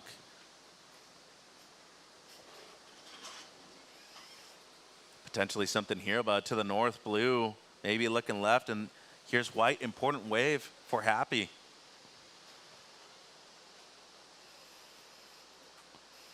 Yeah, she waited a while to get started, but that was a nice little combo. Blue also on the north end. So the two sitting in third and fourth both rode a wave right there. We'll get a replay to digest and some scores when they come in. Here you go. Here's blue on the forehand. So one turn, pretty crisp, kicks out, starts heading back out. But then here's Happy's first real wave that she's got of the heat, sets it up. She's eyeing that end section because she's got that real expressive forehand turn. We saw her get a high score for it earlier in the week, twice over actually. So waited a bit, and now she's got a score coming. And both going to get their best. Blue, 3.6, Isla. So blue, you now need a 5.75. And white, 4.6, Happy. You now need a 4.76. And we did see blue get up again to the north, 8 minutes. So white, you got a 4.6. Now you need a 4.76, Sager. Waiting on a score for green, but doesn't seem like she's going to improve on the mid to low 4 that she has. It's a 2.1, Bailey. And last to blue, 2.6. Here we go, red. And a quick one there for the heat leader, Walla.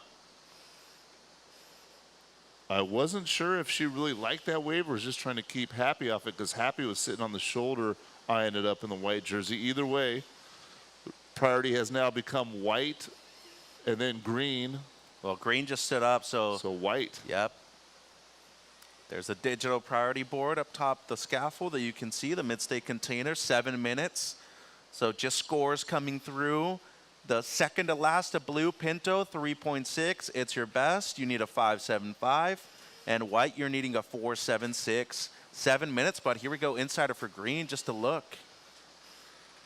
Yeah, green knows that there's some of those left-handers right there that stand up, but that wasn't the one. Thought the better of it. I mean, she is in last priority, so it wouldn't have affected that, but she just realized that wasn't really going to improve on the 4.35 that she's looking to better. And red still in the lead, 5.65, your low score, Eden. Turner and green in second, low score is a 4.35. Blue Pinto, you're needing a 5.75, and white Sager, you need a 4.76. The best day you've ever seen out here, bud, on the north side. You remember?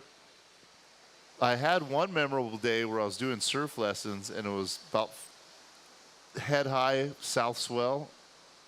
I grabbed my board and I ran out and I got like a 3-second barrel. Ooh.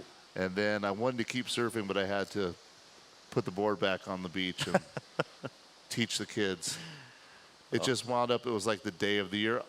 You know, a lot of my favorite days have been how there's this, well, we'll get back to that. This is too important. We got a split peak. We got white on the right and heat leader in red on the backhand, both getting it done. So more scores. Happy's in the white jersey. She is at the bottom looking up, so that can change things. Eden in the red jersey, she was in first place and was looking to stretch out her lead. So we'll get some scores. Here's the replay of Eden. Gets that first up and over, banks it off the end section. Her low is a 5.65, whereas Happy right here, she's looking to get rid of a 1.15. And those end section turns are really her forte, so she made the most out of that one. We'll have scores in a moment. 5 minutes remaining. So what I was alluding to is some of the best days when this channel right gets really good, kind of like they're doing, but you know, when it's 6 foot and reeling from where they're, you know, sitting right now, the south side will do the same thing. Sometimes on the south side, it'll be a peak. It'll be a right that runs towards Sandcastle and a left that comes into the pier and continues to reform, kind of like Huntington. 5.25 red, it doesn't improve. And white, you get a 4.8, it's your best, and it also moves you to second. So green, you're down to third, needing a 4.4, Bailey. And blue, Pinto, you're needing close to a 6, a 5.8 or better, Isla.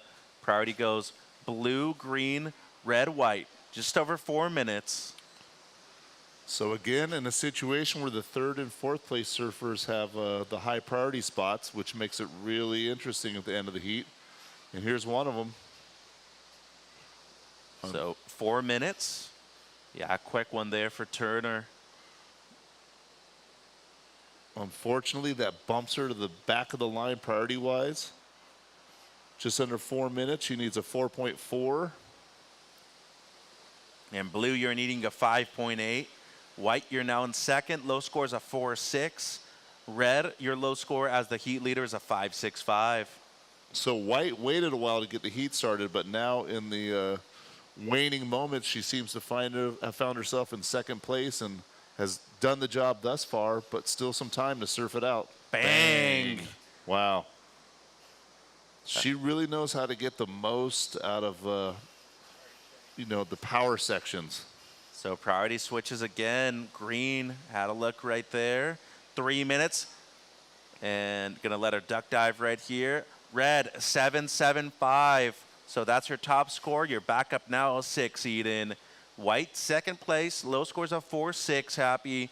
Green in third, you're needing a 4.4, Bailey. And blue, you're needing a 5.8, Isla. 2 minutes 50. We got somebody here, White, going left. So that won't change anything for Sager. Priority blue, green. And we both went the Mike Breen bang at the same time. That's how critical that one turn was. Close to an 8 for a single turn. And now blue, Pinto. Yeah, that close to an 8 for a single turn. She was going fast. We could tell the way she was loading up. It was just inevitable. We knew it was coming, and she delivered, so that's why she gets the 7.75. Just over 2 minutes. Last of blue coming through.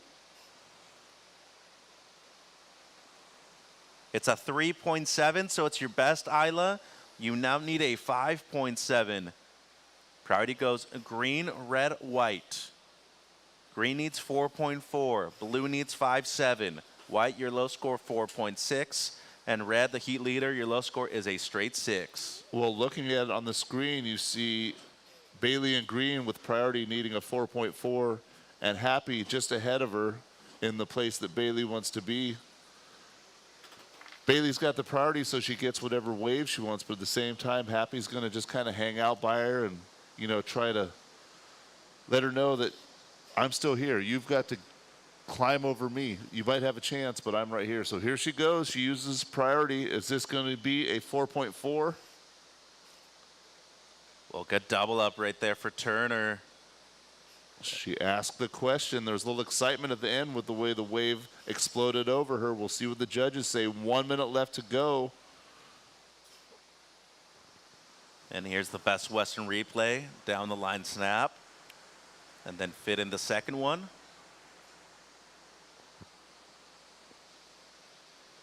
"50 seconds.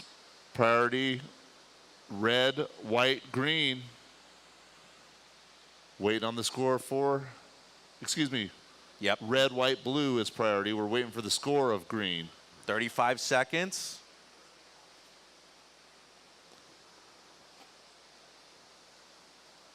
And to the north, blue, Pinto having a look. And right here in front, red, it's going to be a split peak. We're going to stick with blue on the broadcast. 20 seconds. 15 seconds. This is turning into a nail biter with those last two scores waiting to come in. Count us out, bud. I sure will. We are at 5, 4, 3, 2, and 1. So next heat, we're going to be on hold for a minute. We've got a couple scores to iron out, so hold tight, and we will let you know when it's your turn. So looking at the replay here, Pinto on screen. Isla was needing a high 5. And this one, more than likely her best wave. Yeah, her best wave thus far was a 3.7. Then Walla split peak was able to get the one turn on the forehand. That was sick. But she's pretty far out in front. The big blow tail. It was a straight 7, Red. You extend your lead. So the important waves here, the one for green and the one for blue. Yes, those are really the ones that are going to tell the story of who advances in second place. Next heat on hold. Next heat on hold. So Isla's wave came in at a 4.7. She needed a 4.71, so just below.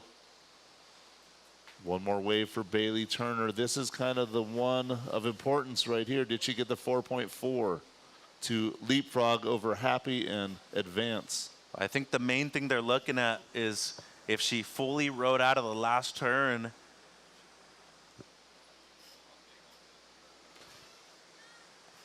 Yeah, they're giving it a good look over, that's for sure.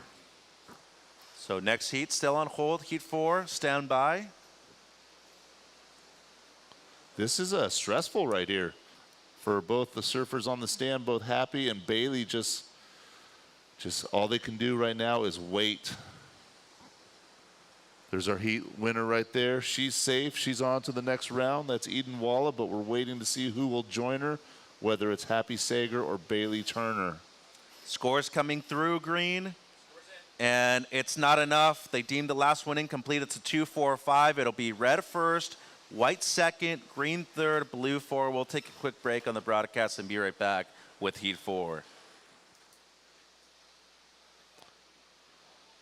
All right. Welcome to the land of big-time natural beauty and intermittent cell service. Here, cowboys drink Cabernet, farmers surf the breaks, and everyone breaks for roosters. It's a wide open and welcoming place. But that's not to say we don't have any hidden secrets. Welcome to the land of truly living, with a million things to do. Or not. SlowCal, where life's too beautiful to rush.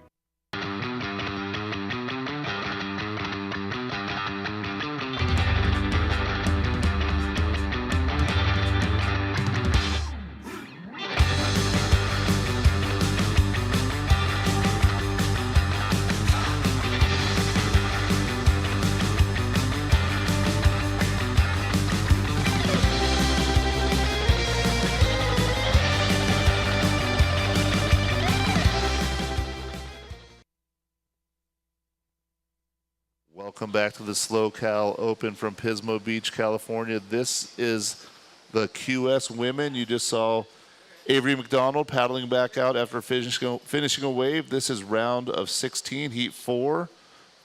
The top 2 in this heat will be in the quarterfinals tomorrow. In red, we have Alana Lopez. In blue, Avery McDonald. In white, Victoria Duprat. And in green, Chelsea Tuak.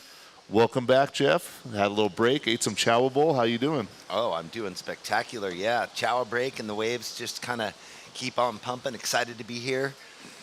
Day 5 and into the 4th heat here of the women's round of 16. So much action today. Another amazing, well, Eden Walla staying consistent, right? Coming up in that interview that you'll be doing, and then Happy Sager behind her. And then here you go, Victoria on that replay on screen right there in the white jersey. Live action. We have Alana Lopez getting started from the Lopez surfing family. You know who her dad is and who her uncle is, so wham-oh. Oh, my. Power, a lot of effort put into that last snap. Oh, it was. Sometimes you just want the finish all the way. It was, yeah, like you said, she hooked into this really steep section and. The first turn was really nice. Just really went at it on that last section. Avery, your first wave is a 3.5. Priority is green, blue, white. We got a score dropping in for Victoria. Victoria, your first wave was a 3.6. And we have a score dropping in for Alana. Alana got a score of a 3.65. That's got to be on the strength of that first snap. So red, 3.65. White, 3.6. Blue, 3.5.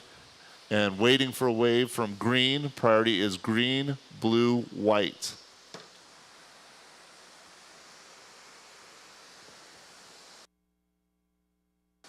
I'm going to go talk to Eden and ask her about her performance. Because we want to know, because it's so consistent. Scores are all in.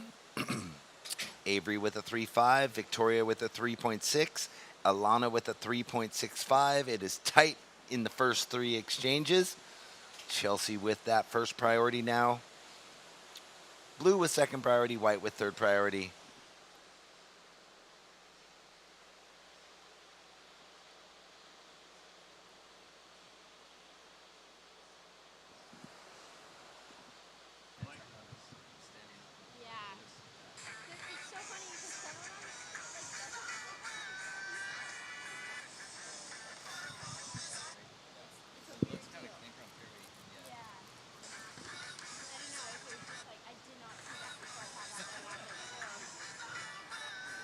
Left.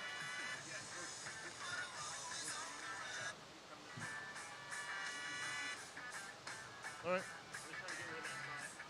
Yeah.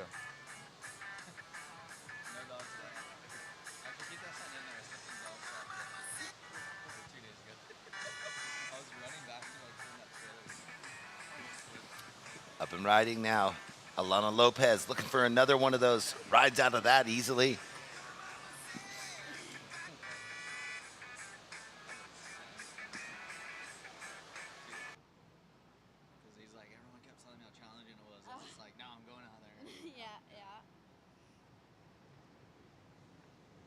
All right, Bud, take it away.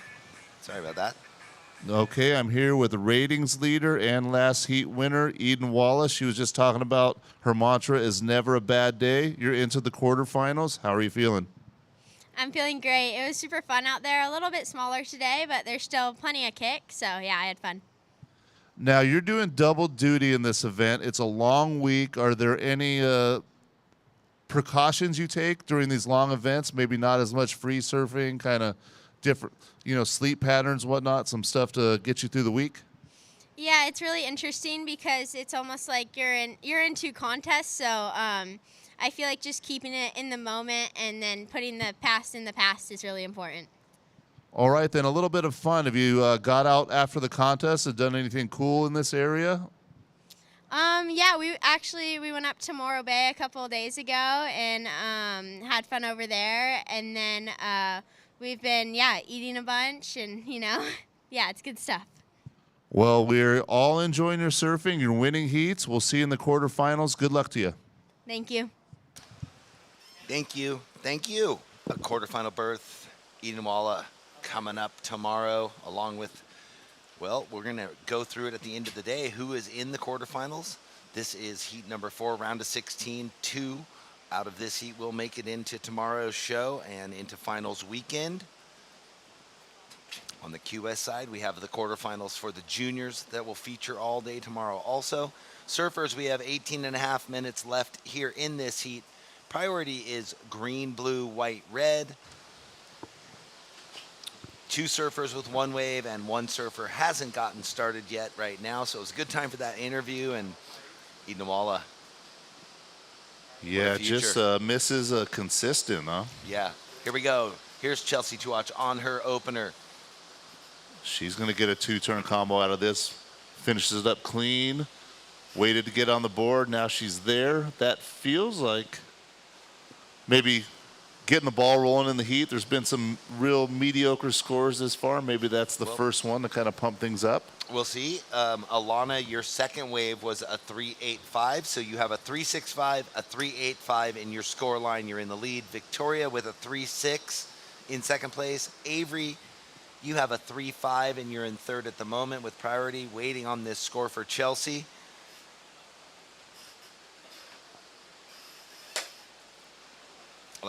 It's been a little far and few between with each ride, so finding my flow is where I think this might go. Well, we talked about it. We had a little bigger waves in the week. This is kind of the size zone I think it's going to settle in for the weekend. So they've surfed it bigger. They've surfed it smaller. They're well adapted. But it does make those extra 5 minutes kind of help out, now that we're doing 25-minute heats. Earlier in the week, there was just 20.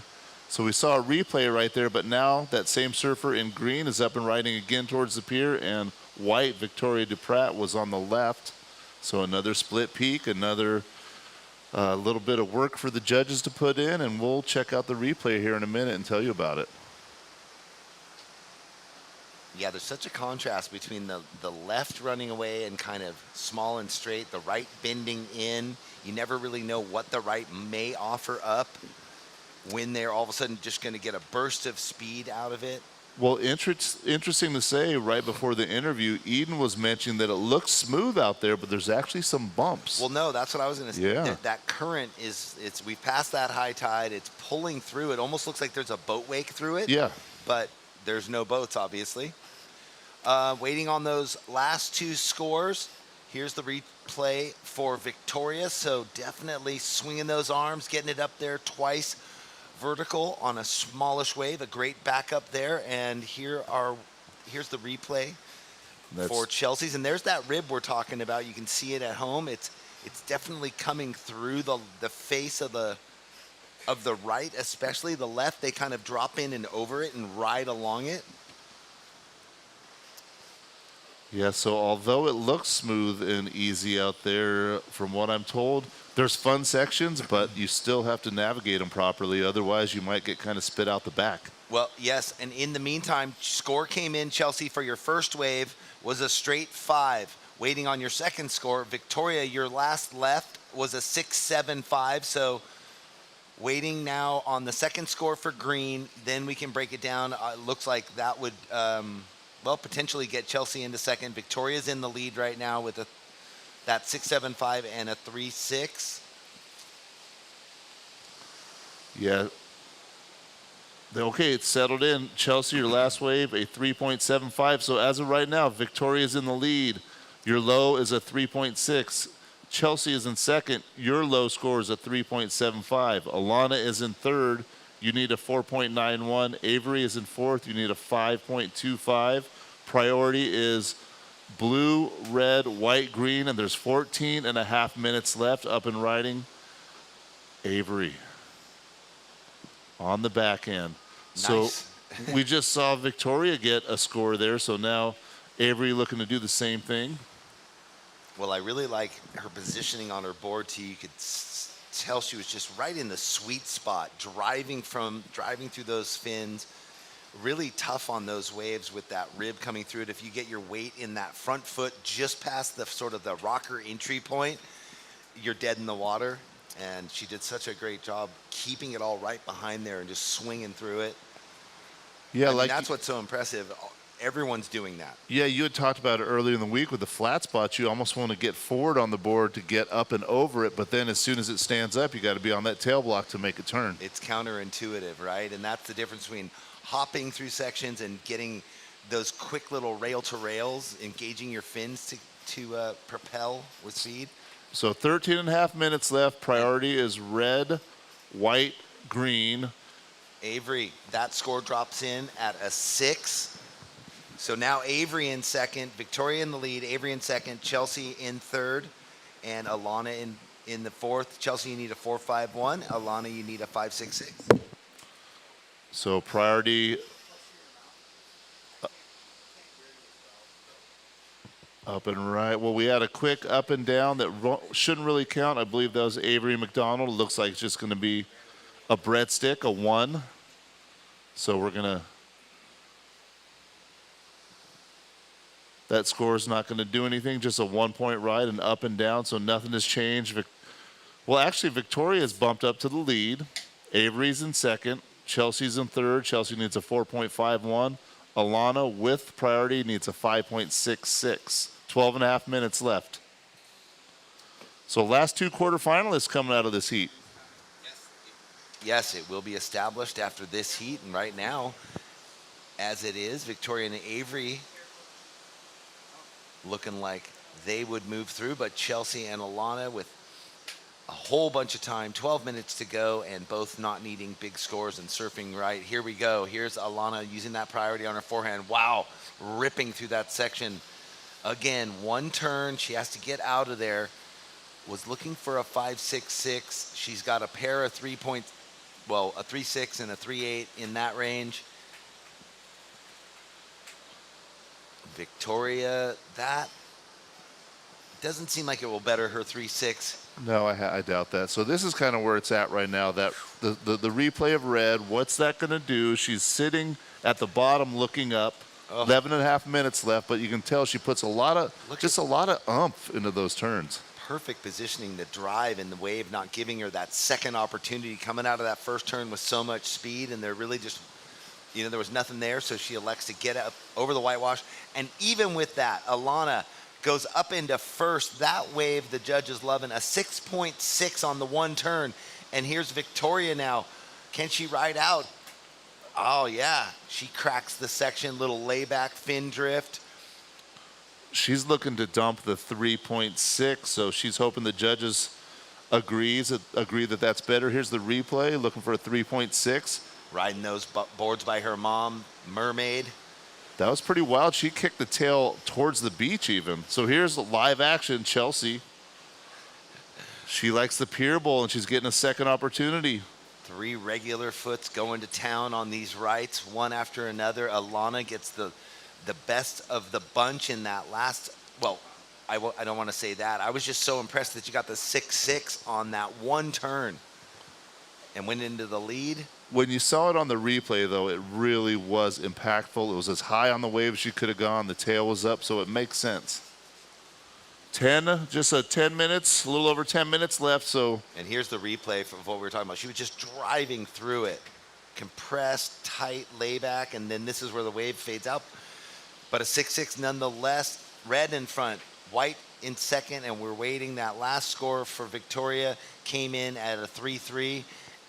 Chelsea's last wave comes in at a 4.65. Well, there's white again, Victoria. She's not going to sit still. She's in perpetual motion right now. She knew she was probably in the bottom of the rotation. Now our surfer in blue, Avery, she wants into these rights. She hits it right on the nose there. We're going to have to wait for that score and Victoria's with 9.5 minutes left, Bud, and then we're going to have to break it down. Maybe there'll be a change in the rankings at the moment. We'll see. Chelsea, you are in second priority. We are waiting for scores to drop. We're not sure where things are at right now. No. Oh. Well, she was waving her arms, but I got her the priority, which let her know to get out of the way because Alana did have top priority, so got her the info just in time. Chelsea, do you have priority? There are 9 minutes left. We're waiting for a couple scores to drop in before we can tell you your need. We still have 3 scores to go. You are currently in third. You have first priority. There's 8 minutes and 40 seconds left. We're waiting for scores from red, white, and blue. I just have a feeling, Jeff, that this is going to be one of those ones that comes down to the end where it's rapid fire, juggling scores, us trying to make sense of it, the judges ironing out. Here's the replay online of blue. Avery's last turn. Avery, your last wave came in at a 4. So here we go. First place, Alana. Second place, Victoria. Third place, Avery, looking for a 4.56. Chelsea, you were in last. You're looking for a 5.56. Priority is green, blue, red. We have 8 minutes left in this heat. Green, blue, white, red is priority. Green, blue, white, red. Yeah, so Victoria on that last left increased her score line, got a 3.8. White, your last left was a 3.8. And Alana, your last wave was a 4.3. So that's it. Red in first, white in second, blue in third needs a 4.56, and Chelsea with priority needs a 5.56. So there was a lot changing quickly right there. And here we go, red again.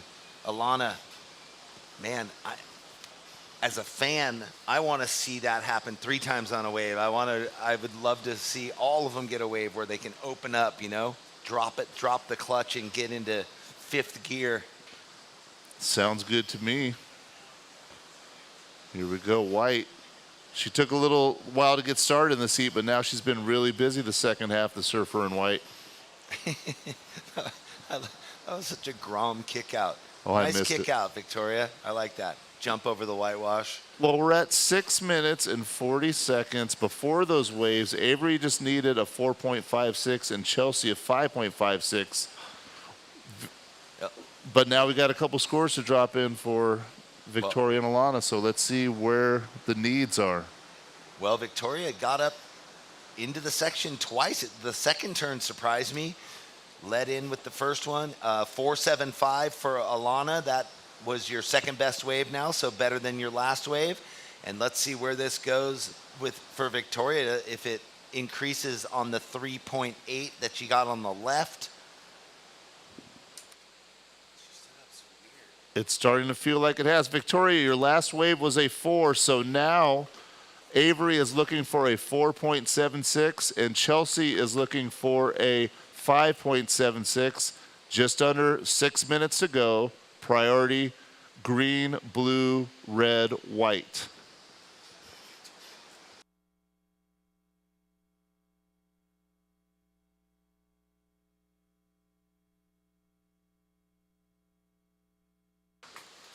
So 5.5 minutes left. Everybody knows where they stand. Red right here. Alana wants to keep improving. She wants to get rid of that 4.75. Use her higher priority to take that wave away. Gets 2 turns, tail slide at the end. Did she improve on the 4.75? Well, even if she did, it's a bonus. She's out in the lead. But again, in that 11.35 range, you never know if someone's safe. A third or fourth could get a 7 or 7.5. They're out there and all of a sudden take the lead. So first place wants to try and build and extend just like everyone else. 5 minutes left. 5 minutes. So white with priority didn't like the looks of it. Green had priority. She let white go.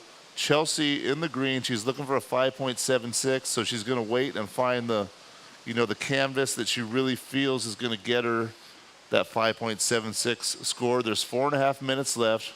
Priority is green, then blue. Green needs a 5.76. Blue needs a 4.76. So again, the two looking for scores have found their way into the top 2 priority spots with 4 minutes and 20 seconds left. Well, and once again, both Alana and Victoria getting better scores. Alana, your last wave was a 5.5. And Victoria, your last wave was a 4.4, so upping the ante each time they ride a wave, putting that bit more pressure on our surfer in blue and green. Lots of time, 4 minutes to go. We see the men's round of 16 starting to make their way out into the lineup. They know there's only 3 minutes and 40 seconds left, then it'll be their turn. But first, we have to get 2 quarterfinalists out of this round of 16 Heat 4 for the women's QS. It is imminent. The show rolls on, right? No matter how it ends, 2 will make it through, 2 will go home and on to the next event. Cole McCaffrey, Johnny Corzo, James Swerkowski, and Luca Macinas coming up in Heat 1, round of 16 in a few minutes. But first, we must iron this one out. We've got 3 minutes left. Avery in blue looking for a 5.16. Chelsea in green looking for a 6.16. Well, Chelsea's got first priority and Avery's got second priority, followed by Alana in third. So taking away some okay points, if you're not advancing out of this round. Going into the next round, though, you are guaranteed 950 points towards your year-end total. This is a QS 2000, so it's almost half of winning, Obviously, you get into the semis, and it goes into 1,200-ish points. Yeah, when you talk about getting a result, you kind of start. It really starts with the quarters. If a good result is quarters on, you feel nice to make it through a couple rounds, but points-wise, the quarters are where you want to be at minimum. Yeah, it's not the money, it's the points, especially going in to your seed for the next event, potentially going way up in the seeding, maybe missing a few rounds or 1 round, and being able to potentially make it in that top 8 going into the Challenger Series at the end of the year. We're down to just under 2 minutes, surfers. 2 minutes, and they have definitely moved closer inside. Something's going on. The tide's dropped a bit. Yeah, Chelsea's held on to that priority for a little bit. She knows she needs a 6.16, so she's being patient. Meanwhile, here's Avery. She wants to stay busy. She had second priority looking for a 5.16, but with a minute and a half, she's going to get back out there. She'll get another opportunity should a wave come. And now here comes the breeze, so that adds to the... Here we go, Chelsea. Ooh, nice turn. It needs a 6.16. In comparison, maybe they'll go back and look at Victoria's last left that she hit one time. Speaking of Victoria on the left, here she is, just up and out. So is it a side shore? Is that offshore? Hard it feels like it's... I can't tell, but... Can't decide if it wants to be an onshore or a side shore. This is a little odd, like squall it feels like blowing through. Just under a minute left. Priority is with red. Waiting on this Chelsea important score. She did the work on that one turn. So Avery's last score locked in at a 3 did not change things. So this is up to the score of green now to see where it goes. 30 seconds left. Priority is red, white, blue. And trying for another. Chelsea staying busy at the end of the heat with under 30 seconds left. So 2 scores to come in for Chelsea. Did the first one get the 6.16? And White still surfing away. She just got another wave, so she's not gonna. She's checking her watch. She's still paddling out with me about to count it down. 5, 4, 3, 2, 1. So guys, we're gonna be on a short hold. Give us a minute. Get to where you want to be, but hold on. We've got a couple scores to drop. Well, important because, dependent if Chelsea was going to go and get the 6.16. If Victoria hadn't surfed a wave, she couldn't have even safeguarded. So we'll see if her score betters, if Chelsea's score is enough. Well, we're seeing some replays for comparison. That's one of Avery's earlier waves, so they're comparing that. And then here's Chelsea's nice one turn. That was the one with about a minute and a half left, then she got back out and got another one. So here's another earlier wave. That was the 6.60 yes. of Alana, one turn. So this is that we're still waiting for a couple scores from Chelsea and one from Victoria. So hold tight, guys. So this is Victoria's. Well, I don't know if that was her last wave or one of the previous. Hold your spots, guys.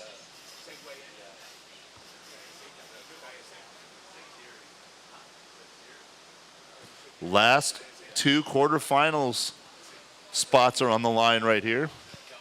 That's why they want to make sure and check the replays, compare and contrast, and really feel confident about the number they write down. Maybe that was the last wave for Victoria. She just got one on the last wave, yeah. Yeah. That feels like it. So, similar type turns. Chelsea's wave a little. Okay, so Victoria's last one came in at a 4, does not improve things. Chelsea, oh wow, Jeff, look at that. She got a 6.2. Chelsea in green gets a 6.2, gets the 6.16 she needed. Jumped into second right then, so it's Alana Lopez and Chelsea to watch. Moving on into the quarterfinals, all said and done. Victoria, great event up until then. Tried to protect at the end, and wow. All right, guys, we're going to count it in here in a second. Right now, 5, 4, 3, 2. Welcome to the land of big-time natural beauty and intermittent cell service. Here, cowboys drink Cabernet, farmers surf the breaks, and everyone breaks for roosters. It's a wide open and welcoming place. But that's not to say we don't have any hidden secrets. Welcome to the land of truly living, with a million things to do. Or not. SlowCal, where life's too beautiful to rush. Catching a wave. it never gets old. No matter how many times you've done it, the tide is meant for surfing, and your vacation is meant for memories. You'll enjoy both at Best Western Hotels in California and Hawaii. Our coastal locations make every getaway unforgettable. So go ahead, binge the beach. After all, life is just better when there's another wave and another vacay on the horizon. Online, Messinas goes to town right here to start things off. Where did he find that wave? 2 heats ago, there was a left over there, and hadn't seemed to really see one since. Welcome back, everybody. Thanks for joining us here live. We've got heat number 1, round of 16. Cole McCaffrey, Johnny Corzo, Jabe Swerkowski, and Luca Messinas. We just saw Luca on his opener, and now we've got Jabe. That one hits the hole and dies out, unlike Luca's opener. Well, and in a matter of about 2 minutes, the onshore just picked up and conditions have fully changed. Best Western replay. So 3 in a row, a 3-piece and a soda right there from Luca. These heats 25 minutes as well, gentlemen. And scores coming through for Green. They're looking positive. 7.75 Green, 7.75. Could it have been? Yeah, that was great. So, Mitch Colburn, how's it going? We got Red having a look here. Cole, he won his heat this morning. And McCaffrey getting the 2 for 1. Things are going great, Jeff. It's a little colder with this onshore now, straight onshore. But we're talking about the best surfers within the region, best surfers in the world. Priority is blue, white, green. And here we go, blue, Corzo. Oh, Johnny just catches a rail. You saw him already eyeing up the second bangerang. He was there before he got there. So the opener of Red, 4 points, Cole. And Alana, Jeff will meet you downstairs for the post heat. So Green, once again, Luca, 7.75. Red, McCaffrey, 4 points. And for both blue and white, they'll just be quick ones. 22 minutes. Priority goes white, green, blue. Next heat, Kai Kushner, Hayden Rogers, Lucas Ostin, and Quade Farian check in.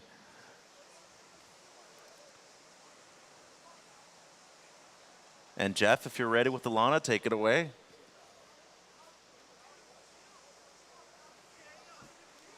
So maybe something here.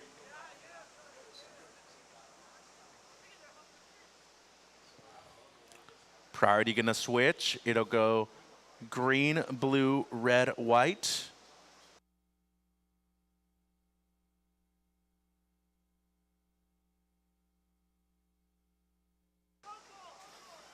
And McCaffrey up and riding. Throws the reverse and pulls it.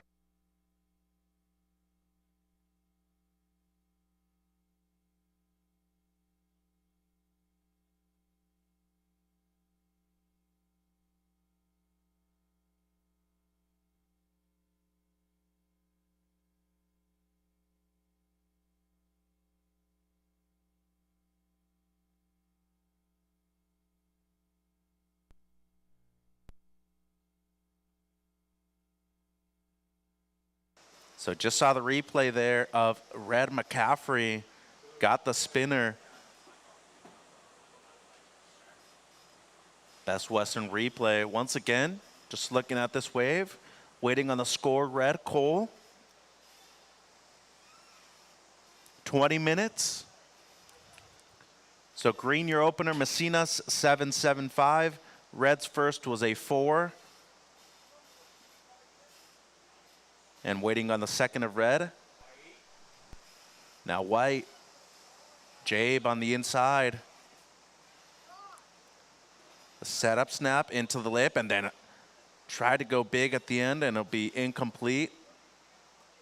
So Jeff, if you're ready with Alana, let's go ahead and go down to you. Yes, I am here with Alana Lopez, who is freezing to death, shaking. So tell me, you had looked at those, you found those rights. You just kept getting the same kind of wave in that 6.6, even though you didn't get a second turn. Impressive surfing. Yeah, I saw that wave. I knew I needed to score. It was a very tight scoring heat. We're all just kind of getting mid-range threes. I think at that time, 2 of the girls had like 6s or whatever. So I knew I needed to score, and I saw one section. I was like, you can't go half on it. When you have one section, you can't go half. You have to lay it out there and try to build your score, even if it's not the best wave. So I just kind of went for it, and I was happy to make that turn and get that 6. Well, I was asking you the secret to your technique because the way you're driving off the bottom into those sections, it was so repetitive and consistent, and it looks amazing, getting the scores. Yeah, time out of the water. I've been surfing out here at Pismo a lot, and you kind of, here at this wave, you kind of get the same section a lot, or different variations of the same section, so you get to kind of play around and try and be more consistent on your turns. So yeah, time out in the water is definitely helping me out here. Well, a quarterfinals berth is great for the year to come. You've been working hard. Where does this set you up mindset? I mean, obviously you got this week, but going into the last event of the year. Yeah, Barbados, I'm really excited for it. Last event of the year. I've never been there before. 5,000, really excited. That right looks so sick, some warm water. And yeah, it'd be nice to come out of this with a result going into the next.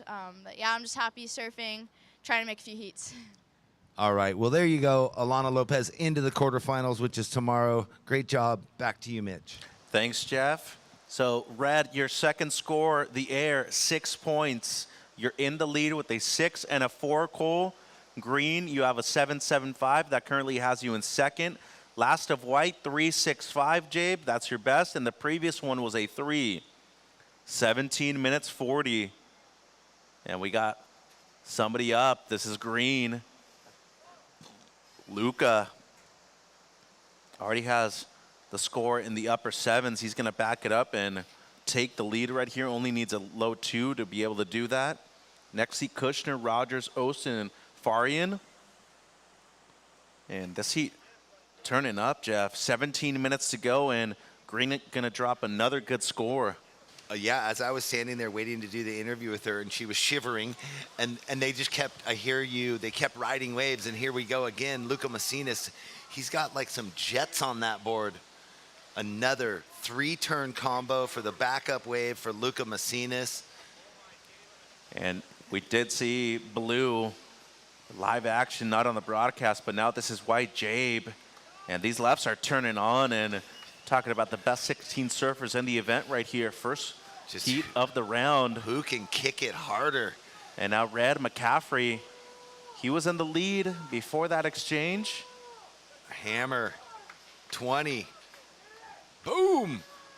So now he's got his wave to potentially better the 4. We got a lot of scores to come in here. Exciting stuff. Jabe finally got in the game. That was definitely better than one of his 3s. And Best Western Replay, Green here, Luca. So he got another 3, and what a change for Macinas in this heat in comparison to the previous one. He's gotten 2 great scores in the first 10 minutes. And really the chip-ins with the onshore wind. So this is the 7.75 that we're seeing on the screen. Yeah, and this next wave right here on the Best Western Replay screen. Very similar how he's finding these vertical sections at the top of the wave. 3-turn combo. And then Johnny was getting in the mix too, so this is by far Johnny's best. He's a weapon on the backhand going left as well at Puerto Escondido. Great finish right there for Corzo. And then Swerkowski also in the mix. He had a couple of 3s before this, Jeff, so way better on this one. It's almost like that rip pulling out is adding to the intensity, though. It's giving, there's speed, it seems like. There's little pockets that they're all ripping off of. And then Red McCaffrey, as you said, he's looking to improve on a 4. 15 minutes. Good ender right there. So a lot going on, surfers. Stand by. What do we know? Priority is green, white, blue. Then it will be red. Second of green, 6.85, Luca. What a heat. 14.60 at this point in the heat for his 2 waves. Oh, and he recovered a priority there. Watching the second of blue, Corzo Strong combo, especially the last one there for Johnny. Yeah, he was gaining from strength to strength, it seemed like. Big finish. 14 minutes. Wow, okay. Score comes in for blue, a 7. We do have the score for white and for red still to come in, guys, so hold on a second. Yeah, Red McCaffrey, the only goofy footer in the heat. He has a point of difference right here. He's looking to improve on a 4. And that's Swiatkowski out of Ventura. He's used to these kind of conditions, the cold, and these onshore winds. 5.9, the last of red. 5.9, the last of red. And we got blue up. Jeff, Johnny. Stay busy, keep surfing. I think it's surfing a lot more fun than it looks. I mean, look at what they're getting to do on these, what look like grovelly onshore lefts. Yeah, well, the best surfers in the world will do that. Well, yeah, of course, but through the days, it's felt different, and sometimes it looks horrible, but the surfers come in and say, it feels so good to surf right now. Jabe, wicked backhand finish there. 13 minutes, and here's the last one of Corzo in the blue.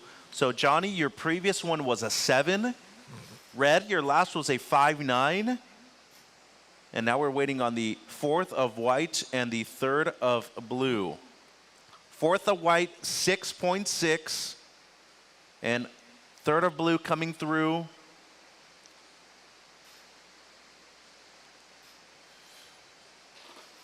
It's a 5.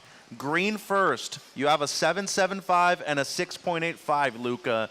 Blue, Johnny, you're in second. Your low score is a 5. Red, McCaffrey in third.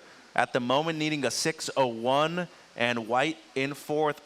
Swiatkowski, your last was a 6.6. You're needing a 5.41. Red needs 6.01. White needs a 5.41. Blue, who was just up and riding, looking to improve on a 5. And green, your low score, Luca, is a 6.85. And the last of blue won't change. It'll fall short of the 5, Johnny. 12 minutes. So it's really going to come down to this priority rotation. Green has it.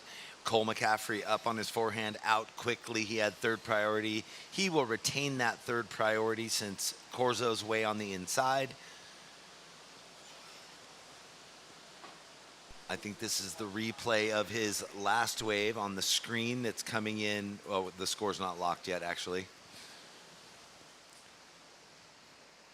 So priority goes green, white, red. 4.5 blue, 4.5. You're going to keep the 5 as your low score.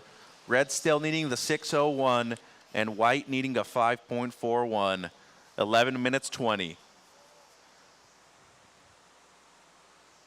Good heat here, Jeff. What a way to start off the round. What a way for Lucas to open with a 7.75 and then find a very similar looking wave and about a point less in it, but still. And then Johnny with his 7, Cole with his 6, Jabe with his 6.6.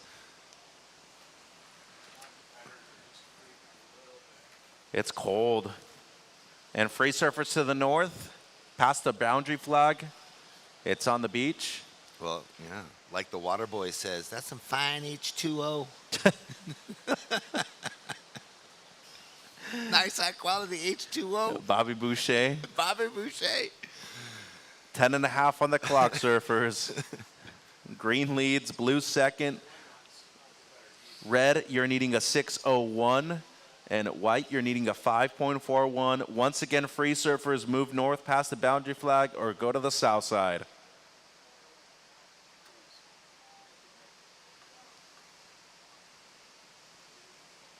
It happens every time. There's the current that pulls them off this way and the wind blows. But anyway, we're here to just softly nudge them back. 10 minutes left. Priority is green, white, red, blue.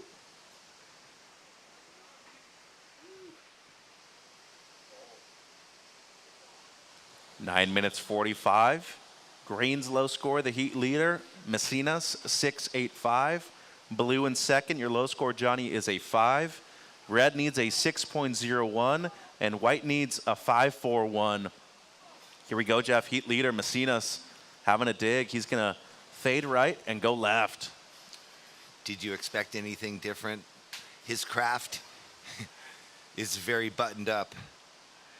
Well, he comes from a part in Peru, Mancora, that just has perfect lefts when it's on. And, you know, obviously been on the championship tour. He's won major events. Actually, within the season alone, he won the starter of the season, the Jax Pro in HB. And he practices at that beach break quite often. Best Western replay, Jeff. 2-turn combo, great timing. 7.55, it extends your lead. Green, 7.55. Here we go, Jeff. White. Big opportunity for Jabe on a board that he loves, his magic board. This thing's setting up so nice. How many sections is it giving him? Boom. So I would say it's the first and the fourth turn of that wave. And now Johnny Corzo's time to answer back. It doesn't open up the same, but what a wave that we just got to witness there from Lucas and from Jabe. Cole, you have first priority. Definitely the score requirement's going to jump up after these things come in.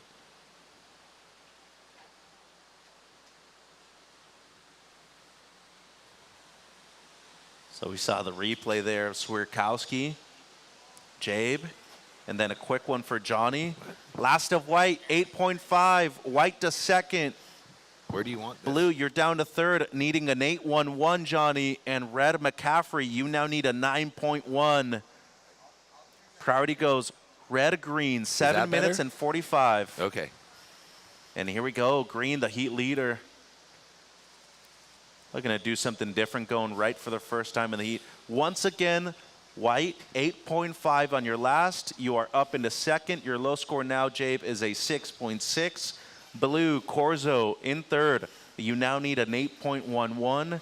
And red, McCaffrey in fourth with priority, needing a 9.1. Priority goes red, blue, white. 7 minutes. Wow. Well, we knew the requirement was going to go up. It was just by how much. And for Jabe to lock himself into an 8.5 and still be in second. High score of the heat. And we knew that that wave was in the, he surfed it excellent, well-deserved. Well, as you said, the Bobby Boucher reference, Mama said, Mama said. Some high-quality H2O. Yeah. I also love Chubbs. Happy Gilmore. Red McCaffrey. And he's up, Jeff. Well, he's fighting. He's finding. He wants to find something. He wants to get around the section, run down the line, does well just even to get there. He's going to need something with a bit more. Well, he had already committed to the paddle. Yeah. He needed to stand up and at least try. He needs a 9, though, and Blue needing an 8. They're both excellent, and talking about two of the best surfers within the region. They're more than capable of getting the requirements. 6 minutes. Green still first. Pair of 7s, Luca. White in second. Your low score is 6.6. Blue in third, needing an 8.11, and red needs a 9.1. How does Adam Sandler always play such insane parts? I was watching The Wedding Singer last night, and there's some classics in that too. Oh my goodness! Yeah, where he goes off in the wedding, yelling at everyone He's just and crying. Punches, Yeah. gets punched by the father of the groom. Well, that's kind of what, you know, a lot of these surfers have to be adaptable. Same thing. You kind of play, obviously, a certain character within the movie. You kind of have to play a certain character at each spot that you go to. And Baldy, you know better than anybody, those adjustments, especially with the equipment nowadays, even if it's 5-10 minutes before your heat, you might have to be able to do that at a location like this in Pismo. And you got to be able to, yeah, trust your first instinct, right? And that's the thing. Everyone gets caught in second guessing, and when you're not, that's when you're in the good flow. Yeah, just commit to things. 5 minutes remaining.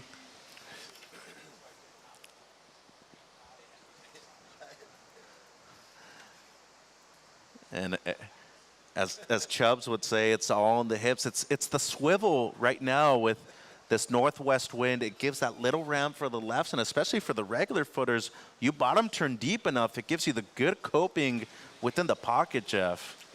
Day 5, and we're just dropping into Chubb's references. Oh. Happy Gilmore. I can do a day 1 next time if you want me to. No, it's great.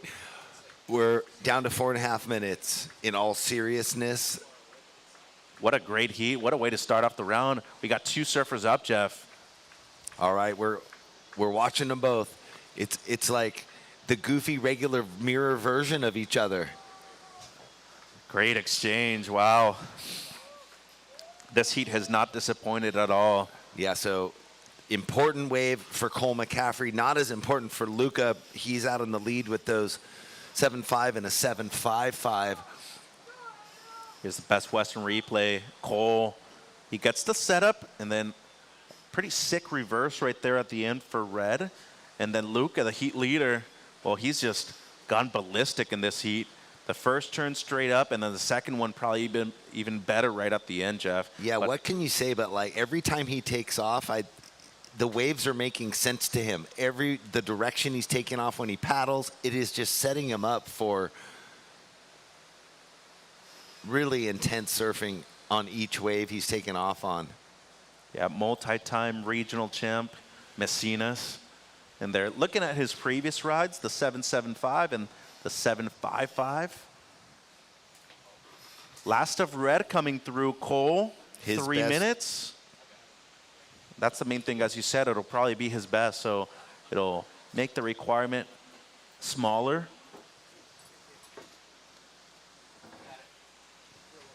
Three minutes. Priority is blue, white, red, green. It's going to be Cole's best score. We just don't have it locked in yet, Cole. Then we'll know what you need to advance. They're doing the replay on Lucas. I wonder, they're watching between maybe his 7.55 and this last wave. I mean, even the high 6 had a lot of quality moments too. He's thrown that one away. 2 minutes 20. It's a 7.85, so a smaller wave, but the precision of the surfing on that wave, better than the 7.55, better than the 7.75. So green, it's your best. He's up and riding again, but red, 6.75, Cole. You now need an 8.36. And blue, Johnny, you're still needing an 8.11, down to 2 minutes. Green leads, a pair of high 7s, Luca. White, your low score is a 6.6. You're still in second, Jabe. Red in third, needing an 8.36. And blue needs an 8.11. 1 minute 40, Baldy. Wow. What a high. This is, I think, for me today, the highest scoring heat across the board, 1 to 4. Yeah, we had heat 7 in the previous round. It was Reedy, Lima, Williams, and Cassidy that was pretty high scoring. Okay. But then overall combined, I mean, 3 and 4, 12.75, 12 points. So a pair of 6s still isn't getting the job done at the moment. A minute 10, surfers. Red and blue each need an 8. And here we go. Red inside or double up potentially, Jeff. Well, he's hunting for it. This, in the lower position with priorities, just trying to give himself a chance, give himself that opportunity, light at the end of the tunnel. Under a minute, 50 seconds right now, guys. And Corzo needs an 8.11 with priority. Red needs an 8.36. 40 seconds. Maybe that was just a way to get away from everyone for Cole. Well, he's on gonna let this wave go. 30 seconds. He's over here looking for the reform. He's going to get a reform shot at it.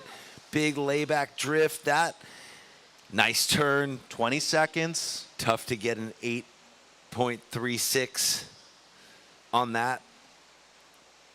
10 seconds. Go ahead, Jeff. I'll take it out. 5, 4, 3, 2, 1.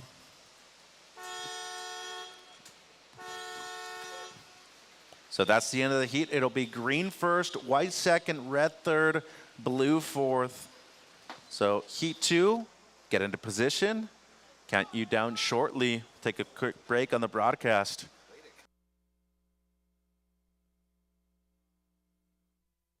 Welcome to the land of big-time natural beauty and intermittent cell service. Here, cowboys drink Cabernet, farmers surf the breaks, and everyone breaks for roosters. It's a wide open and welcoming place. But that's not to say we don't have any hidden secrets. Welcome to the land of truly living, with a million things to do. Or not. SlowCal, where life's too beautiful to rush.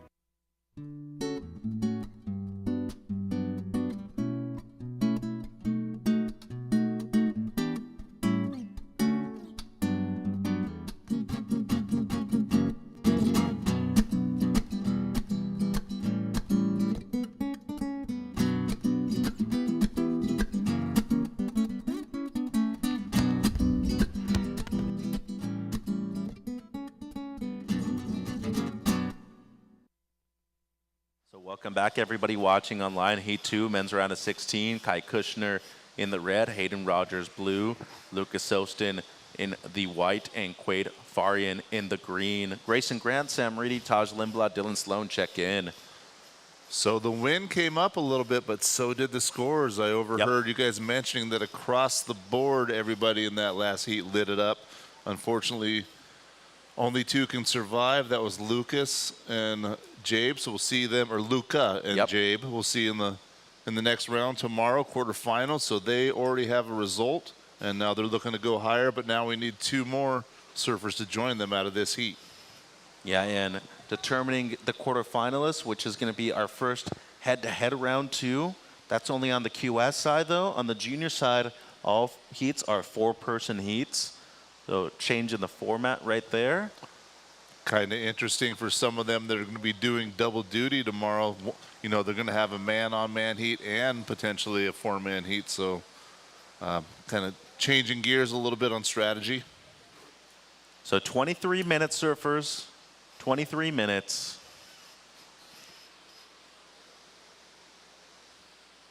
Yeah, this heat's starting off a little bit slow, but the ocean's been pretty active for the last half hour, so it's not going to be long until Kai, Hayden, Lucas, or Quade, you know, get started. All these guys, fantastic surfers, and all of them want to get into the quarterfinals. So, dude, I don't know about you, but my hands are like almost ice cold right now. It got a little chilly now. Dropped about 10 degrees in the last 30 minutes. Here we go, bud. Rogers. Yeah, the tall, goofy foot has that whippy snap, and here we go. You know what he likes to do, stuff like that. And you can hear his coach cheering him on. This looks like Quade. Pretty sure Hammer's going to have no voice at the end of today. So Quade with his opening turn right there, his first score. And now potentially white behind him. This is Lucas, surfer out of Carlsbad. Yeah, I was out there with him and his coach, Jimmy Hogan, a little earlier, so he's all dialed in with the strategy, and now he's got a score on the board. So Kushner out there in the red with priority. You saw what Rogers was able to do, best Western replay here, but as he said, out of San Clemente, already won an event this season, and throws the reverse here at the end. One of the best aerialists in the region is Hayden. And then Quade with the single red here on the right. Bang. Nice job to bring that down. It got kind of explosive on the way down with those wind lips. And then Ostin on the backhand. So scores coming through, looking good for blue. It's a 7-2-5 Hato. Yeah, we saw him get that first snap, and then as he pumped down the line and got the speed, you had a feeling what was coming, and he delivered 7.25. Louis, your second wave is a 4.7, or excuse me, your wave was a 4.75. Quade, you have a 4. So Hayden out front with a 7.25. Lucas in second with a 4.75. Quade with a flat 4. Priority is red, blue, green, white. 20.5 minutes left to go. So the first exchange of those three surfers Shakes out to where Hayden Rogers is on top. That's 7.25, a very nice score that has been helping people get through heats earlier throughout the day, but he's got to back it up. Lucas has that 4.75, and Quaid has that 4. 20 minutes left to go. Priority, again, is red, blue, green, white. So white was in the back with priority. Staying busy, staying snappy, and he's finding these little double-ups that continue to give. He likes the way it feels. His coach has to be smiling. And Lucas going to have another score to add to that 4.75 total. Hayden with a quick up and down. Here's the replay online. You can see just how snappy and strong he is, tight in the pocket. Got a score coming in for white, Lucas Houston.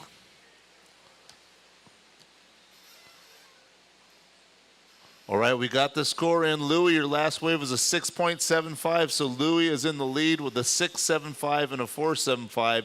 Hayden in second with a 7.25 and a 0.5.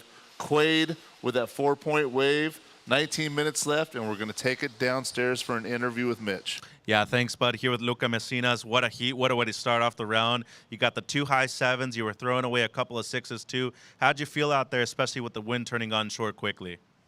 Yeah, I mean, the wind came up, but I think that made the left a little better, like a little more bowly. So I was looking for that even from the beginning. So, yeah, I was stoked that I got a couple lefts. I think I was trying to do my best on my backhand, and the scores came. So, yeah, stoked to make it.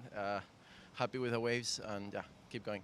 You started off the season with a win, but you've been a multi-time regional champion, too. Can you just talk about the level nowadays within the North American region, Luke, and how difficult it is to requalify for the CS? Oh, yeah, it is difficult. There's a lot of level, a lot of young kids coming up that are so good. Even at 2000, it's always going to be stuck. A lot of good guys are going to come and rip. So, yeah, it's good. It's good for the level. It's good also on preparation for the Challenger Series because, you know, the level in the Challenger Series is very big. So, yeah, I'm happy that there's a lot of good levels, and the North America region, they're all surfing really good.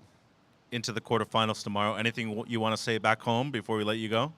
Sí, saludar a toda la gente de Perú que siempre me está apoyando, me está viendo. Seguimos con todo, seguimos avanzando y a darle duro. Saludar a mi familia, a mis amigos, a mi enamorada que también está acá conmigo apoyándome y seguimos con todo. Felicidades, Lucas. Nos vemos mañana. Saludos. Bud? He is always there, consistent as all get out. Luca Messinas, we'll see him in the quarterfinals tomorrow. 17.5 minutes left. Nothing has changed. White is in the lead with a 6.75 and a 4.75. Blue is in second with a 7.25 and a 0.5. Green is in third with 4-point wave. Priority, red, green, blue, white. 17 minutes left to go.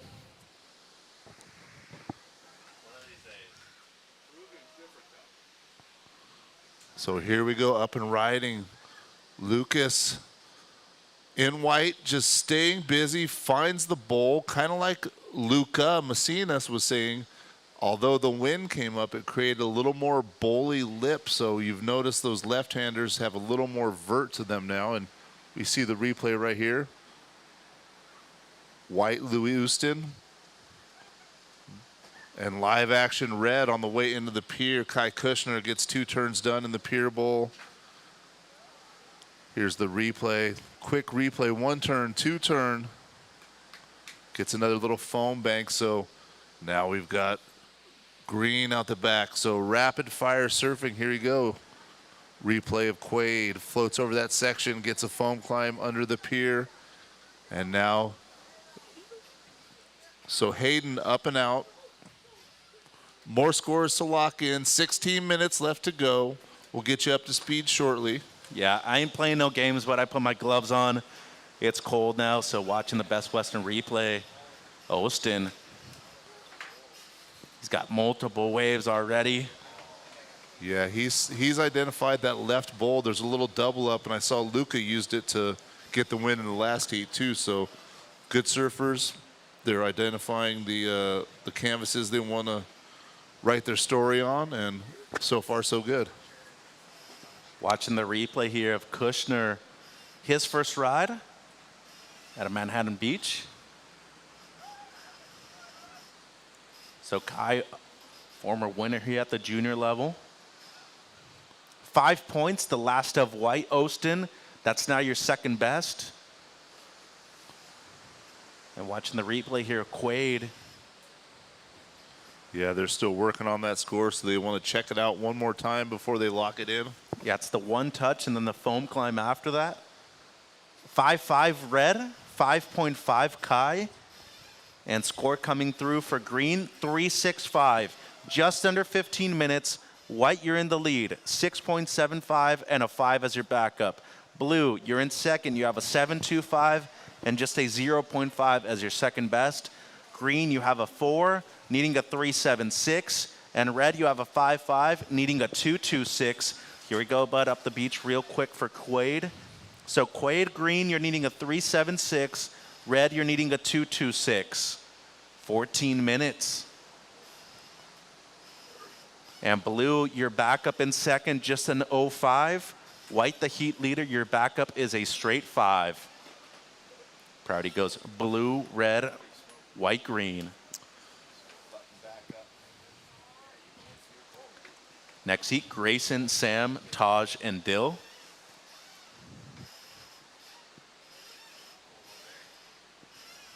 So yeah, this heat is kind of happening in little spurts. Had a couple waves at the beginning. Had a little downtime. Just had a flurry right there. A little downtime right now. Judges got it all ironed out. We got them all the information. So now we're waiting for another little explosion of shred. And these guys can provide it. Well, the high mark of the heat so far has been blue's opener, the 7.25, and then White was able to rifle off multiple in a row. High 6 for him, his best. And then Quaid with the 4 and the 3.65. He's in third, though, needing a 3.76. And red, you dropped a 5.5 and your opener. You're needing a low 2 at the moment. 13 minutes to go. Well, while we've got a second, I have to thank our sponsors. Visit SlowCal, the tourism board. We've got the Vespera Inn behind us. And next to that, the Sand Castle, where you're staying. You know, Best Western has a whole series of hotels. We'll get back to that. Right now, Hayden Rogers with a lot of energy in that first snap and keeps that energy going down the line. Big 20 loves it, and we'll see if the judges feel the same way. He's looking to replace a 0.5. I think we should start a campaign to get Big 20 in the event. A wild card? 12 minutes 30. So waiting on this last one, a blue. Needs a 4.5 for the lead. Well, that replay is brought to you by one of our sponsors, Peak Wi-Fi. They help us shoot this out across the world. You can be halfway on the other side of the equator and be watching us right now. Visit Pismo Beach, the Tourism Council, 805 Beer, the Low Tide Spot Burgers, Chowa Bowl today, their delicious poke bowls, Taqueria Aguero up the street there. We had some burritos. Mid-State Containers, they're the one that repurposed this sea train that is our command center for us in the commentary, the priority judges, and the judges scoring the wave. So we've got some great sponsors that make this possible. And last up, blue, 5.25, blue to the lead. That's your low score. White, you're in second. Your low score is a 5. Green in third, now needing a 7.75 Quaid. And red in fourth with priority, needing a 6.26. 11 minutes 20, surfers. I'm really digging on Hayden's. He's got that first snap that, you know, it's more than just a setup turn. It's a snap, and he puts a lot into it. Actually gets the board pointing back towards the curl. So he finds ways to add a little extra in a lot of his turns. And he's in the lead because of it. But here goes Quaid. He's in third place looking for a 7.75. He's got some room to run on this inside track. A lot of work done. So yeah, we're gonna have another score for Quaid. His highest score thus far was a 4-point ride. I like the look of that one. We'll see if the judges did too. Here's a replay on screen. You can see the left just kind of keeps running down the line. The wind is pushing it up. There's a steep section right there. And he continues to get the board up in the lip. He likes it, clenches those fists, waiting for a score. And now we got blue up and riding. Rogers, lot of speed. He's got the acrobatics. Ooh, goes for the slob. And nearly pulls it. So 10 minutes to go, surfers. Stand by the fourth wave of green. Here's the replay, the last of blue. You can see him winding up. You know what his intent is, but still when he does it, it's mind-blowing and explosive. Just on the spin out, got a little over the heel edge. And then they're having a comparison to a couple waves in the heat. Watching White's 6.75 right here. Yes, because they're looking to score Quade's last left that he got on the backhand, so they're going to compare some earlier backhand rides on those lefts compared to it. There he is again on the replay. One after another, just kept putting it up in the lip and asking the judges what they think. Yeah, Quaid out of Costa Mesa, member of the Newport Beach Board Riders, tends to surf in North Orange County all over the place, waiting on his fourth ride in green. So it's an all Southern California affair in this one. 9 minutes. Priority red, white, green, blue. Next seat, Grayson, Sam, Taj, and Dylan. So we have 2 quarterfinalists decided already, so we're waiting to see who will it be out of this heat. Hayden, Lucas, Quaid, or Kai. Right now, Hayden's in the driver's seat, followed by Lucas. Quaid looking for a 7.75, and Kai looking for a 6.26, but there is a lot of time left. Something dropped in. It's a 6.5 green, so not enough for second. 5.26 is your requirement now. And red and fourth, you're needing a 6.26. 8 minutes 30 to go here, bud. So he lightened the load. He didn't quite get there, but now needing a 5.26. He's chipped away at it. So both he and Kai just looking for Quaid looking for a 5.26. Kai looking for a 6.26. Kai has priority, followed by Lucas, then Quaid, then Hayden. 8 minutes left to go. And yeah, good stuff. The wind has not affected the shreddage. These guys are still going strong and putting up numbers. Yeah, well, I actually think that there's typically a bigger incentive when it's like this. You've proven yourself when it's clean and glassy. Can you do it as well when it's a bit chunkier? Obviously very choppy out there right now with that angle of the northwest. Well, we talked about mindset earlier in the week, and some people said it was rough, and then some surfers said, you know what, I ignored that. I went out, I surfed, had fun, and won. Same thing with the wind. Some people could let it bum them out. Some people are going to realize that's just more opportunities, more wedges, more little sections, more coping, and Hayden Rogers has done just that. What kind of point of view are you going to have? And that's going to be a quick one for red. 7 minutes, and up the beach, potentially green here. Big. Quaid. We'll paddle a long way to get it. That's going to be a quick one. And now blue, double up. Here we go, bud. Yeah, he's already winning the heat as of right now, looking to get rid of a 5.25, and I'd like to believe he just did so. So 6 minutes 40. We'll have a quick one for green. We saw the quick one from red. Then Best Western replay. Nice lofty air right there for Hayden. Yeah, tail high, tail's well above the lip of the wave, so there was some amplitude here. Yeah, that was nicely done. Like I said, looking to get rid of a 5.25. I'm no judge, but I like the look at it of it. It was progressive. Yeah, and he's up and riding again real quick on the inside. 7.4, it's your high mark, blue. Your low score now, the 7.25. White, your low score is a 5, Lucas. You're in second still. Green needing a 5.26 in third. And red, Kai, you're needing a 6.26. Down to 6 minutes here, bud. And the big difference tomorrow, we're running all quarterfinals tomorrow. So we got 16 heats. 4-person heats in the juniors will be really fun and interesting. And we got several surfers that are doing double duties still in the juniors and the QS, so they could potentially surf twice tomorrow too. That's what I was going to say. It's going to be interesting to watch these double duty people, the way they transition from 4-person to man v man heats. It's going to be really fascinating to watch their approach and or strategy, whether it changes or or not. I mean, it is a different thing when it's just one person out there. And can you pace yourself too? White gonna protect here. He's gonna use highest priority, bud. Yeah, he's been really ripping these little lefts and just a little overzealous maybe on that first section. Either way, he's still in second place, so it didn't hurt anything, but I doubt that it helped. 5 minutes remaining. Yeah, so like we said, quarterfinals tomorrow. The juniors will be 4 surfers in each heat. The QS will be head-to-head, man on man, woman versus woman. So exciting stuff. And quarterfinals, like we said, you want to get to the quarters to count it as a result. So whoever advances in first and second in this heat, will it be in that zone? Well, at the junior level, you're really looking, you know, at a final and a four-person one. If you're making it to the QS side, a semi or better is typically pretty good here at the QS level, 12-20 points if you get third.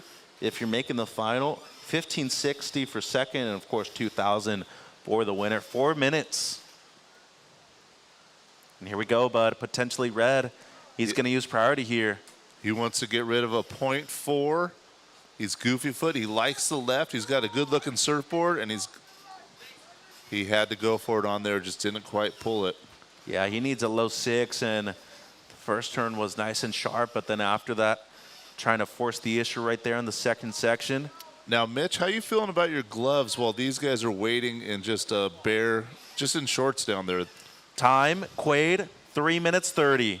You're needing a 5.26. You have priority. Red, your last was a 2.7. You're needing a 6.26, Kai. White, Lucas, you are still in second. Your low score is a 5. And blue, the heat leader, Rogers, your low score is a 7.25. 3 minutes. I'm feeling great. Yeah. I got my gloves on. I mean, if I were in the water. Yeah, props to these guys down here that are waiting, man. These are Iron Men right there. The rest of us are shivering, and they're taking a little dip, so good for them. I think there overall, though, you got to be thinking about a job that you have to do if you're a surfer out there. Sure. It's just 20 minutes, 25 minutes that you have, and, you know, the cold doesn't necessarily get to you unless you truly think about it. White, 2 minutes 40.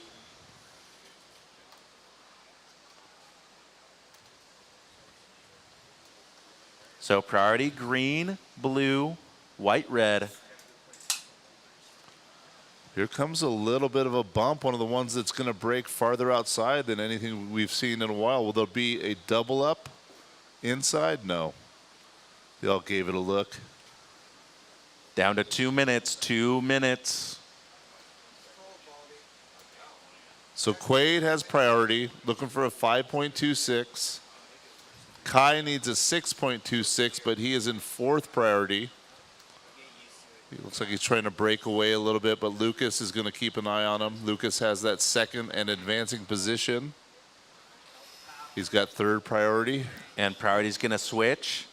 It'll go blue, white, red, green, a minute 45.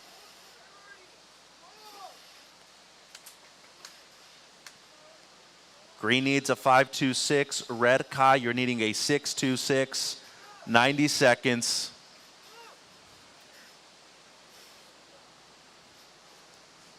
And green potentially breaking away.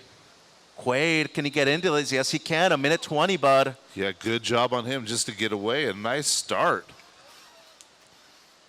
A lot of energy, looking for a 5.26 with a minute and 10 seconds left. So priority, blue, white, red. Best Western replay here of the last of green, Quaid.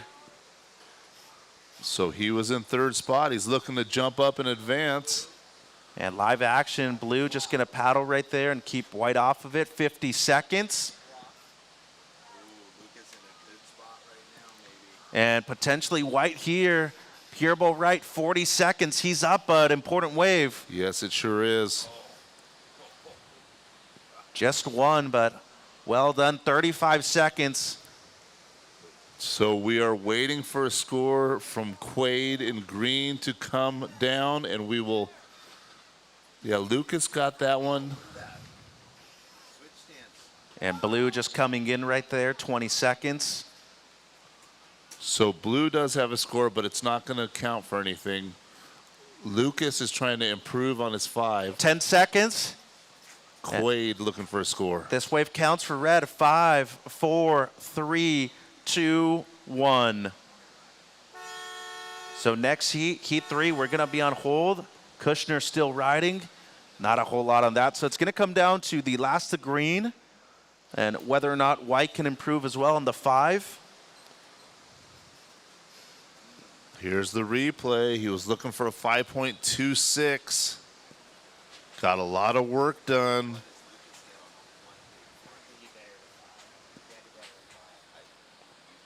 So well surfed, and they're comparing it to white's 5.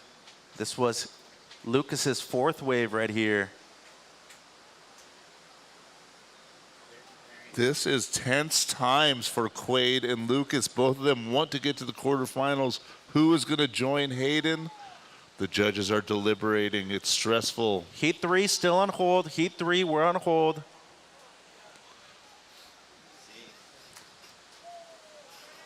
Quaid's down there looking up at the wise men, asking the questions. Did he get it done? They're still looking over some replays, making comparisons. Yeah, well, really close heat. Blue pretty far out in the lead.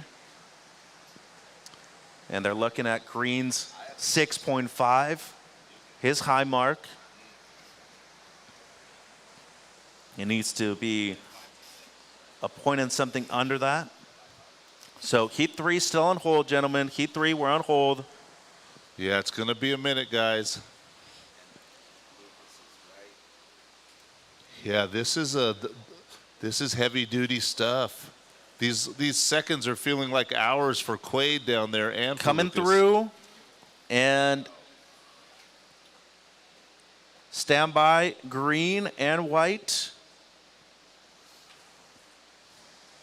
Also looking at the last of white, 4.75 green, not enough. So regardless if white improves, he's going to be sitting in second. Blue with the victory, white second, green third, and red 4th. We'll take a quick break on the broadcast and be right back with heat number 3. Welcome to the land of big-time natural beauty and intermittent cell service.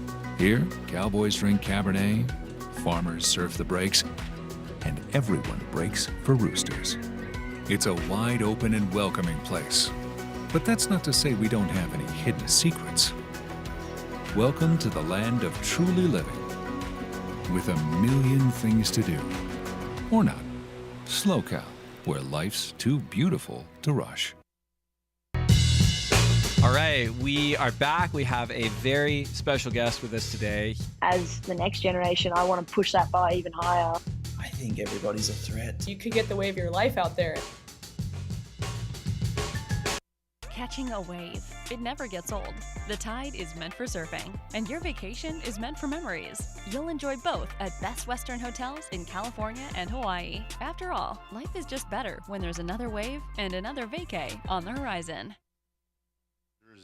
Welcome back to those of you watching us online. As you can see, this is the round of 16, heat number 3. 2 of these surfers will join us tomorrow in the quarterfinals. Will it be Grayson Grant in red, Sam Reedy in blue, Taj Lindblad in white, or Dylan Sloan in green? My name is Bud. I'm here with my friend Jeff Baldwin, and we're calling the action. What an exciting day. What an exciting bunch of heats we've had moving through the women's rounds and into this men's round. We saw that first heat. The wind came up, the tide dropped. It looked, very unappealing. And Luca Macinas just locked into a series of huge scores, as well as Jabe Swerkowski, the 8.5. So it's deceiving. We just saw Hayden Rogers getting acrobatic out there. Right on those lefts. Yeah, the wind didn't slow him down. Spring-loaded. So here we are all bundled up. Mitch has his gloves on. It's the chilliest right here. When I walked back just 20 yards behind the container, it's 10 degrees warmer out of the wind. Well, that's the sacrifice we make. That's right. We're on the line. We're on the front lines for the surfers.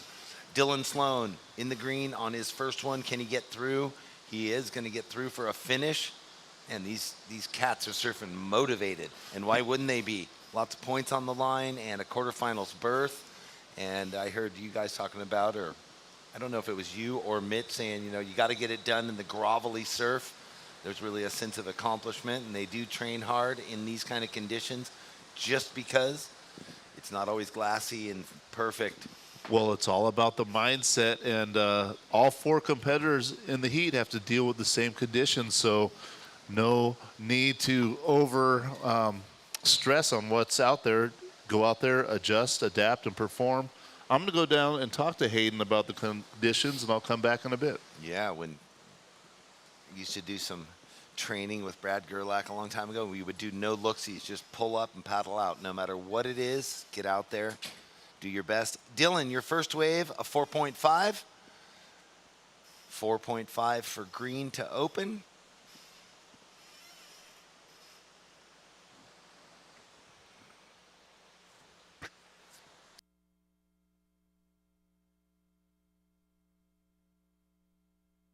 Seriously, I'm up in here bundled up because it is chilly, and I look down at Big 20, and he is just consistently in a T-shirt. Maybe that's because he's so warm, screaming and jumping and cheering on all the athletes he's coaching.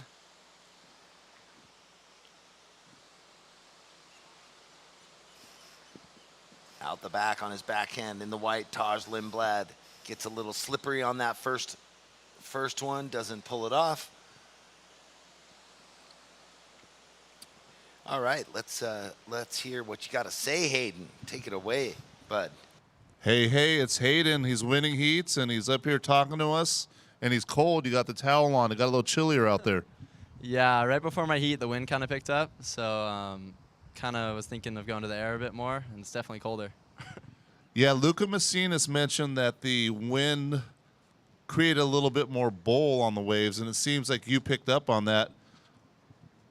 Little easier to launch maybe right now than the flatter, mushier high tide waves? Yeah, I think earlier it was clean and those rights were working a lot better. So yeah, the tide, I don't know, the wave kind of moved in, so the left started to work, which is nice. Yeah, it kind of hasn't followed any real pattern, but you found a way to figure it out and get some wins. So anybody you want to thank? Yeah, just shout out to my family, sponsors, and Big 20 for the game plan. Common theme amongst heat winners, Big 20. So, yeah, good on you, and go get warm. We'll see you tomorrow. Sounds good. Thank you. All right, we'll see him in the quarterfinals. Yeah, congratulations, Hayden, and another consistent event rolling into the quarterfinals tomorrow. That's 3 finals days, 3 events in a row, which is huge. We talk about consistency. Grayson, your first wave, a 5.25. Red, a 5.25. And here we go again. Dylan Sloan on his second wave. Little backhand redirect. Looks for the right reform. And going ham on the inside. I missed it. I was watching the video monitor for Dylan. And here we go. Taj Lindblad. He has been working on excelling in small waves. Although these are small and not mushy. That's what he and I had talked about in his interview. This is small and lower tide. A little more cupped up stuff going on. Grayson Grant has another score to come in, but it's going to be a throwaway in the end. Taj is going to get a good score on the board, and Dylan gets his second, leaving Sam Reedy with priority out the back. Yeah, well, kind of like we said, Hayden mentioned that it did get a little bowlier. The tide went out, but the waves moved in, and right there's a replay of Dylan Sloan, and he figured it out. Yeah, I think I said this, or I don't know. I saw Luca Macinas leaving after his heat, and I said, hey, man, thanks. That was so fun. Highly motivational watching you, and you were locked in, and he was just bright, saying it was so fun out there. Those waves were rippable. Yep. But mindset. Yeah, here we go. Sam Reedy weaving through from button to button. So that was Sam's first wave. Let about 7 minutes go by, got into the wax, and no, here goes Taj. We're already waiting for a score on him, and now he's going to have 2 to lock in, so things are going to change at shortly after the 18-minute mark. Yeah, low tide, consistency. Anything that comes in is kind of standing up. A lot easier for him to paddle into the waves now.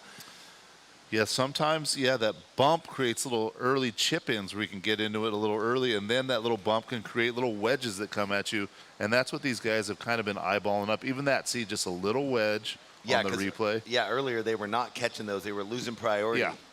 Well, there's a lot more just kind of they're finding little spots to tap it where before they're worried about gliding across the flat spot, so. Here's this nice replay. So again, there's a great example of how small and flat, and it's going kind of like staircasing, wave to wave. Grayson Grant's was not like that. His actually just was a line, a nice open face left. His first one that he got a 5.25, and then he was on his way to something again. On the last wave, here we go. Grayson Grant going left on his forehand as Sam's going right. Grayson, that's a tough section to finish on. You're going kind of so slow, and it just drops out underneath you. You got to be carrying a ton of speed in that in section. And then it was actually Dylan on the left. Again, the flat light's a little tricky, so blue Dylan Sloan was on the right end of the pier. Yeah, Dylan was on the right. He sure was. There he is. There's the replay. And Grayson was on the left. Ooh, little tail drift to finish. Bunch of scores to come in. Dylan, your second wave is a 4.15. Taj, your right was a 5.25. Now we have to get that last left in the books for you. Grayson's last wave was a 1.5 as we catch up on a replay of that last wave for Taj Lindblad. So making quick work, like you were saying. And then we just cut to Grayson. He's been flying down the line all morning, punting on those lefts. Can't quite bring that one down. He has a 5.25 and a 1.55 in the score line, but it doesn't look like that's going to change anything right there. But the effort is there. You can see what, he's identified that left section as where he wants to be. Yeah, he's swung at 3 of those in a row and just come unstuck on the inside. There we go. Taj, your last left, a 3.9. So you have a 5.25 Taj and a 3.9. Sam, you have a 4.70. Dylan, you have a 4.5 and a 4.15, and one more wave to score. Grayson, your best wave is a 5.25, and you have a 1.55. Priority is blue, white, green. Got the Pismo Beach replay right there. Visit Pismo Beach replay of Dylan right there. Get a little frisky at the end. And as I said that, he finishes up a wave in real time. So never a break in the action here at the SlowCal Open. Yeah, never a break in the action. All right, so just under 15 minutes. Priority is blue, then white. Waiting for scorers to lock in for green and red. As of right now, the best score of the heat. Taj has a 5.25 and a 3.9, but Dylan and Grayson have scores to lock in. Priority is blue, white, red. Finish up this best Western replay. That was the last. Well, I don't know if that was the last wave or the wave before for Dylan Sloan. Grayson seems like he's on that plan. He was really chipping away on those inside lefts. He knows he can just spring to life in the air, kind of like Hayden Rogers. Unfortunately, just not getting a ton of speed before that in section. Well, this far. Yeah, this wind is from the northwest. So for those of you watching from home, the wind is coming from the right side of the screen, so when the surfers are going left, it's going to make it easier for their board to stick to them. You've noticed, you can see that flag right there on the replay. The wind has picked up. There's a little bit of bump, but we've been told that it's creating a little more bowly sections out there, and the guys are still ripping. They're adjusting. But, yes, the wind has added an extra dimension to these waves that they're trying to figure out. All kinds of surfers up, and we are live on the camera with Taj Lindblad. Does this reform for him? It doesn't, and it looked like it was maybe a short ride for Grayson, but blue, Sam Reedy. Yeah, that first exchange was everybody but Blue, and then there goes Blue. Sam Reedy finishing it off nicely. So, judges, have a good time. You got 4 scores to break down. Well, with that now, Sam's on the books with 2 waves, so we can really break down how the back half of the heat is going to play out for who, you know, first, second, third, fourth, so to speak. 12 minutes and 40 seconds. Priority will be... Yeah, guys, hold on a second. We got a lot of scores to come. We're getting the priority right now.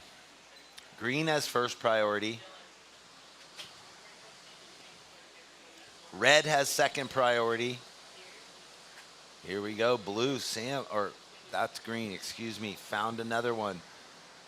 Use that priority quickly. So, yes, the judges earning their keep right now with the 4 scores right now to break down. They're watching replays. They take notes. They watch replays. And you know what it feels like, but nobody wants to sit around and wait. Everybody is striking on anything that comes their way because it's hard to tell which one's going to, you know, reform the right way. And here we go. Well, Grayson, this one looks nice for Grayson. Nice snap to start. And it's bowling up again. He waited nicely. The way he waited on that bottom turn gave him that extra, like, vertical section at the end to hurt. So 2-turn combo. Well, now he's in this. He needed a 3.4, and he's got the previous wave, which is the throwaway, now that wave, which is important. Sam Reedy has a score to come. Yes. And also Taj Lindblad, who's out in the lead at the moment. So here's the replay of Red. Like we said, gets that slash, and see, he waits right here. And then right there, he waited to get that vertical spot. So timed it right. But then Sam rode a wave just after him as well. So we've got a score for both Red and Blue to come. Here's Blue's wave. Okay, so now we have a better idea of what went on in that exchange. So, yeah, Gray, from early indications, is far and away. Grayson, your wave was a 6.5. Grayson, you have a 6.5 and a 5.25. You are in the lead. But Taj has a score to lock in as well. And it looks like he is staying extremely busy. Grayson Grant up on this side of the sandbar, and the camera going with Dylan. Ooh, nice finish there. So the surfers having to be so on point not to dig a rail and not blow it. Taj Lindblad spinning it and throwing his board out real quickly out the back. These guys are all ripping. They are making so much sense of these wind bowls that, man, it's like easy. It's almost looks like they wanted it to do this the way they're surfing. You know, as far as we've seen this so many times at events, when it looks not so appealing, it surfs much differently. And yes. Just the fact that there's vertical face in it that's allowing them the freedom to carry a ton of speed when they want to hit their marks. Well, a lot of those days that side shore wind creates double ups that bend at you, and then that's what allows you really to lean into your maneuvers. So I like it. And we saw Grayson do that, and then we saw him sort of flow the carve and then take the gas off, set up for the finish turn. Grayson, your last wave was a 6.5. I mean, your previous wave was a 6.5. You're in first. Waiting on this score for Taj. Sam's asking for info. Sam, you have first priority. There are 9 minutes and 13 seconds left. You have a 4.7, and we're waiting for another score for you. We're waiting for your last wave score. So, Sam. 4.5. You got a 4.5. You have a heat total of 9.2. Your second priority, but there's other scores to come in.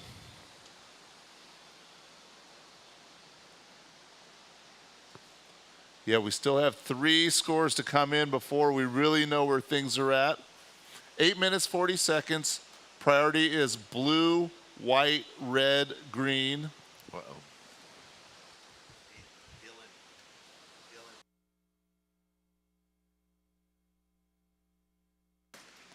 So they are still looking at replays, guys. As soon as we know, we will let you know. Just over 8 minutes left. So unfortunately, they don't know exactly where they're at, but they got to keep surfing. And as soon as we know, we will let you know. Well, let's see if everybody's out the back. We do know that Taj, your last wave was a 5.25. The hit the lip reverse, so you have a 5.25 to start the heat, and now your last wave is a 5.25. You're in second. Grayson, you're in the lead right now with a 5.25 and a 6.5, and another wave to score. We're still waiting on that one for Dylan. We can't keep up, bud. There's been, well, let's see, nearly 20 plus waves ridden so far. So in a 25-minute heat, that's more than a wave a minute coming our way every 30 seconds. Yes, it's a lot going on, but we're going to do our best. We are doing our best. So, Sam, you've got priority. You are in third place. You're going to have to keep surfing. We'll get you the score. We're waiting for one more score from Dylan. Well, right now, Sam has priority and needs a 5.8. Yes. So I guess it's really, yeah. We'll see if Dylan's wave betters, if he goes into second, and then where it goes.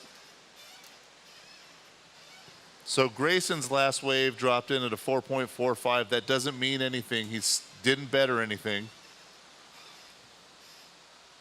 Now Tosh Lindblad up in the end. Wow, that was like stall bottom turn, kick the lip.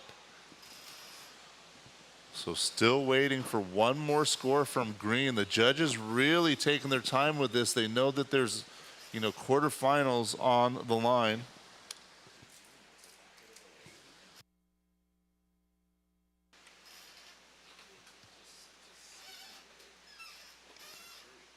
Six minutes. Priority is blue, red, green. Okay, the score from Green is starting to fill in, Jeff. Well, Dylan needed a 6.0, or excuse me, he needed a six, and he got a 6.25. So now we're waiting on the last wave of Taj's because he will need a 5.51. So as of right now, Sam, that dropped you into fourth place, needing a 6.06. You have priority. We still have another wave to score of Taj's. He's slightly ahead of you in third. So this is, again, kind of one of those got to surf it out. We want to get them the info, but things are happening so fast that it's changing, There we go. Taj, your score drops in a 5.75. You are back in second. All waves are in finally. There's just over 5 minutes. Grayson in first, Taj in second. Dylan, you're in third, and you need a 4.75. Sam with first priority, you need a 6.3.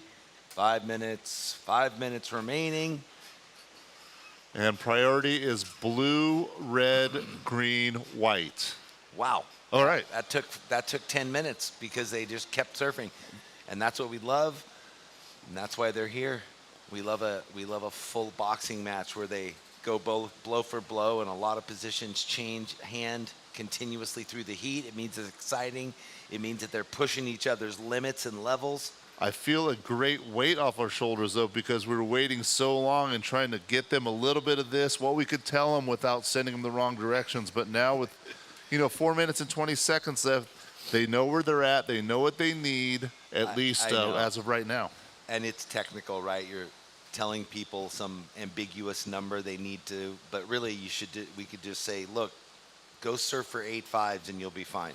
But that would come off as slightly rude. That would, exactly.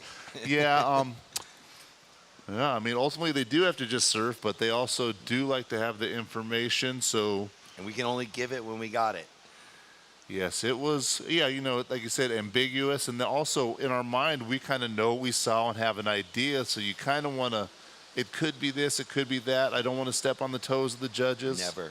Let them do the scoring, and we just deliver the info. 3.5 minutes left. Priority is blue, red, green, white. A couple of guys duck diving. That one washing through as I saw Lucas Cassidy running down, getting ready for the fourth and final heat here of the round of 16 and the final heat of the day. Yeah, that's 2 days in a row. Lucas had the last heat yesterday, too, so he's Mr. Bookend, I guess. Well, that's just the way it is, where he was seated in the event or where, he landed in the back half of the first rounds. So Luke and Parker starting to make their way out. Keeping an eye on these guys, seeing the performance standard. Sam Reedy up and riding, looking for a 6.3. This one offering, again, great potential. He's got to be psyched with that. No weird lumps. It cupped up for him. He was waiting. He was wondering. He was flying blind for a bit. We got him the info, and he finds the bowl. So sets it up. Bam, that one. Then this cleanup. Look how bowly it got. So sharp, strong, likes it. Yeah, had to, you know, navigate the sticky spot at the takeoff, but there we go. Right there on the double up. Pings it once, and then tags the finish. Lovely surfing there from Sam Reedy. And with that, Sam Reedy, an 8.0 goes straight to the lead. Look at the splash on the water. He was psyching. Now Grayson in second with first priority. Taj, there's 2 minutes left. You have third priority. Now you're looking for a 6.01. And Dylan with second priority needs a 5.51. Imagine how good that feels. 3 minutes ago, he was asking us what the heck is going on in this heat. He was waiting. He gets the opportunity and made the most of it. Good work, Blue. Well, we know that they can hear us loud and clear because the minute I said it, you saw him splash the water. He was so amped, he was like gliding across the top of the water, just paddling super fast. Levitation. So there now, down to 1 minute and 20 seconds. Guaranteed, as we've seen, it's been so consistent. Whatever comes in, it will be thrashed. It will be like a shark frenzy. That was fun stuff. We both have smiles on our face, seeing the emotion and just the fact that he got it done at the right time. So green, Dylan Sloan has to give way to higher priority. Gray Grant up and riding, front side up and over. Yep, he does those like in his sleep. So impressive, though. One, dying seconds of the heat, knows he has the higher priority, scratches over, gets the wave, and doesn't have much time, and still busts the little air reverse. Like a lot of composure, you know, a lot of factors happening at once. We're down to 30 seconds. What a heat. What a heat. Yeah, we'll see if Grayson extends his second place position. Right now, we're going to probably run out of time to be able to deliver what's going on. Taj, at the moment, you need a 6. And we are down to 15 seconds. You watch the surf, I'll watch the clock. White has priority. 10 seconds. 5, 4, 3, 2, and 1. Taj got a chance.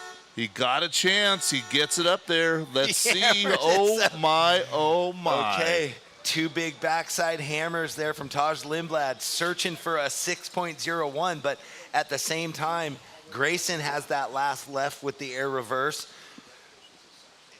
This is not finished yet. It's going to finish on the beach like the last heat. Hold your positions. Heat in the water. So just another nail-biter stress ball ending, like you said, going to be decided with these guys on the beach, looking up to the judges. Wow. So 2 backside turns. Here is where Grayson knew he had priority, and he goes for that click and kind of rotated out a little slow. Does it better his score line? And does this wave that Taj scrapes into?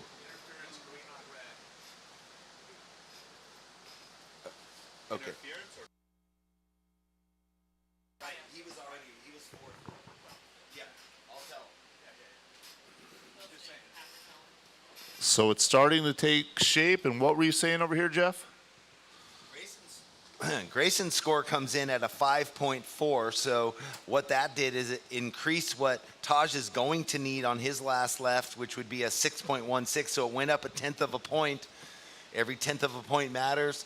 Anecdotally, there was a interference, a green versus against red, a priority interference on that exchange, but it didn't matter in the scheme of things. So we're waiting for a score for White to decide the 2 that will join the quarterfinalists that have already advanced earlier today. So, well, whatever Taj gets on this, surfing so good.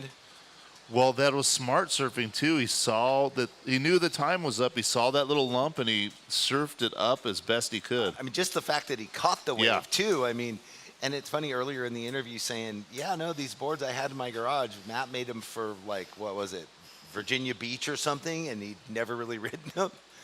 They're looking good right now. Yeah, he pulled the right blade for this day. All right, coming down to the wire, waiting to see where the judges go with this last score for Taj. Does it get the 616 he needs to continue on, or does Grayson hold him off? Yeah, the judges watching replays, comparing.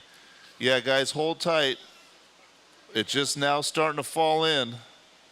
And you tell them what happened, Jeff. 3 judges in, and it's looking good. It is enough. Taj Lindblad, by the hair of his chin, a 6.3, gets into second. So it's Sam Reedy and Taj Lindblad into the quarterfinals coming up tomorrow. What an exciting heat. And all right, hold on, guys. Now I will count you in when they tell me. And we'll go to a quick commercial break, and we'll come back. Big-time natural beauty and intermittent cell service. Here, cowboys drink Cabernet, farmers surf the breaks, and everyone breaks for roosters. It's a wide open and welcoming place. But that's not to say we don't have any hidden secrets. Welcome to the land of truly living, with a million things to do. Or not. SlowCal, where life's too beautiful to rush. From lowers to Oz, from small swells to the heaviest breaks, every mile, every moment leads to here. At 805 Beer, it's more than a label. While some chase followers, we chase cattle, waves, and good trouble. Trend-proof, time-tested, ice-cold. Long live cold beer. Of heat number 4, welcome back everybody watching online. Lucas Cassidy red, Parker Combe blue, Luke Weiler white, Cannon Carr in the green. Yeah, Mitch, that's a spicy meatball. That finish was insane, and lots of good stuff happening there in the end. Very well surfed heat from Grayson Grant. Taj just gets that little bit of a bump into that wave. Luke Weiler, first wave of the heat. So best Western replay right here of Luke. The throw to reverse on the backhand, and then Parker in the blue. Couple of setups, and then a solid click right there at the end. And live action now. Red Cassidy, couple of hammers right here on the backhand. Surfer at Todos Santos in Baja Sur. And that's going to be it on his opener. So priority goes green-white.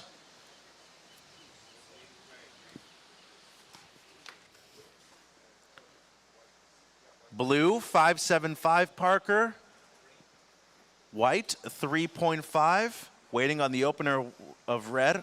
Watching the replay right now. Cassidy. And then live action, Green was also able to get his first ride can in 23 minutes. So blue cone, 5.75. White, 3.5 Luke. 7.25 red. And now waiting on Green's first cannon, 22 minutes 40.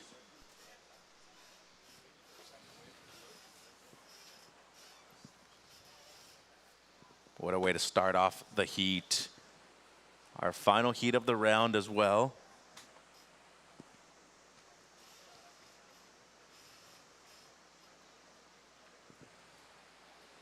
So it seems like Parker in the blue was also able to get up. Watching his first right here. This was the 5.75 of cone.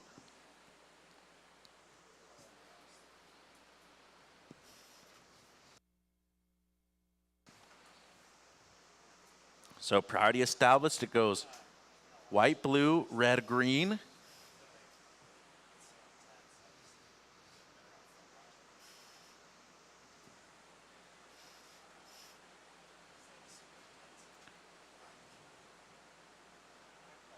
And 21-40.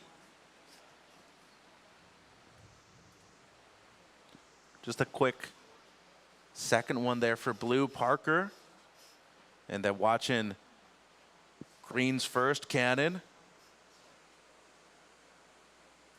So waiting on this score, green, stand by. It's a 4. So red, you have a 7.25. Blue, you have a 5.75. Green, you have a 4.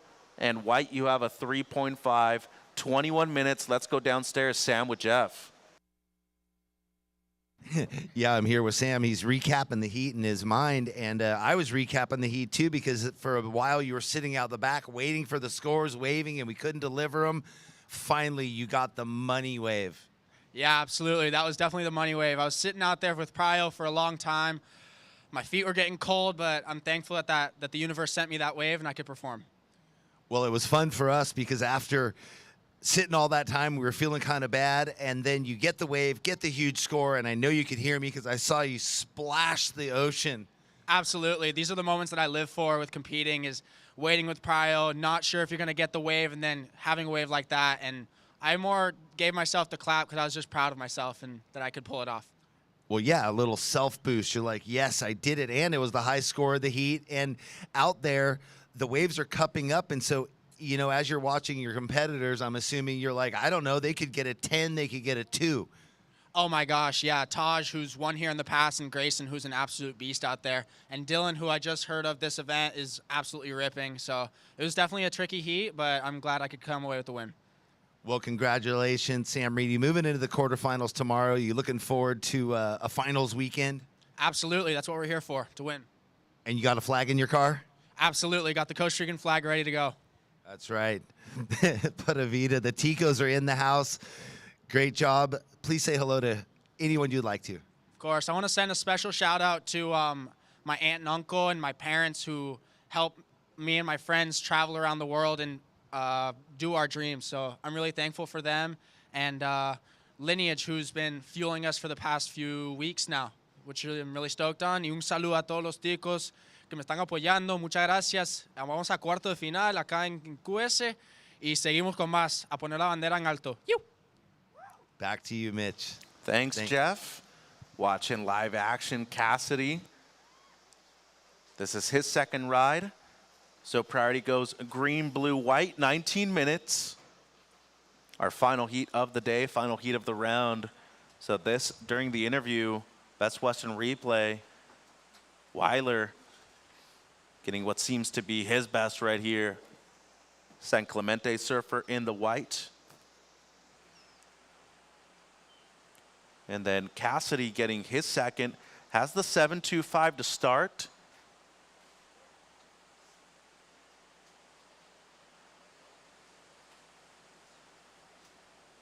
So he rifled off a few right here.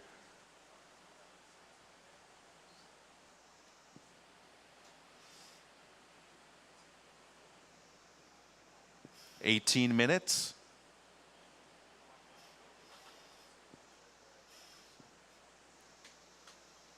Second of white coming through. Luke, 7 points. And waiting on the second of red. Watching the replay of it right now. First turn, up and over the white water. And some contestable beach break conditions right now on the north side of the pier. 17:30 to go. Waiting on the second of red. It's a 4.85. Red first, 7.25 and a 4.85, Lucas. Weiler, you're in second. You have a 7 and a 3.5, white. Blue, you're in third. You have a 5.75, needing a 4.76. He's up and riding. And green car, you have a 4. You're needing at least a 6.51. As blue up and riding there, was needing a high 4 at that point. 17 minutes. Priority goes green, white, red.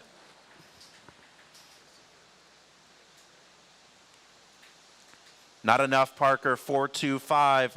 You're still going to need the 4.76. Green, you're needing a 6.51. White in second. Your low score is a 3.5, Weiler. And red, Cassidy, Your low score is a 4.85, down to 16 minutes and 30. And Jeff, we got the call for tomorrow morning, starting with women's qualifying series, then men's qualifying series, junior women's, and then junior men's to conclude the day, all quarterfinal action. 25-minute heats all the way around.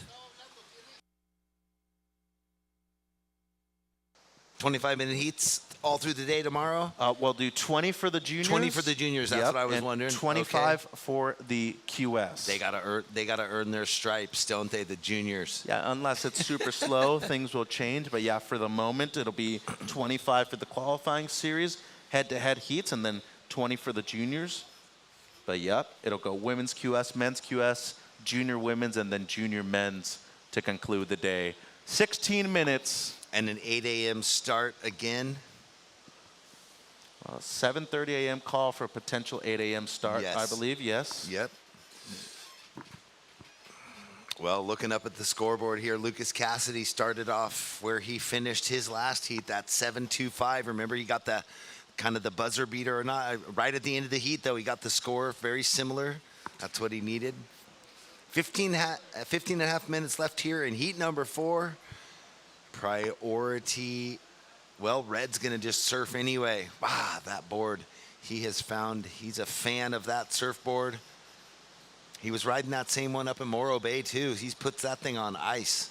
Yeah, and it seems like Tucks Blue it was away. also able to get a wave. Well, you got to make sure that the magic board's still working for a while, Jeff. 15 minutes. I know you probably had a few boards like that back in your day, too. Probably still do. I still have magic boards, yes.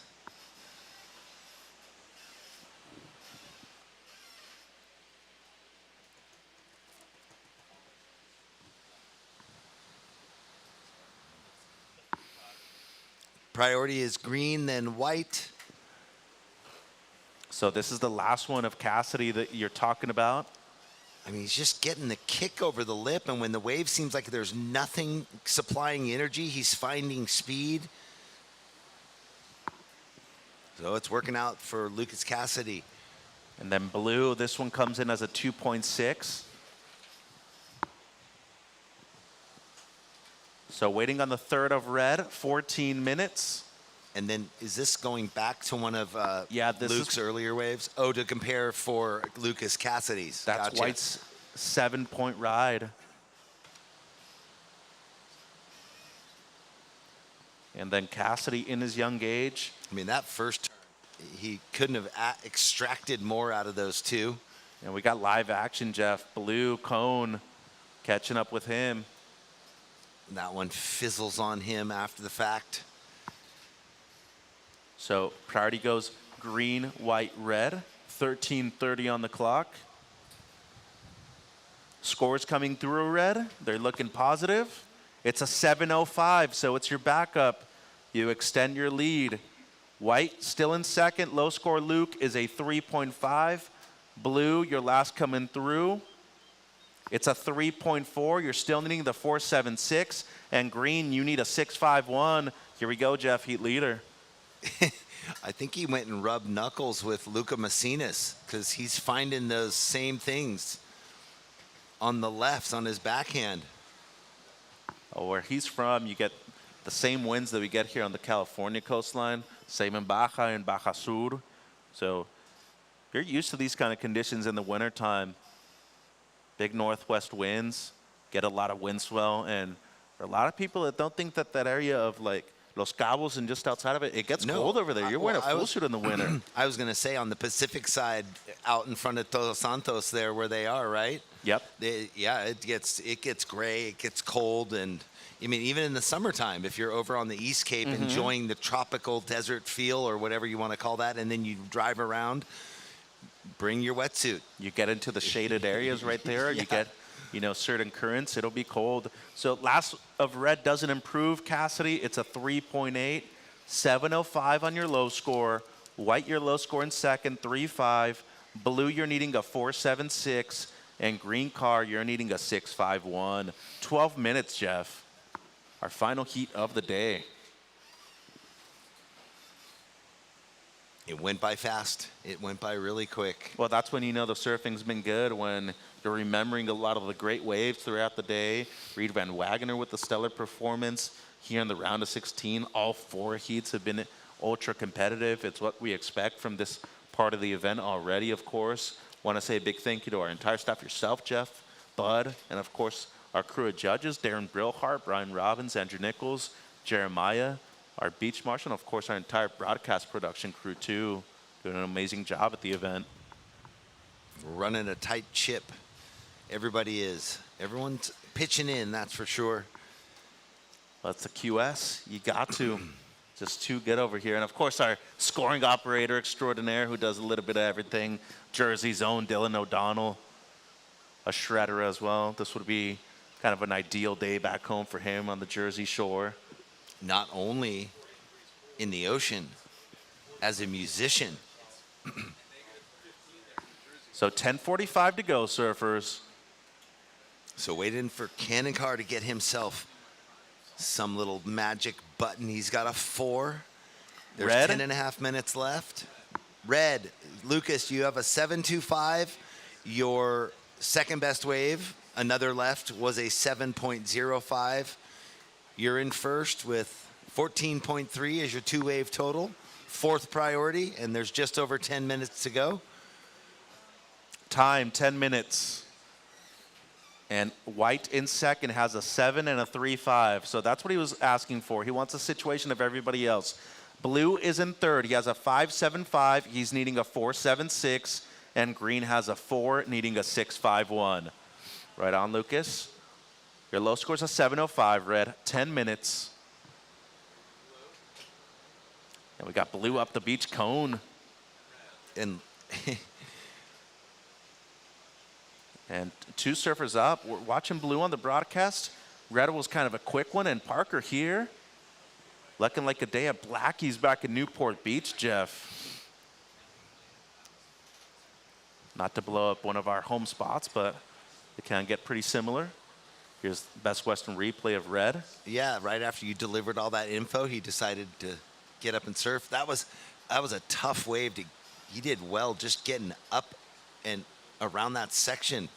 Sticky takeoff, but Parker Cone looking to replace the 4.25. More importantly, looking to get a 4.76. Looking like there's something moving into the lineup. Cannon Carr has been sitting out there for ages waiting. That one doesn't tickle his fancy. And down the road, Luke Weiler screaming across, makes it into the inside bay. It could set up nicely for 1, and I thought there might be 2 in it, but he got that nice 1-turn finish. Well, he might have needed an answer back because Blue's last 7.2. Blue, you move up into second, and now we're waiting on this score here for White. Weiler needs pretty much a 6 or better. A 5.96 is what you're needing now, White. And Green, you're needing an 8.95 Cannon, pretty much a 9. Wow, so that went up from a 6 to almost a 9, just like that. Well, we're waiting on the last of White. He needs a 5.96 or better, 8 minutes.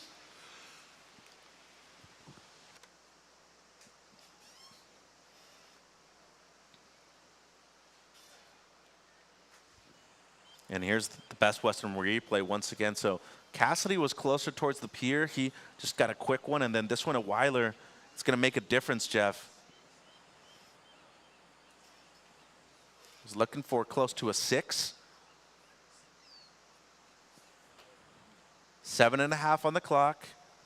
It's a 4.5. That last wave of Luke's a 4.5. His second best wave, but not the score he needed to go up into second place. And here we go, Blue, Parker Cone, who just dropped a 7.2. We'll see where this goes. Cannon Carr out the back, scouring the lineup with that priority. 7 minutes. In a situation where he needs an 8.95 at the moment. Well, this is his 8th wave. For Blue. Yeah, and he's looking to improve on a high 5. Here we go, Jeff. Watching the replay. So the carve into the lip, and then 1 into the lip, and that's kind of who he is, a momentum-based surfer. Loves to catch a lot of waves and just build on his scores and potential to improve here on the high five. So stand by, Blue. 6 minutes 40. 1, 2, 3. But he was driving through each and every turn. Like, he never let off the gas. There was always a solid tension on his rail. There was never what felt like a flat spot down. So that's his 5.75 at the beginning of the heat. Yeah. And then this one, the last. It was way more spicy meatball. Cannon car going against the grain. So he's going to have a quick paddle out, and that, you know, he's going to get his second best wave in his score line. We'll see where the replay, if the replay, there we go. Well, if he improves on the 4, that'll make the requirements smaller. And we just saw a quick one here from Parker in the blue. Your previous one, Blue, 5.9. So that is now your second best. Well, and what that means, too, is that Cannon needs a 9.1. So he's going to get a score, his second best score of the heat so far. There's 5.5 minutes left. Well, here's the wave that you're talking about. So if he improves on the 4, he's going to need less. And then White, you're needing a 6.11, Luke. So stand by the last of green. We're down to 5 minutes, 5 minutes remaining. And it's coming in green. Regardless, he's going to need a solid score. It's a 4.4 Cannon. You have a 4 and a 4.4 now. With just under 5 minutes, you need an 8.7 to go into second. Luke, you have second priority. You need a 6.11. Cassidy out in the lead. Parker Cone in second place. Priority is red, white, blue, green. And there's 4.5 minutes. Blue, you're in second, Parker. Your second to last was a 5.9. That's now your low score. Red in first, your low score is a 7.05. White in third needs a 6.11. And green, your last was your best, a 4.4. You need an 8.7. We're down to 4 minutes here, Jeff. And crunch time, every heat's been close, competitive. It's what we expect from the men's round of 16 right here. Of course, we are talking about the best surfers in the region. Looking to become champions here for the first time.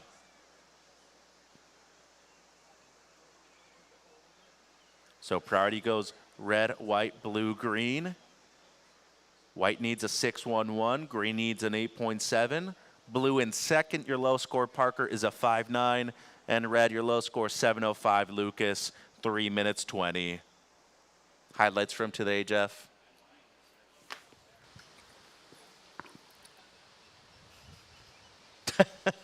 I don't know. There's too many. I just keep having this video playing of all these, you know, tails ripping through lips. Lucas Ostin's forehand jams. Luca Macinas backhand. Reed Van Wagner on her forehand on those lefts. I mean, so many. And there's been so much variety and so many different styles. What about the Chowa Bowls, too? Well, the Chowa Bowl, I haven't even had mine yet, but that's going to be a highlight. Cannon. Well, he needed to go big right there. 2 minutes 40. 2 minutes 40. Nothing has changed. Green needing the 8.7. White needs a 6.11. And here's blue. Quick in and out for Cone.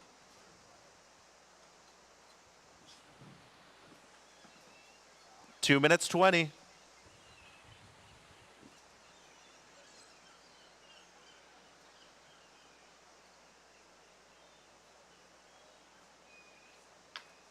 Certain moments, I had fun in some of the interviews. There were some cool interviews. That last one with Sam Reedy, just the exultation, you know, same with Alana Lopez. Yeah, they're amazing cast of characters here on the qualifying series. And super talent. Yeah, the vibes are good. This region is pushing out some threats into the world in the future for sure. Oh, yeah. 1 minute 30, 90 seconds, surfers. Red leads, blue second, white in third needing a 6.11, and green in fourth needing an 8.7. Well, last year's runner-up to the World Championship Tour title, Griffin Colapinto, coming from the region. Cole Hausman, also from the region, winning his second event over there in Brazil. So as of late, doing very well. Of course, Caroline Marks, runner-up to the title. The last 2 years, 60 seconds. Yeah, and you know, we could talk about all those years of her at the U.S. Open as a junior, and just to see her launch pad Crosby, more than Griffin, was a part of these, you know, qualifying series events. So was Cole. Jet Chilling, world junior champion. 45 seconds. You know, the list goes on. Alyssa Spencer, Kira Pinkerton, tons of them. And look where they are now. We're all so proud. Well, it means that the program's been working, not only here on the regional QS, the regional juniors, and of course the amateur series. 30 seconds. Up the beach, we got Green Car. He needs to go huge here, needs a high 8. 15 seconds. 10 seconds, and we're counting down, surfers.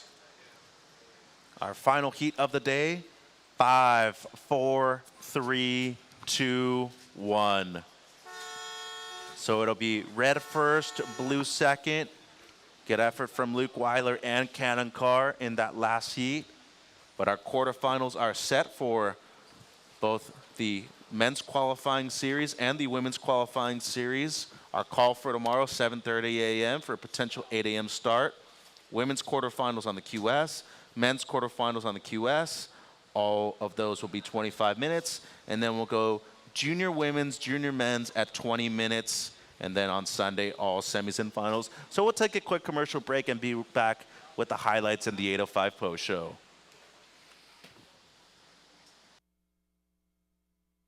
Welcome to the land of big-time natural beauty and intermittent cell service. Here, cowboys drink Cabernet, farmers surf the breaks, and everyone breaks for roosters.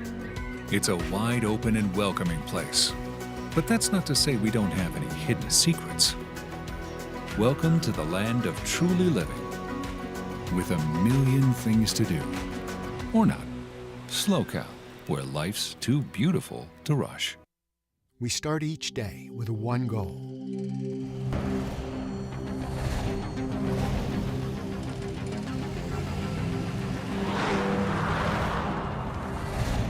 With our state-of-the-art network, we provide reliable, high-speed internet to the Central Coast with no contracts and no limits. Visit peakwifi.com for plans and coverage of our rapidly expanding network. Welcome to the land of big-time natural beauty and intermittent cell service. Here, cowboys drink Cabernet, farmers surf the breaks, and everyone breaks for roosters. It's a wide open and welcoming place. But that's not to say we don't have any hidden secrets. Welcome to the land of truly living, with a million things to do. Or not. SlowCal, where life's too beautiful to rush.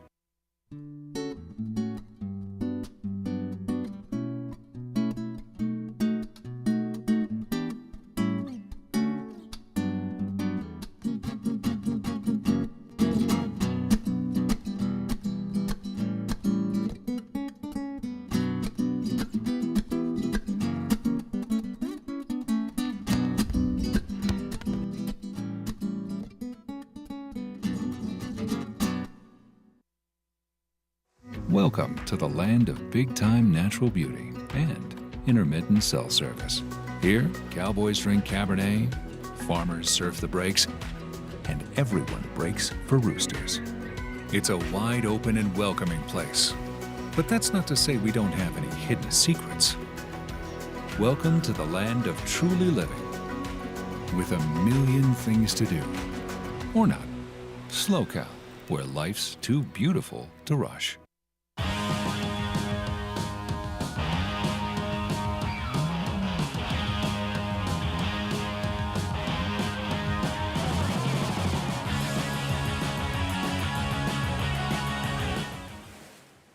Catching a wave. It never gets old. The tide is meant for surfing, and your vacation is meant for memories. You'll enjoy both at Best Western Hotels in California and Hawaii. After all, life is just better when there's another wave and another vacay on the horizon.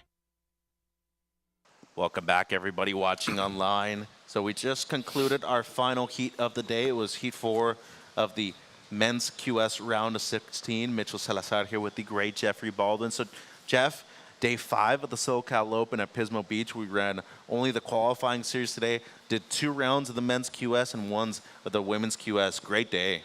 The surfing did not let us down. The waves didn't let us down. And even when the conditions seemed like they changed into a blustery tempest, the surfing level went up with it. So it was counterintuitive. We saw a lot of excellent scores on the very back end of the day, which we didn't expect, but beautiful stuff. So and let's check out our highlights at the 8:05 post show, Jeff. Starting off, first thing in the morning, James Swiatkowski, he dropped an 8. Well, and this is when that tide was rising up. Not high at all, but yes, you see how groomed and clean it was. Offshore conditions in the morning, and here is Jabe again on an 8.25. Yeah, so the wave got a little bigger, and he went ham, big layback. Swiatkowski had to surf twice today. He made both of his heats. And then Taj Lindblad earlier this morning also dropping a 7.5 on this one. Well, Taj just seems to continue surfing so big. Well, Lenny, a former champion. Then Lucas Cassidy this morning, 7.75 on this one, Jeff. Especially in a moment of need, threw the air around and pulled it. Wow, and we just saw him victorious in the last heat of the day on his backhand. Or no, this was Reed Van Wagner, and she was just off to a burner. She kept finding every gem in this heat. She ran away with it with throwaway 7s. Here we go again. That was an 8.25 before. This was an 8.15. Then Eden Walla was able to drop close to an 8, a 7.75 for a single maneuver right here, Jeff. Perfect timing on the backhand. And then when I was talking about how the conditions changed, this was the beginning of the men's round. Luca Macinas went out and just locked into this left, which was, 7.75, and then another one right behind it. Yeah, 7.55 on the second one. There's a reason why we call him the Machine. Just a great competitor, natural athlete, and the Peruvian multi-time regional champion. And then Swiatkowski, same heat. He actually had the high mark in this one, Jeff, an 8.5 on this wave. And talk about bookending it, starting the day with those kind of scores and finishing the day in a variety of conditions. Picked a great angle right there on that last turn. And then Luca right here dropped his best score, a 7.85, and took away the dub. We thought he was done on the other two and then found that one. And then Hayden Rogers, first thing in his heat, going to the air. And Jeff, we're talking about somebody who's had the potential to qualify for the CS. He's in the running right now in the top 5. Right, he is coming off a victory and a semifinal finish, and now finds himself in the quarterfinals. This was Sam Reedy, who got an 8 on that left after being kind of lost at sea, cold with priority for a long time, and there's the hand slap. Just, he was psyching. So a great way to end the day. And of course, heat number 4, the winner was Lucas Cassidy. So waiting for him to set up with Bud downstairs for the post-heat. But the 8:05 post-show, what a way. And Bud, if you're ready, take it away with Lucas. Go ahead. All right, I am ready. I'm here with Lucas. So he won the last heat of the day yesterday. He won the last heat of the day today. The difference is this one gets him into the quarterfinals of the QS. How you feeling? Feeling great. It was quite difficult out there. A little cold, but managed to get a couple like smaller lefts that had a good shape. So yeah, I'm just happy I'm making it through. Yeah, you've surfed the biggest variety of conditions because you've had some of the glassy days, and then you've also had the 2 afternoons with the real wind. Is it just about keeping an open mindset? Yeah, you know, you just got to really pay attention before you heat. That's what I did. I kind of identified there was a good left against right next to the pier, and that's what I tried to do and won my heat, and it paid off. Now, you mentioned your major sponsor, Rip Curl. Tell us about them. Yeah, well, I like to say sorry. I forgot my hat in the car. I normally always bring it with me, but unfortunately I forgot. But yeah, just huge shout out to them. They support me with everything. You know, they got the best product in the game, and yeah, you know, shout out to them and thank you. Well, hat or not, I think they appreciate you because you're getting a lot of airtime and a lot of heat wins. Go rest up, get warm. We'll see you tomorrow. Thank you very much. Quarterfinals all day tomorrow. We'll see you then. Yeah, thank you, bud. Congratulations to Lucas. So, Jeff, quarterfinals all day tomorrow. Women's qualifying series, men's qualifying series, and then junior women's, junior men to conclude day number 6. And then we'll crown our champions come Sunday. I look forward to it, Mitch. And what a day.